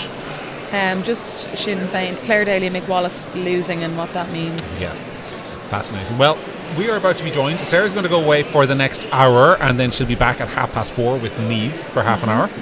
And I'm going to be here for the next hour with Laura Perrins and Gareth Soy, alternately. So I will say goodbye to you if I could. You will. Get Laura to come in. Fiol says this is a day for a day drinking. I quite agree. And Chris Donoghue says she liked Claire Daly. She spoke up to the EU war machine. Peter Kay says, can you move your mics closer to your mouth? Well, we're doing our best. And the sound quality is bad here today, folks. And it's not all our fault. Part of it is that it's very noisy around here. And poor Noble, who does the sound for us, has been doing his absolute best. As you can hear, my next guest shouting and asking the previous one whether she wants her coat. Oh God, it is loud. Hello, Laura Perrins. Hello. How are you? I'm fine. It's an honour to have you here with us. Laura is a writer at Gript. She does an awful lot of writing on cultural and social issues, but you were saying to me before, and you don't really understand this whole business of counting votes the way we count them, because you've lived in the UK for the last however knows many years, where elections are much more simple. Well, I would have rather not admitted that right at the start, but yes, I did walk into the voting booth yesterday and they handed me this really long, 15 names on the list. I'm like, what nonsense is this? Yes. And then it's not just an X, you actually have to put like numbers beside them. So I did that down to about 5. Oh no. Or 6, maybe. Well, maybe 7. better. Maybe 7. I am in a constant fight with the readers over how far down the ballot you should go. Well, I think it's a 5-seat constituency, and I had it in my head to definitely put down 5. Okay. Well, that was good. I may well have gone to 7, which I feel was a big effort on my part. But no, I respect everything that it's hand counted, and someone will get elected on Monday on the 18th count or whatever that is, as opposed to some stupid machine counting like you have in the United States, which is clearly ridiculous. But yeah, I mean, it's just, look, it's a different system, so that's fair enough. It is. Fairer. I mean, all the lefties in the UK have been wanting proportionate representation for years. In fact, Reform would have done a lot better if they had PR. It's because it is a rigged system. Proportional representation is a rigged system. It is. It's designed. I mean, if you think of two different voters, one of whom starts at the far left and the other one who starts at the far right, and they work their way through the preferences, both of them are going to meet in the middle. So the candidate in the middle has an advantage because the preferences are always going to flow towards the centrist. I see SK in the chat saying our system is the best. I just disagree. I think the system in the UK is much better because it allows you to vote the government out. Like, if you don't like the Tory or the Labour government, you just vote for the other guys, vote them out. You can sack the... I nearly said a bad word, but you can sack the buggers. Yeah, but then the complaint of the last UK election was that Labour actually had a very small mandate, in that the number of people who voted for them was, I think, historically quite small. But I guess the other argument always is, politicians campaign on the basis of whatever system is in place. Mm-hmm. So you can't just say, take an Irish system and say, oh, well, if that was done as first past the post, all of these people will get elected, because clearly if you change the system, then they will campaign in a different way and people will vote in a different way. The same for the UK. And I mean, this usually comes up in the Electoral College in the United States. If if the winner of the Electoral College hasn't won the popular vote, mm-hmm. then the big cry is, oh, well, the Electoral College is inherently discriminatory and dates back to slavery. Like, well, it's it's done so that smaller states have a say. It is called the United States, and as I said, people, you know, the candidates campaign on that basis. If it was a purely popular vote, then no one would go to, you know, Idaho. But those same people who say things like, oh, you know, the candidate Trump in 2016 didn't win the popular vote, some of them be sitting in Ireland and they'll be happy with a situation where Fianna Féil, who've won less than 20% of the vote per the exit poll, and nothing seems to contradict the exit poll so far, and Fine Gael have won 21% of the vote, will get together, form a coalition with the Labour Party, who won like 5 or 6% of the vote, and we'll have a cobbled together government that no one voted for that represents less than half the electorate. And they'll call our system superior because it's proportionate. I just don't buy it. Well, I just don't buy it. I think the other defence of PR is those kind of negotiations happen before the government is formed, whereas what happens in the UK is there are obviously different groups within the parties. You have Labour or the Tory government is elected, but there's coalitions within the party, and sometimes those coalitions don't hold. So that's what happened essentially in the last term when they got through 4 prime ministers in I mean, you have to write them down: Johnson, Theresa May, Sunak. I mean, people say first past the post gives stability, but in fairness, the last 5 years in the UK show that isn't always the case, because it's incredibly unstable, because it's essentially the coalitions within the parties, whereas over here, perhaps the coalitions are clearer. And the negotiations have to happen beforehand, and they have to make, they have to come to an agreement on what they're actually going to do in government. So, it's obvious. I mean, clearly the Irish system provided much more stability in the last 5 years compared to the UK. Somebody sent in a question. They're asking who will get the 4th seat in Meath East. So I will do the sophology here. Folks, I can tell you in Meath East that Helen McEntee has topped the poll and will be elected. Thomas Byrne from Fianna Fáil has come in at 14%, will be elected. And I think, I can't remember his first name, but that nice O'Rourke fella from Sinn Féin is on 16% and will be elected. After that, lads, it's anyone's guess. Thomas Byrne lives around the corner to me. Yes. And I think Aintu actually have a shot there.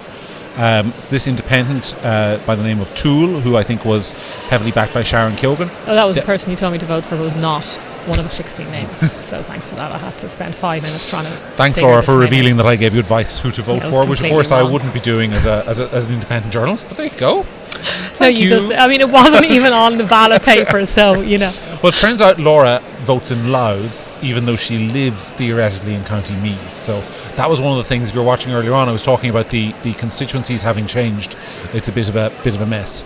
Fiol says McEntee topped the poll. Day drinking it is. Yeah, folks, I just want to say there are some people out there who bought a story the other day from our friends at the Liberal saying Fine Gael are worried about Helen McEntee's seat in Meath East, and I tweeted in response, no, they're not. They never were. Today's the proof of it. She was always going to Brian Stanley. Alan Phelan asks, what about him? He will top the poll. And then somebody says we should give Meath to the Brits in exchange for another county. Yes, please. Yes. Yeah. I think that would definitely make my life easier. Oh yeah, no, I would. No, I do admit to that. I'd go for it. Devon, maybe. Yeah, that'd be fine by me. Yeah, although then we get loads of debt. So. Yes. Yeah. Somebody says the Donegal tally is in.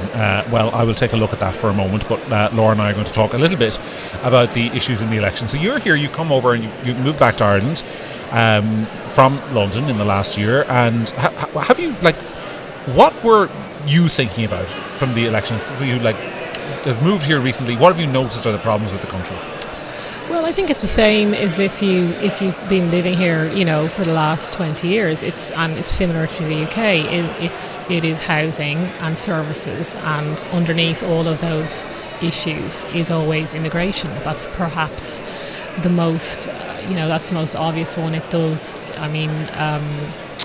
It does place pressure on both housing and public services in general, and it's completely dishonest to pretend that it isn't. And I think the coalition here has kept the immigration thing in line quite successfully for a while.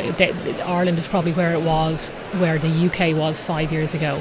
But now in the UK, I mean, even the Labour Party, I mean, Keir Starmer came out with a very, very strong speech saying the immigration numbers over there are out of control, which they are. I think the gross numbers are about 1.2 million, and the net we're close to million. So I was talking to your friend and mine, David Quinn, last night, and I hope he doesn't mind me quoting him, but he was saying that if you actually take the Irish figures from the last year on a per capita basis, we're ahead. What we have is kind of the equivalent of about 1.4 or 1.5 million in the UK. So, I mean, the two countries are very similar and they're under similar pressures. And this election seems to me is unlikely to produce a government that changes course in Ireland. So that problem will be bigger. Yeah, Crick says we don't care about the UK, but actually I think you should.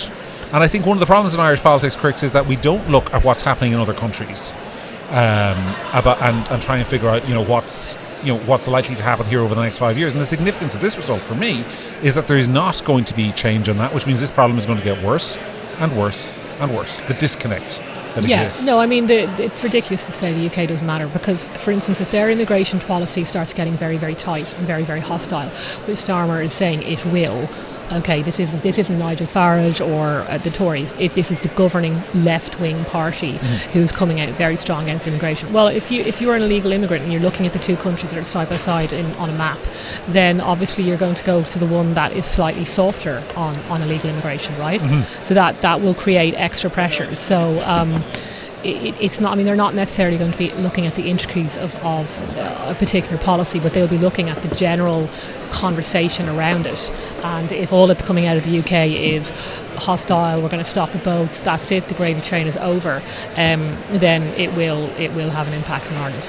Yeah. Somebody was asking about Donegal. I have the figures. Pearse Doherty will top the poll with a massive surplus of about 6,200 votes.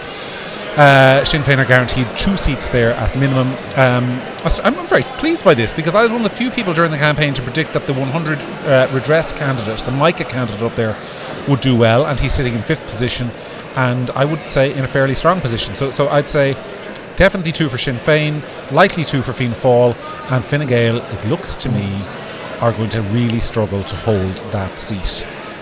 They are in significant difficulty. They've only taken 9% of the vote in that constituency. A quota is 16%. Fine Gael are going to really struggle not to lose a seat in Donegal, and I think that Thomas Pringle is going to find himself in real trouble, the left-wing independent, up against Mr. Ward from the 100 Redress Party. So that was the question. Jackie Jr. asking, how's the Dublin Central seats, brother? Did Hutch get his seat? Has there ever been an event like this that you can remember in like other political systems where, like, essentially somebody who's best known as a crime kingpin is being elected to the National Parliament? Yeah, it's bizarre. People, I guess, he might be seen as silently anti-establishment. They are attractive candidates right now. Someone who's different. I think it's probably best not to vote for people like that. But it'll be interesting to see what happens. Yeah, guys, there's no way. I have said there's no way I could have cast a vote for Gerard Hutch. But it's one of those things, as you look at these votes come in, you're going to see that he is going to do very well from all over the place. He's from anti-establishment candidates. I think he'll pull votes from Claire Daly, who's on the hard left, to Malaki Steenson, who's much more on the right, to Sinn Féin, to everyone in between. And I think it's just a pure 2 fingers to the system vote. But why don't we see that elsewhere? It seems it has to be, people have to find the right candidate who they think is the complete correct 2 fingers to the system. I mean, Nigel Farage has accomplished it in the UK, where you were. You vote Farage because it's an up yours in a way, or is that too much of a simplification? I think it's a simplification. I mean, the Farage thing is complicated in terms of, do you vote for him because you want him, or do you vote for him because you're really, really annoyed with the party that you would normally vote for? And how far can that vote? Obviously, it's a risk because you technically would split your vote on the right, and the Tories definitely lost a lot of seats to reform splitting their vote. But the other thing... Sorry, I'm just laughing. Somebody called Mountains of Elysium and said, crime kingpin, you spelled normal politician wrong. Yeah, well, exactly. That's some truth to that. Yeah, I mean, I think Farage's main thing was just that he was constantly pulling the Tories over to the right, and in particular, essentially got them to give the Brexit referendum. But he achieved that without being an MP at the time. So the strategy differs, I think. I mean, this is the issue with the independents. I mean, over here, how effective are they really? Can they ever get any of their policies through, or is it just too easy to ignore them? Because obviously there's two ways you can influence policy. It's either getting a particular policy that you want passed, which the Greens have been very effective, or either pulling an establishment party like Fine Gael or Fianna Féil towards your position, getting them to adopt the policies that you would like or close to. I think in the Irish system you're still looking at trying to pull the parties closer to your position. I mean, Fine Gael have definitely gone further right on immigration. They mightn't admit it, but they have. And I would expect that drift to continue. Okay. So somebody was asking about Gavin Monaghan, where there was no results in earlier on. I have what is probably about an 80% tally for Gavin Monaghan, but I think it has subsequently been completed, but I just don't have the completed figure. Very bad performance, very disappointing performance for Independent Ireland up there with Shane P. O'Reilly not really showing. Aontú very much in the hunt. Sarah Riley's on 7%, but if the Independent Ireland votes come back to her, Aontú have actually a shot at a gain in that constituency. Otherwise, Sinn Féin are guaranteed 2. Fianna Fáil, a very strong performance by Senator Robbie Gallagher. Now, I do think some of these votes might be missing. The votes that are missing here might belong to Fianna Fáil's Brendan Smith. It's hard to tell, but I think Fianna Fáil is safe for 1, Sinn Féin are safe for 2, Fine Gael are safe for 1, and then the third seat could really go anywhere. But I think that tally is Monaghan heavy. I think it has been all day, so we'll wait in the first count there to get a full picture. Is that you count in the UK is just so much more simple. Like, you know by 2 o'clock. You don't have to wait for days and days and days. Well, you certainly know within the day. Yeah, yes. I mean the exit polls also have been very accurate the last few times, and then it's wrapped up certainly within the day. Yeah, I mean you're not waiting till the next week, as said, for the 15th count to be completed. Yeah. Joseph asks, any updates on a seat for Nick Delahunty? I'll give you the answer to that question, Joseph. There will be no seat in this election for Nick Delahunty. He has performed credibly. He will poll about 5% of the vote in Dublin Bay South, but I mean 5% of the vote is go home. But I mean with some credit, but go home. So I was talking to my dad yesterday. Do they have to put the deposit down, all these independents? I assume they do. Very good question, Laura. If you're running as an independent, you have 2 options. Basically, you can pay the deposit, which is a couple of £100, or you can get like 300 voters. No, I think it's nothing like that. It's 30 voters to actually fill out a form to nominate you. But having run myself, I can tell you it's harder than you might think to get 30 voters to fill out a form to nominate you. I guess you need a big extended family then. And then in Yes, and then in terms of getting your deposit back, it's not. People sometimes say when you say he lost his deposit, it's not about losing your deposit. What it's actually about is getting something called your election expenses back. So if you get a quarter of the quota at any stage when you're eliminated, that's the first preferences plus transfers, you're entitled to be refunded the cost of competing in the election, which can be worth an awful lot of money. That is the figure for a lot of these candidates. Somebody like Nick Delahunty, is he going to get a quarter of the quota? 4-seat constituency like Dublin Bay South, he's on 5%, the quota's 20%, he's going to get his expenses back. So it's a credible performance. Okay, I assume this is because they want access to democracy and it shouldn't just be reserved for the wealthy. Is that the argument? That's the theory, yes. But I really think, I mean, it's also to say that it's also to provide a disservice, right? So it's a disincentive, so that you have to think you can do reasonably well to get on the ballot paper. And if you spend loads and loads of money and only get 1% of the vote, you've been wasting everyone's time. So that should be disincentivized. That's the other theory. TOS asks any updates on Patrick Quinlan. He will not be a member of the next Dáil either, I can tell you that. How are the IFP doing? There will be no members of the IFP in the next Dáil. Carol Nolan, somebody asks, is going to top her poll and has done remarkably well. Herbert Ahern says the party list system is the best. I agree with that. The party list system? Yeah, so this is where there's a threshold of 5%, say, and you don't vote for individual candidates, you vote for political parties, and the ones above 5% are given seats proportionately. So it means that... Where does this exist? The Netherlands. Okay. Germany. Right. Partially, I think, in Italy, etc., etc., etc. Well, the Italians now, they have a reputation for great instability. They do, but that's because they can't... And the Germans. I thought they've been quite stable recently, the Italians. Yes, no, I haven't heard. Apart from the bridges, they're not stable. Yes. You see, looking at these questions, keep the questions coming, guys, and we will do our best to answer them. That's what we're here for, if you're watching. And also, if you're watching this, as I think 25,000 of you have today so far, and you value the service we're providing, you could always sign up for subscription to Gript. That would be most welcome on your behalf. So I guess Laura, we're in that lull in the day between where the tallies have been done. So behind me now in the hall, and you can just about see, if you just look over my shoulder in the background, you will see the guy in the orange jacket, and you'll see people like fiddling with papers. So what they're doing now is, I think they are finally getting on to doing a first count in that constituency, or they might still be sorting the ballots, which is where they're basically trying to sort them into piles for each county. It's a lengthy, bloody process. How much is the deposit, James? I just addressed that. It's not actually a deposit. It is money you get back. So somebody says they can see somebody watching sports on their phone. Sometimes I wish I was watching sports on my phone. The rugby's on, of course, at the moment. Yeah, it caused a massive delay. Well, quite a significant delay to get in. Very inconsiderate with the rugby on today. Yeah, absolutely. Mayo, somebody says Mayo, will transfers help Ain to sneak into the last seat? Is that realistic? I think it could be. The strong performance there of sorry, I've forgotten his name. Forgive me, lads, I've been on all day. You know who I'm talking about, the guy from the Irish Voice, or whatever he's called.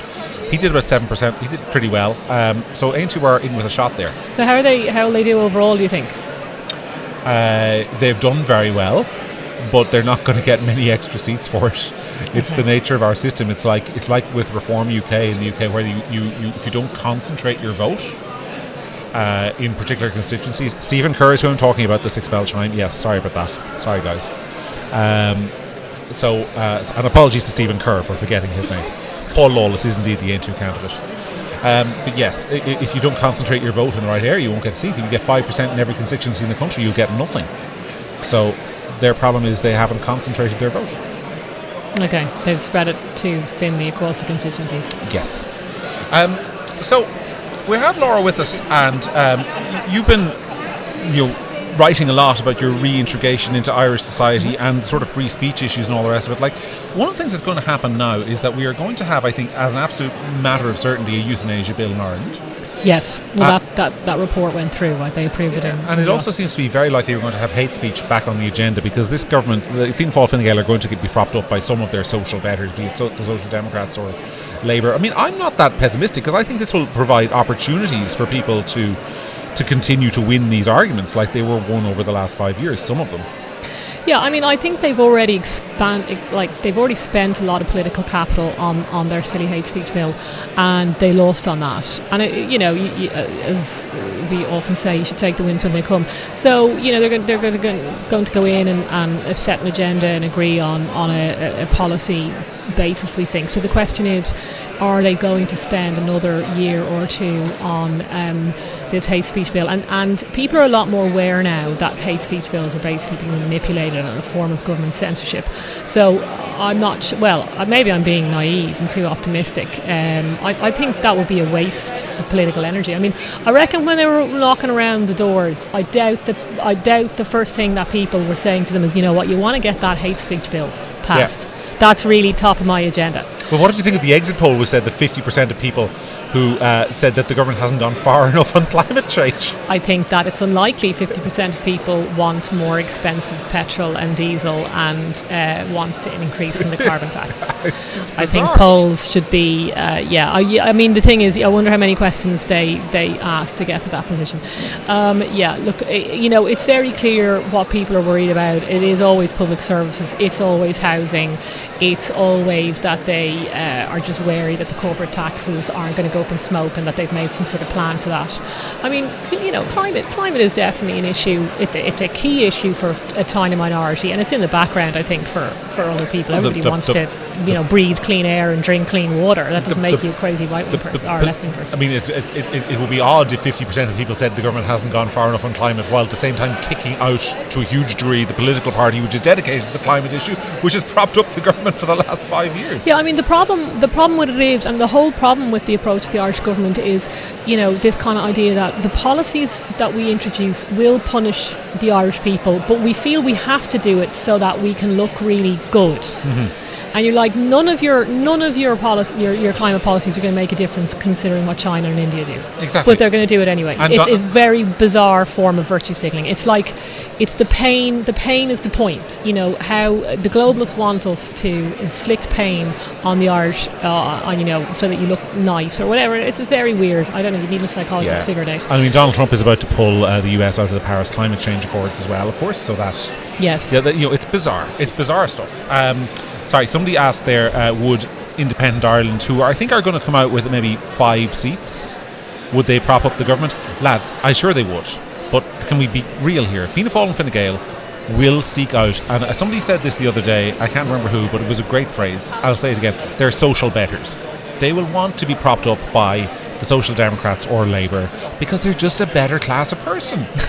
They are. I mean, you feel better. You feel better walking out of a meeting with Ivana Bacik than you do walking out of a meeting with Michael Collins. You know, she's a Reed Professor of Criminal Law. She's a liberal. You're breathing the rarefied air. I'm telling you, lads, now they're going to go in with somebody from the left, and also, you know, it gives them an excuse. It gives them somebody's blame because they can go back when they do all the stuff that their voters don't like, which is on climate change, on hate speech, and all the rest of it. Then the lads go to the doorsteps. They shrug their shoulders and go, yeah. They made us do it. These niche issues that nobody cares about. Yeah, you're right. That's true. And then ye all fall for it at home, and you go, we have to get the Greens out. We have to get the Greens out, and no one ever says we have to get Fianna Fáil and Fine Gael out. So that's how it works, and that's why they do it, and that's why they'll do it again. Yeah. Well, it depends. It depends, I guess, on how many niche subjects are going to be pushed, and by a much smaller party. Indigenous Rights asks, how is Suzanne Delaney doing? I know who Suzanne Delaney is. She's a candidate in Dublin West. She's an independent, and she is not going to be in contention for a seat. I think she polled somewhere around 1,000 votes, which is no mean achievement, but nowhere near what one needs to take a seat in that 4 or 5 seat constituency, whatever it is. All right. You're all talked out. I'm kind of all talked out, but I have to do a whole lot. You get to leave me for a little while. She half killed me, folks, over the pickle on the Big Mac thing. Right. Can you explain that? No. Yeah, you can explain that backstory. It's bizarre. Yeah. No, well, there was some food provided here very nicely, and I decided I'd have the Big Mac. It's been a few years, and then I saw on the box that it had no pickle on it, which is a criminal sin. Absolutely. I don't know who would walk into a McDonald's and say, don't take all the pickle off the hamburgers. It's absolutely sick. It's the kind of thing like the Greens would do. Well, obviously they're going to have a vegan. It's actually worse. I'd prefer to just have a vegan burger than a burger without any pickles on it. I don't know. Okay. Why anyone would do that. Fuel Tip North, how are things at home? I'll tell you now, Michael Lowry. I didn't vote for Michael Lowry yesterday, but I told... Is he still going? Oh, he is, yeah. Oh, wow. He must be old. He's pushing 70. Wow. And I was in the polling station yesterday and I saw the lads rolling up to vote for him, and it was all like, you tell he got planning permission for the young fella, he got a medical card for the wife, all that sort of stuff, and you could see him. You could see that. I put him last because I don't like the corrupt stuff. Paddy says more pickle talk. Yeah, more only if you're really good, Paddy. If you're really good. I can do that. House Tip North, Michael Lowry's on top of the poll by a mile. Alan Kelly of Labour will be re-elected and Fianna Féil will take the 3rd seat. I'll tell you that. That one's not hard to call, folks. So Michael Lowry is 70, you say? Yes. Well, I'm not going to say that live on air. Right. We'll just see how bad it is to die in Donegal. So I'll tell you, folks. Later. Certain people out there that we could definitely shed. I mean, I'm against it. I just want to put that on record. But I'm not going to lie.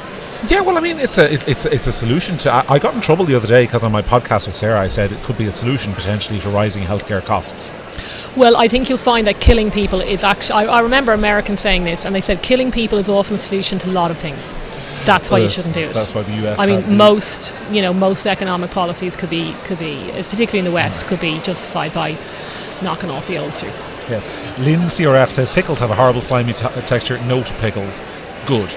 Well done. Well, these are probably the same people who don't drink coffee like you don't drink coffee, which is also ridiculous. That is true. That is true. Gary G asks, what's my percentage? What percentage chance would I give Jerry Hutch? I think if I had to put a number on it, 66 to 75% would be my chance. You just made that up. What? You just made that up. No one could make that up. 3 and 4 chance. I think he's got a 3 and 4 How chance. did you do some calculus to figure that out? How are your maths at a leaving cert, John? Just want to know, because I don't trust that figure at all. I did No honours way. maths. I did honours maths. You again, did Sarah, honours Laura. maths, yeah. I did. No, what was the result? I got a D3 in honours maths. Well, That's I got an A2, John. So I definitely doubt your. So what percentage chance figure. do you give Jerry? I don't know. I'd have to see the numbers made, but I know it isn't 60% because you just pull that out of nowhere. Okay. You know. She's starting to kick my ass now, folks. So I think I'm going to get rid of her. But anyway. Coffee drinkers have notions, says Danny. See, I know the audience here. Notions, I know their yeah, preferences. notions that were superior than tea drinkers. Yes. That is absolutely true. Yes. So anyway, Laura, it's been a pleasure. Laura will be back a little bit later on, though probably not with me because I just can't take this level of being kicked around the place. But you're going to leave us, and we're going to be joined by Gareth Soy, who is from Northern Ireland, which we won't hold too much against him. Laura, thanks a million. We'll chat to you shortly. She didn't even say goodbye. Do you see that? I pissed her off now with the pickle stuff.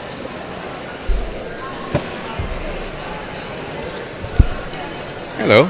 Hello. We were talking about pickles and coffee, and Laura was being mean to me. Oh dear. So,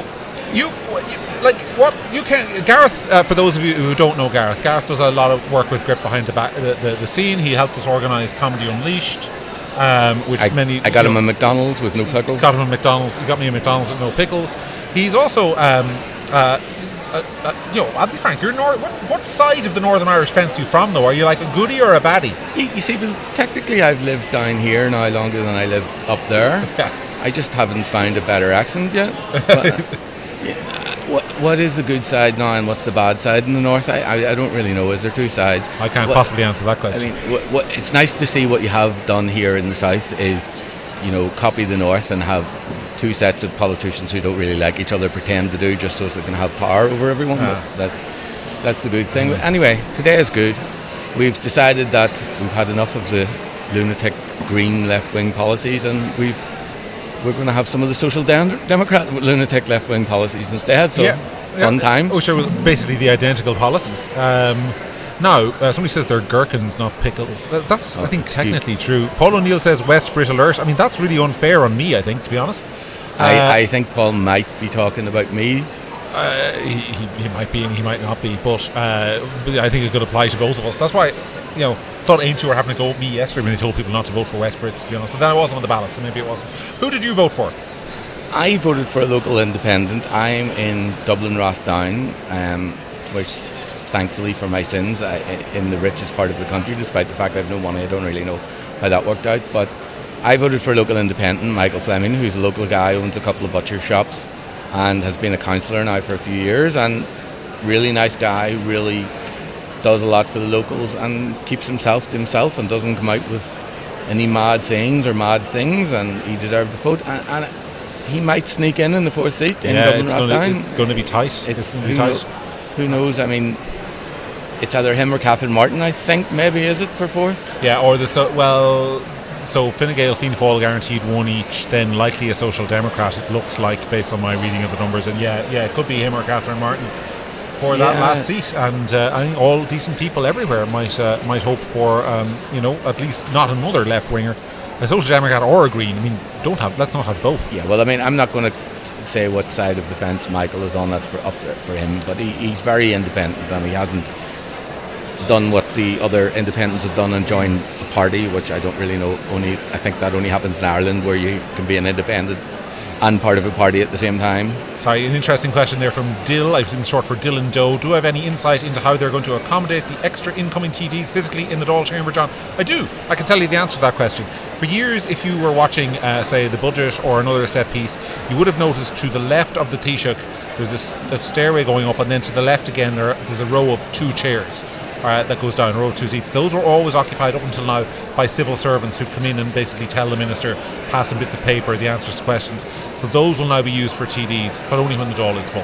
And the Dáil is very rarely full, because most of the time there's only 5 or 6 lads in it, because the rest are in their offices watching on television. It's a great job, really. Thankfully you answered that, because I would have thought he was trying to say that politicians were getting fatter or something. But I'm hardly one to talk about that. I mean, the Dáil is a weird place. I did go into it once, and when I studied to be a journalist, they brought us in, and said, let's go and see. And then he shouted at us, some guy shouted at us because we didn't have ties on and he wasn't going to let us in. So apparently that makes a big difference, wearing a tie. Well, I think then they brought in, they had to abolish that rule because of Mick Wallace. And indeed, I think Paul Murphy and indeed Richard Boyd Barrett, where I think you have to wear a Palestinian scarf. You have to wear keffiyeh now, is it? Exactly. Some other questions there.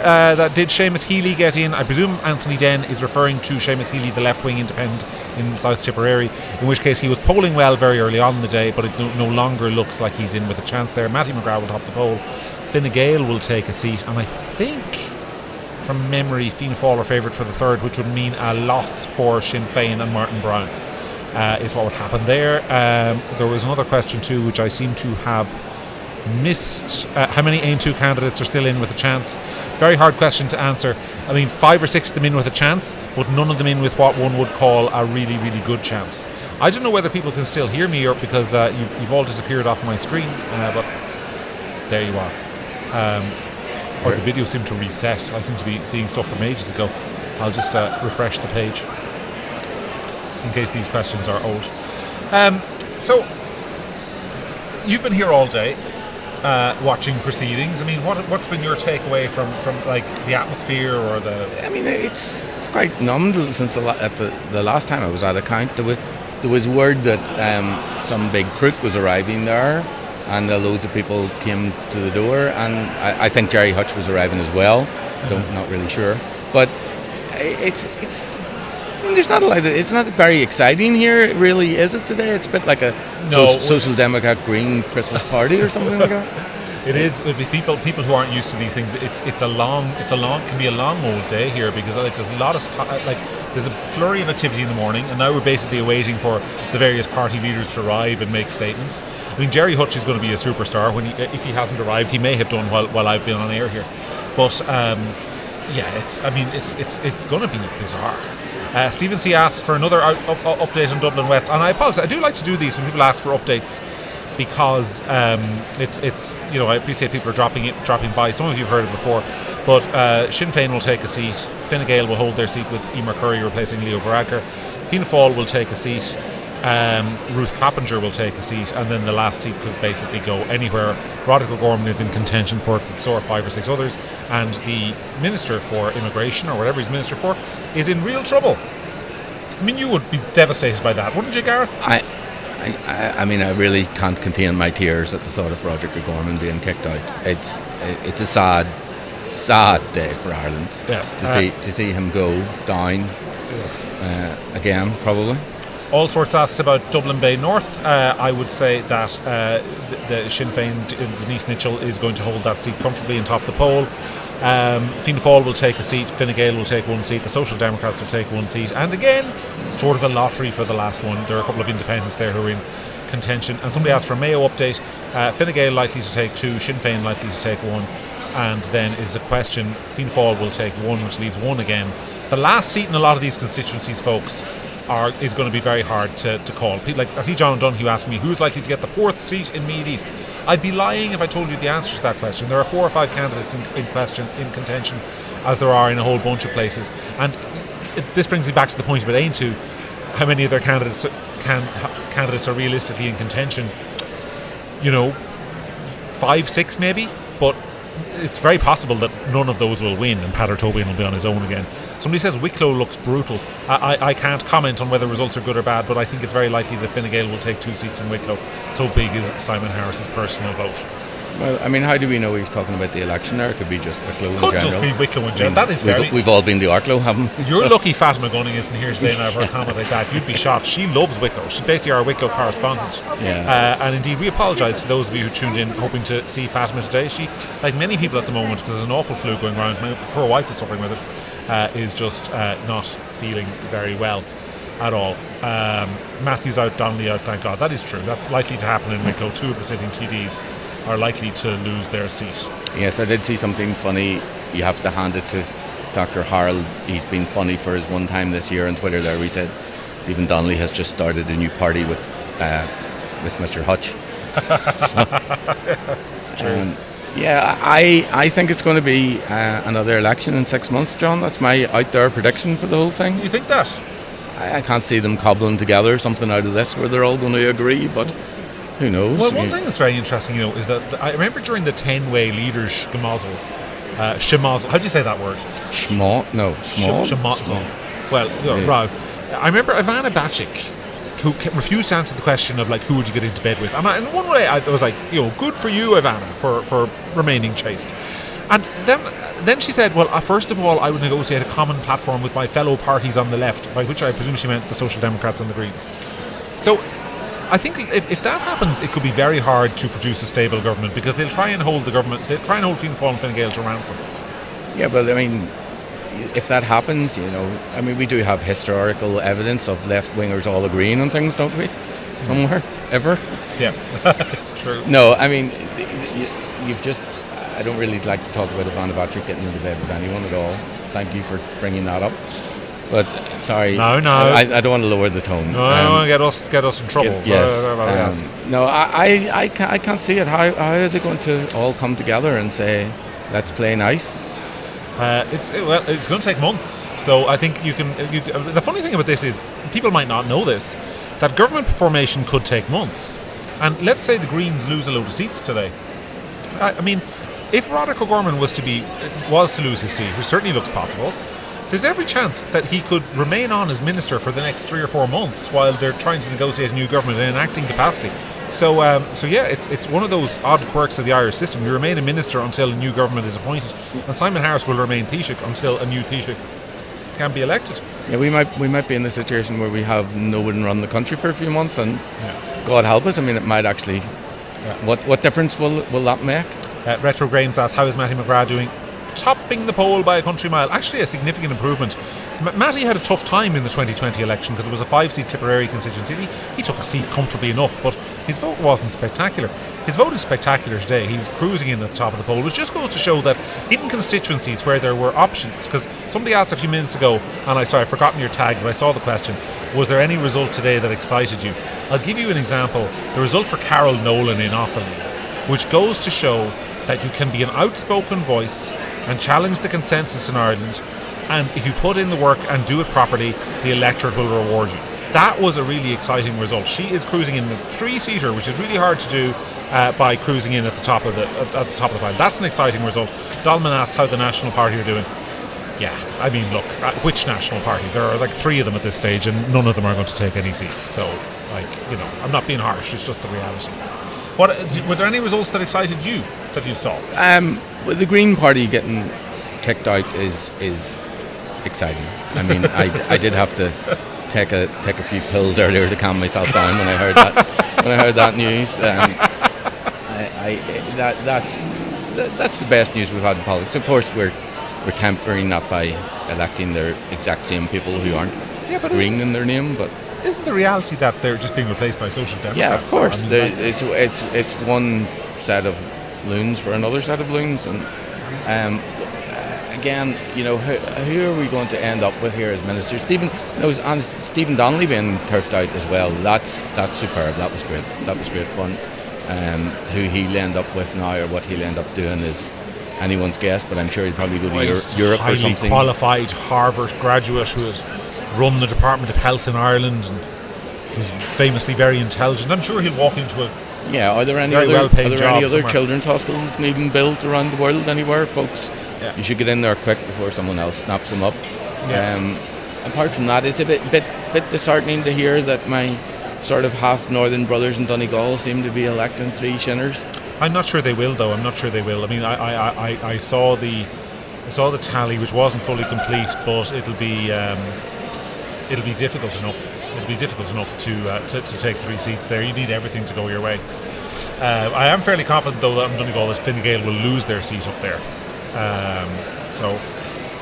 Smith says the weirdo left parties have a combined 20% or close to it. Why do they need to be split into 4 different ones? Look, come on. That's true of the weirdo right parties. Why are there 6 of them?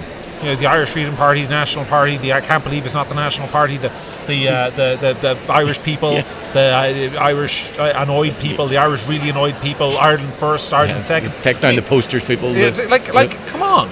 Yeah, you've also got the independents. You've got Philly Dwyer, you've got Suzanne Delaney, you've got Stephen Kerr, you've got Gavin Pepper. And then you're like, why do we have too many left-wing parties? They're say what you want about the centrists, annoying as they are, but they've two parties and they stick together around them, and that's why they keep holding on to power. Yeah, well, so, centrists, I don't know. When was I'm still waiting on anyone to tell me when the last non-left-wing policy in Ireland was introduced.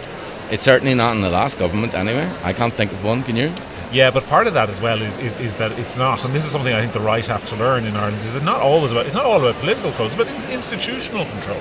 Of course. Like, it's about institutional control, and it's about there's an awful lot of people out there who are engaged in political activism, and not enough people on sort of the centre-right who are like, you know what I'm going to do now is I'm going to put my head down and become a civil servant and be a diligent civil servant and wait for my moment to use my influence in 20 years when there's a minister dithering over something. Yeah, because what you have to realise that the left, this is a religion for them. They will bow down to their God and do whatever work that they can possibly to make sure that their religion becomes the only religion going. Yes. Sorry, Mark Waldron says I forgot Ben Gilroy's Liberty Republic. Look, I like Ben Gilroy. I don't want to say anything mean about Ben Gilroy. I think he's a nice and he's a good intentioned person. But I also don't know, why do you run in 3 constituencies, Gareth? I mean, you can't run an effective campaign in 1. Why would you run in 3? I mean, it's hard enough to get 25% of the votes of a person. I just...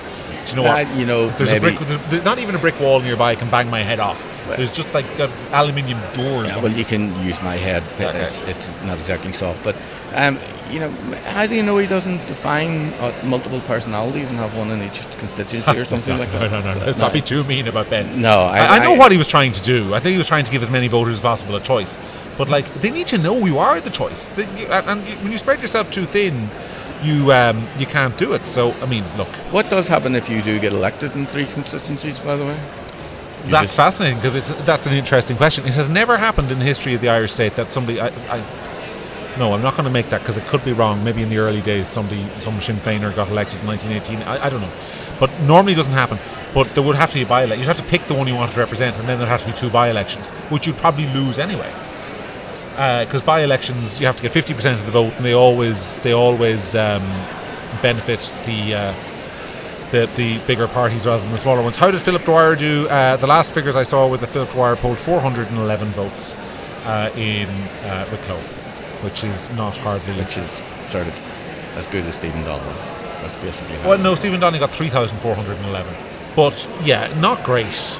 Not great. We can't really spin that. Oh, any update on... And then somebody uses a nickname for who I presume is Fine Gael's John McGahan. What did you think of that story during the campaign before I give people what they want to hear? I mean, I don't really like the way you're asking a northerner about, valiant political activists beating people up. I don't know. I've obviously nothing to say on that because we've no history of that kind of carry on whatsoever. Yeah, I mean, seriously though, how on earth is he not turfed out? And I don't get it. Well, I guess don't understand it. This happened 6 years ago, right? I mean, there was a whole other general election in between it happening.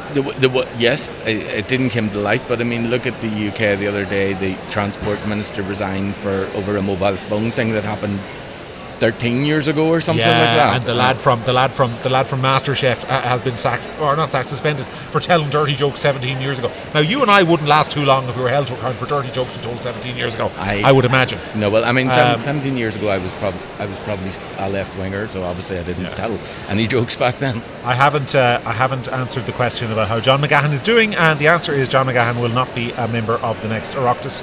He's polling, according to reliable tallies, about 5% of the vote. His votes will likely, if they transfer to his running mate Pauline Butterley, elect her. How is Derek Bly getting on? Peter Kay asks. The answer to that is Derek Bly is polling around 5% of the vote and is very unlikely to be elected. I think there's someone pointing out that I'm bald, which, thank you, I hadn't realised. People keep pointing that out to me, but I don't really know why. Well, it is a disability. I mean, you're on disability allowance for that now. No, you're not. But apparently, in the UK, actually, it is now sexual discrimination if you make fun of someone for being bald. Okay, that's good. Well, of course, because women aren't usually bald. Well, it's dangerous territory. That's very. We can't possibly comment on that. But no, it is. It's sexual. So once again, Ireland lags behind in our equality laws there. Yeah. Oh dear. So he says, this is shit, we can now say goodbye to ERA. Look, I don't get this. I mean, there's nothing surprising in what's happened today, folks. And like, I try not to fight with the readers.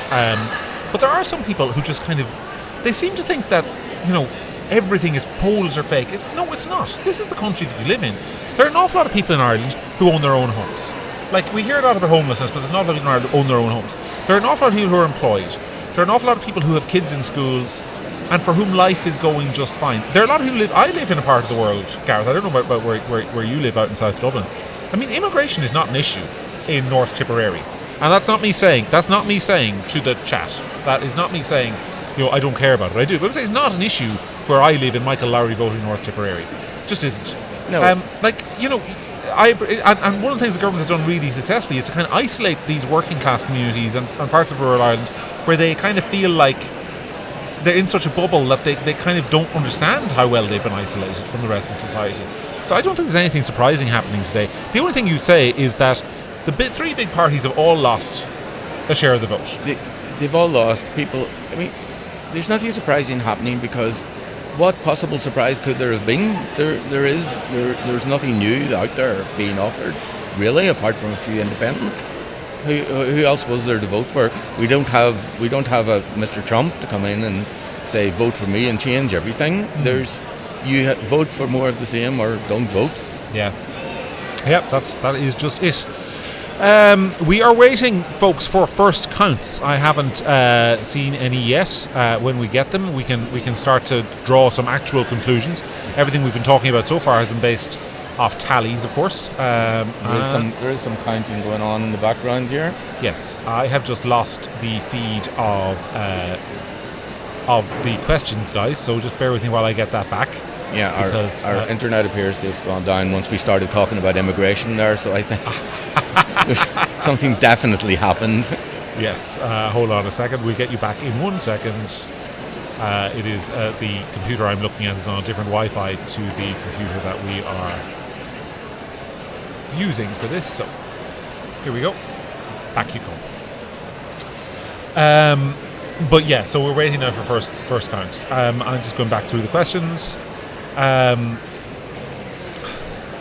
Got the who will get the fourth seat in Meath East question again, guys. I don't know. Gael, maybe.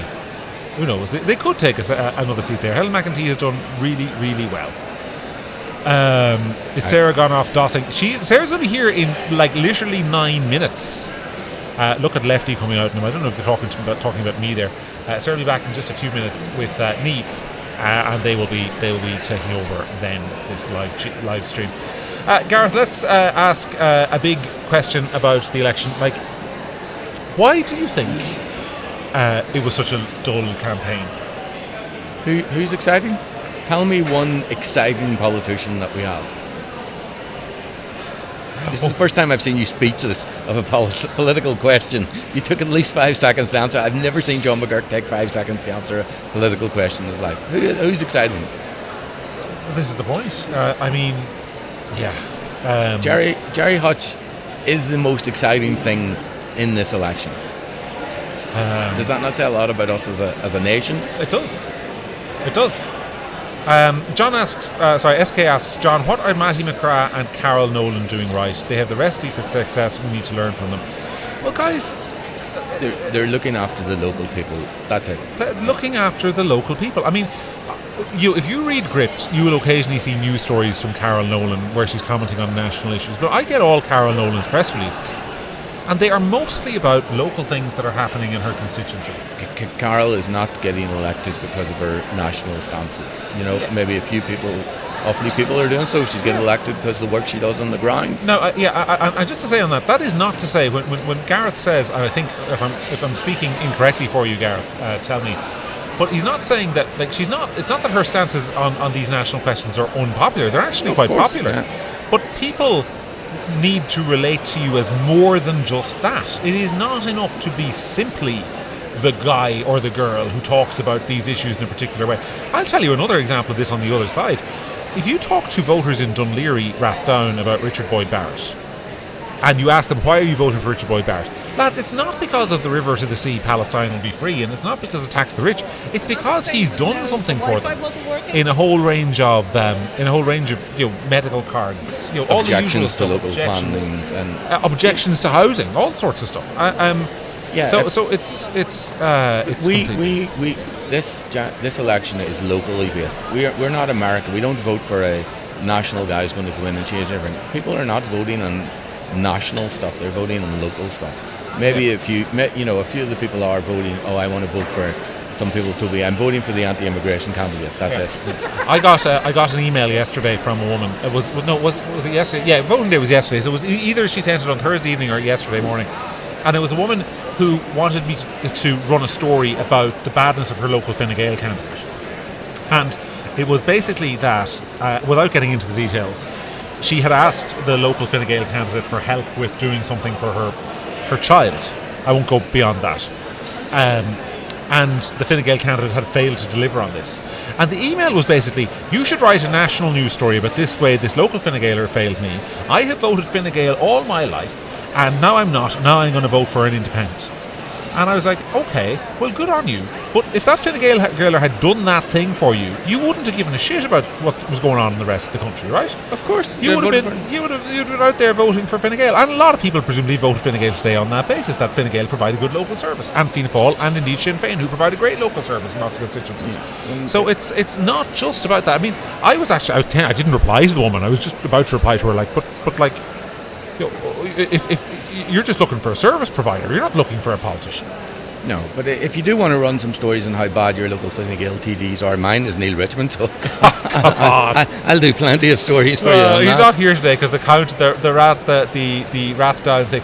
Oh, we've got a priority question. Is there any possibility of doing an Irish political party when Corbyn supporters did to Labour several years back take over a machine? That's a really good question. Is there? That happened because from Flying Thor, who paid money to ask it. I mean, I'm very grateful for the money, but we would have answered it anyway. But we're really grateful for the money. That happened because Labour decided that you could get a vote if you paid £4 to become a member of Labour. So thousands and thousands of people, actually not just Corbyn supporters, thousands of right-wingers also joined Labour and paid £4, and you got a vote over who the Labour leader would be, and that's how Corbyn took over the party. I remember talking about this to somebody 7 or 8 years ago about doing just that with Fianna Féil, and there were definitely people talking about it. But the problem was, it's a great plan on paper, and you go to these people, and this was like either shortly before or shortly after the sort of referendums on marriage and abortion and those things. And so the idea was, this person had come to me with this idea, let's get a load of people to sign up and become members of Fianna Féil, take over the policy, take over candidate selections, do a reverse engineering thing. This is before I was doing media and I was back in political campaigning mode. And I remember talking it through with them, and one of the problems was, it's the same reason we've got the National Party and the I Can't Believe It's Not the Irish Freedom Party and all that sort of stuff, is that people would splinter. So you go to somebody who was kind of vaguely pro-life and say, well, let's say you need to join Fianna Féil. They would say, never in a million years, I'm not doing that, you're a traitor. It's a really good idea on paper, but it's just the execution of it becomes really difficult. Say to that person, okay, try and go and get 200 people to go to the pub tomorrow night and see how it works out. People, on the whole, just can't be bothered. Really? I mean, there's 3.4 million voters in the country, and we had what turnout? 40%. Yeah. I mean, that's shameful. It is. Yeah. Paul O'Neill asked how many diversity candidates got elected. I think you mean. I'm going to take that as the quotas, the gender quotas, because every political party in this election had to run 40% female. I don't know why nobody just ran all men and just reassigned 40% of them as female. I would have done that if I was leading a political party, just to make the point. And that would have been the most effective way to make a point. Just reassign 40% of your candidates, have them do a gender recognition search and say, these are now women according to the law. There's someone else is paying to ask a question. Yeah, their money's flying in now. I feel like like a stripper in an American nightclub. It's great. Thanks, guys. But the answer is, I think a lot of candidates were put on the ticket by Fianna Féil and Fine Gael in particular as kind of like token candidates to fill the quota, and I think that's the issue. I mean, really, what he's asking was how many women got elected because there were women, and I don't. Well, we won't know yet because a lot of the five seats. I don't really think there was. And I don't think diversity candidates are. I mean, a diversity candidate in Donegal is probably someone from Sligo. Yeah, that's true. Somebody asks, does Gript have a subreddit or a Discord server for readers to chat about the content? Is there any plans to make it? It's a good idea, but I do kind of worry that that most of that will be, I can't believe McGurk wrote that this time. would you ever get rid of him and replace him with Ben Scallon? Yeah. We're sick and tired of him. And why does he hate he's- Trump so much? Yeah, why does he hate Trump? Why is he wrong with everything? So I don't know if my ego would cope with it, lads, but we'll think about it. I mean, how many complaints do you get a day for left wing versus right wing? I get far more complaints from the right than I get from the left, which is fine. Anyway, Gareth, it's been great chatting to you. Thank you very much for joining us. Thank you very much for having me on. Sarah is going to come back because you've all been asking for Sarah, and she's going to talk to me for a second, and then I'm going to take a break. So it's been good though chatting to you, and as it was excellent being told off by Laura Perrins about pickles earlier on. But Gareth, we'll talk to you later. Thanks. Thank you, John. Sitting in. Thank you, everyone. I will hang on for a second while Sarah joins. Gript needs his own TV news channel. Yeah. I mean, more of you did what Flying Four did and handed over a few quid. Well, that's been doing that all day. Every time somebody runs headphones, has been squealing. Sarah, how are you? I'm fine. How are Did you have a nice break? I had a lovely break. Oh, that's good. I wandered around, and then I just looked at my phone and got text messages from people across the land who are telling me things about things. Okay, well, I'd love to hear and listen to things about things, but I am going to go and stock up on nicotine of the vaping variety, which, because of course it's necessary, and maybe get something to drink. And you are going to be joined by my dear friend and yours, Niamh Breen. Guys, thanks for putting up with me for the last hour. We are entering now into the last 2 hours or so of this stream, and we've really enjoyed having you with us, and we hope it's been informative. I'll be back in a little while. Take care.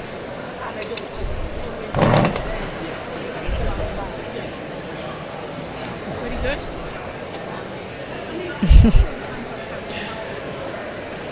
There you are, Sarah. Someone's asked me, do I fancy being the next Chancellor in the UK? I'm sorry, I'm Irish. I'll be fixing our problems first. John's head is obviously very big. Yes, it is. Yes, I am going to impart, Declan Cooney, I am going to impart the things that I have heard from across the land. Niamh has written a list for us, haven't you, Niamh? That's what mammies do, Sarah, we write lists. True that. So, I'm going to start off with one of the surprises that I've just heard about in Dublin, Fingal West, which is the constituency where I live, and it is Malahide, etc., and it is looking worse and worse and worse for the only Fine Gael candidate there, Alan Farrell, who is a sitting TD. And so, to explain to people, Alan Farrell, Dara O'Brien has topped the poll. It used to be a 5-seater. It was split into two. Fingal was split into 2 3-seaters. So this Fingal is made up of Portmarnock, Malahide, or whatever. So there was 3 incumbent TDs: Duncan Smith for Labour, Dara O'Brien for Fianna Fáil, and Alan Farrell for Fine Gael. And what seems to have happened there is that Dara O'Brien has topped the poll, Duncan Smith has come second, and Alan Farrell has come third, but with no transfers coming his way, and hot on his heels is a Sinn Féin candidate who has come out of nowhere, Anne Graves. I believe Anne Graves didn't succeed in getting elected in the local elections, and she has just come in and she has transfers coming her way, and nobody seems to be, and I've been speaking on the phone to people who know that constituency really well, who are tallying, because that count is not actually in the RDS, who are tallying at that count, and who are telling me that there's absolutely no way that Alan Farrell that she's not going to leapfrog him early on, and that he's going to lose his seat, which I think is a shock. And you were saying, Sarah, that this is one of the surprises. You weren't expecting this at all. People weren't expecting this. And I think, isn't it curious that Dara O'Brien is obviously the housing minister. Mm-hmm. It's one of the issues, one of the top issues that comes up repeatedly in every opinion poll. People are really upset about housing. Like, one of the big stories just before the election is like that people were paying €500,000 for supposedly affordable housing. Mm-hmm. But that's all at the feet of the housing minister, who's Dara O'Brien. Yeah. Yet he gets back in. Like, sometimes the electorate makes no sense. Sometimes the votes make no sense at all. I think Dara O'Brien is a really smart politician, and I think he's done a really good PR job of separating Dara O'Brien as a brand in Malahide and Dara O'Brien as the Minister for Housing. Mm-hmm. And the reality of it is, and this isn't comes back to what we were talking about earlier on about Irish politics, is that, like, I have a house, you have a house, but I might vote on housing, and the truth is that a lot of people don't vote on issues that don't affect them personally, and Malahide is one of the wealthiest constituencies in the country. It has the most home ownership, it has the most, I think it's according to the census, I think it's one of the wealthiest towns in Ireland. It has the most Range Rovers, registered Range Rovers in Ireland. These people don't care about housing. They're actually the opposite. They're watching the value of their houses go up. Yeah. So they like Darragh O'Brien. So like, it suits them. So you have to, like, that's the electorate he's playing to. The other thing about Darragh O'Brien is that he is Mr. Malahide. He delivers everything for Malahide. Malahide people vote for him because it's Malahide. The other thing I think is that what is happening in this election, because, you know, we were saying earlier, it's such a boring election in many ways. Like, where's the change? Where's the appetite for radical change? Where's the voters going this way? But one of the things that I think Fine Gael and Fianna Féil managed to do very, very well. The downfall votes in Dublin Central will now take place in the bottom left corner of the graph. Thank you. Oh, there's an answer. Sorry, so anyone who's watching from the count, you now know that the Dublin Central count has moved location, probably because it's so exciting and there's probably so many people they need to move it to a larger area. Well, you know, earlier I was just looking at the scrum at the front door because they thought that Jerry Hutch was arriving, and I know, but I said to two of the journalists, this is why he got elected. This endless scrum around is why we got elected. But back to what we were saying about the coalition government. Now, obviously this is not true for the Greens, but I think what the larger parties manage to do very well is they manage to persuade people that nothing is their fault. You know, like, so you're looking at people who, like restaurateurs, saying we're in crisis ever since COVID. That's not the government's fault. That was like the lockdown. You know, you're looking at the cost of living really hurting people. That's not our fault. That's this magic thing called inflation. We can't do anything about that because we don't control our inflation rates. We don't control our interest rates. We're part of the EU. And nobody says, well, perhaps you should take that control back. But nothing is their fault. And I think immigration is the Ukraine. There's a war in the Ukraine. That's why. There's a war in the Ukraine, and it's our international obligations. And like, we, I think, imagine, because like if you're a Gript reader or a Gript subscriber, right? You are someone who cuts. You can read John, or you can listen to Sarah or Matt, Tracy's work in this, or you can read people who will argue through that and who will say, okay, look, that's not the reality of the situation. There are plenty of things other countries did, for example, in relation to the impact of immigration on housing and on services and everything like that. But most people, of course, are just either not paying attention or they're listening to mainstream media and they're not getting that message. So that's where you're seeing people like Darragh O'Brien who, like, the buck stops with him in relation to housing. And irrespective of the fact that he is from a constituency, I suppose it might be rewarding him for the fact that the house prices are actually going up. It's something, a trick that all of the coalition parties play incredibly well. Nothing is our fault. Everything happens to us, and we're managing the best we can for people. And you know what, we'll give you a double child benefit instead, and we'll give you an extra fuel allowance because we're lovely. But I think as well, and just somebody just asking there, and it reminds me about how is Ivana Bacik doing.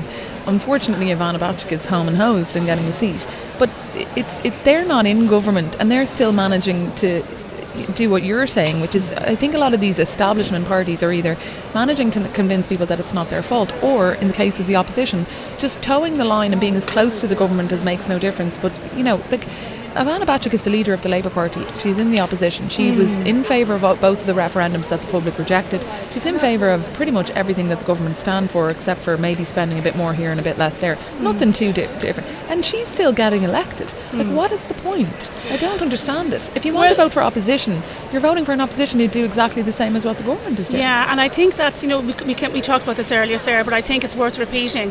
This, I think, is why we're not seeing change in the election. That people, and we've looked at how many tallies have we looked at today, okay? In every constituency you're seeing the same thing. You're seeing that the main parties are not getting the kind of majorities that would have got years ago or anything like it. Like, for all the talk of votes holding up and that Simon Harris would be happy or whoever, you know, Micheál Martin would be happy, these three parties are in 20% each. That is a very, individually, for each party, a small section of the electorate. But when people who perhaps want change go in, they just see too much choice. There are too many independents. I have a strong feeling that if people either go in and then go, I don't know what to do, and maybe vote for one of the parties, or their vote become the vote that everyone who wants change, who goes in, their vote becomes so scattered that it doesn't make any impact at all. And that's like, I think until that changes, you're not going to see any change. And I think that the ballot paper, particularly for a lot of people, is long. And if you see a lot of independents, it doesn't say anything on the ballot paper about what they're about. So you just see independent. And like, not unlike yourself, like lots of people are, I have 3 kids, we're busy, you're busy. Now we're interested in politics, we're involved, so we pay attention to things and we know who some of these people are. But if you're going in and you're seeing a load of independents, like, you don't know who they are, you don't know what they stand for, you haven't got a clue.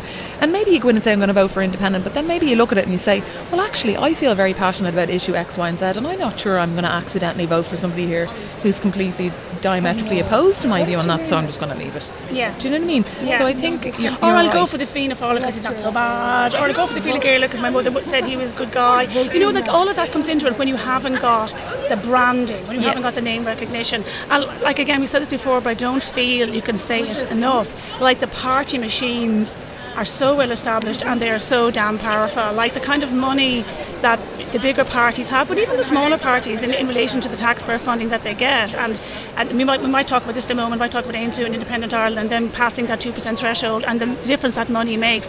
Like anyone who doesn't think that money buys you votes isn't living in the real world. No. And when you have, like, how much does Fine Gael or Fianna Fáil get from the taxpayer over the course of the 5 years? Millions. Is it 7 million or something millions. like that? Absolutely millions. And what you can see the result of that here today in the amount of people, of employees they have. You know, these aren't all volunteers for the Soldiers of Destiny or whatever, trotting out for the blue shirts at all. These are people who are paid, and they have constituency offices. It was something Sinn Féin learned. Sinn Féin, once they got a bit of cash, we'll say from where, like it enabled them to set up constituency offices and to start operating the machine that you need to be able to get people elected. And again, like the people who are looking for change and people who perhaps are very disappointed today because they could see in the polls that issues like immigration, like upset at housing, like all of these things, like the cost of living, and they feel like, gosh, is there not an appetite there for change? The alternative has to be both credible but also known to people.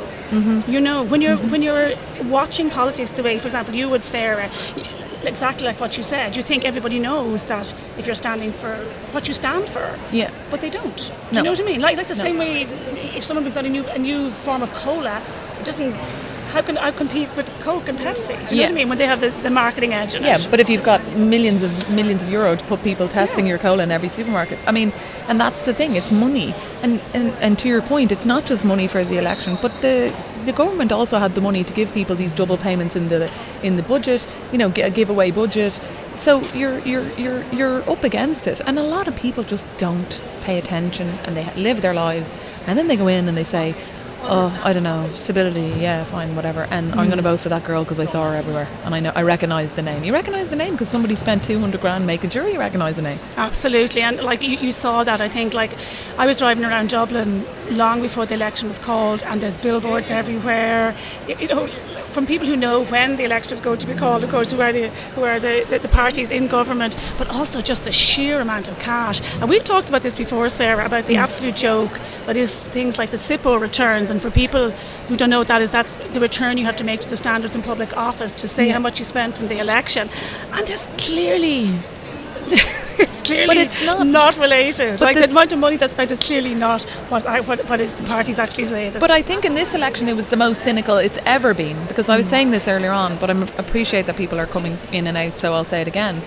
That we had this farce for 3 weeks where the government were talking about when the general election was going to be, and mincing around, like, you know, it's taking us for fools about the fact that a general election wasn't imminent, right? And in that 3 week period where there was all this speculation, there was wall-to-wall Fine Gael billboards, posters, and they don't count towards your legal SIPO spend. So your spend is only what you spent in the 3 weeks or 21 days of this campaign. So all the money that was spent doesn't count for anything, and they have that money, and they were able to get their names of their candidates out and up and what. So if you, me, and our friend Joe who's running, and we're going out canvassing, we can't compete against that. And we won't be on the debate, and we won't feature on any programme. Like, another thing, it's not just about the parties as well, because it's also about a cosy, you know, cartel of people who are, you know, part of the mainstream. And Kate O'Connell is a great example of that. Kate O'Connell was on every single TV show, radio show. There was you couldn't get away from her. And believe me, I try. And she And Nick Delahanty ran in that same constituency. And what publicity, what TV show, what late night primetime TV show had Nick Delahanty on? None. And She's an the independent same too. vote. And he got the same vote. He got the same vote. In the European elections, Niall Boylan wasn't allowed on the debate on RT. There was multiple candidates behind him when all those votes were cast, and he wasn't allowed on, but they were. Yeah. They have to change. They won't, but they have to change. And John made the suggestion it's before. Deeply unfair.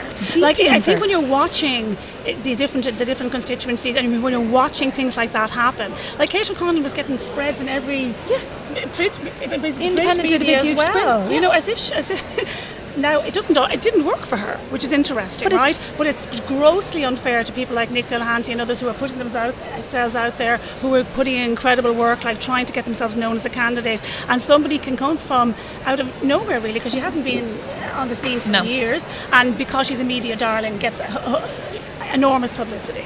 Now, it didn't work for her. It didn't work for Gráinne Seoige either. No, so it doesn't always but work. you might also make the argument that whatever her vote that she actually got is, let's say it's 1,500, that maybe her vote would have been 500 if she hadn't gotten that. So it still counts for something, and it's still wrong. And so if, parties or people are going to run, there has to be a better way to give publicity or give it to none. I agree, and here's the thing. I think you'll find RTE, which is a taxpayer-funded station. I don't think we should ever forget that. It's not like they're making these decisions and they don't owe anything to the public or owe anything to voters, or they're not accountable, because we're paying for the whole goddamn apparatus, right? The whole outfit. But they would argue things like this. They will say, well, we're going to base it on the vote in the last election, which is that's an endless argument in favour of the incumbents. Of course it is. An endless argument in favour of them. And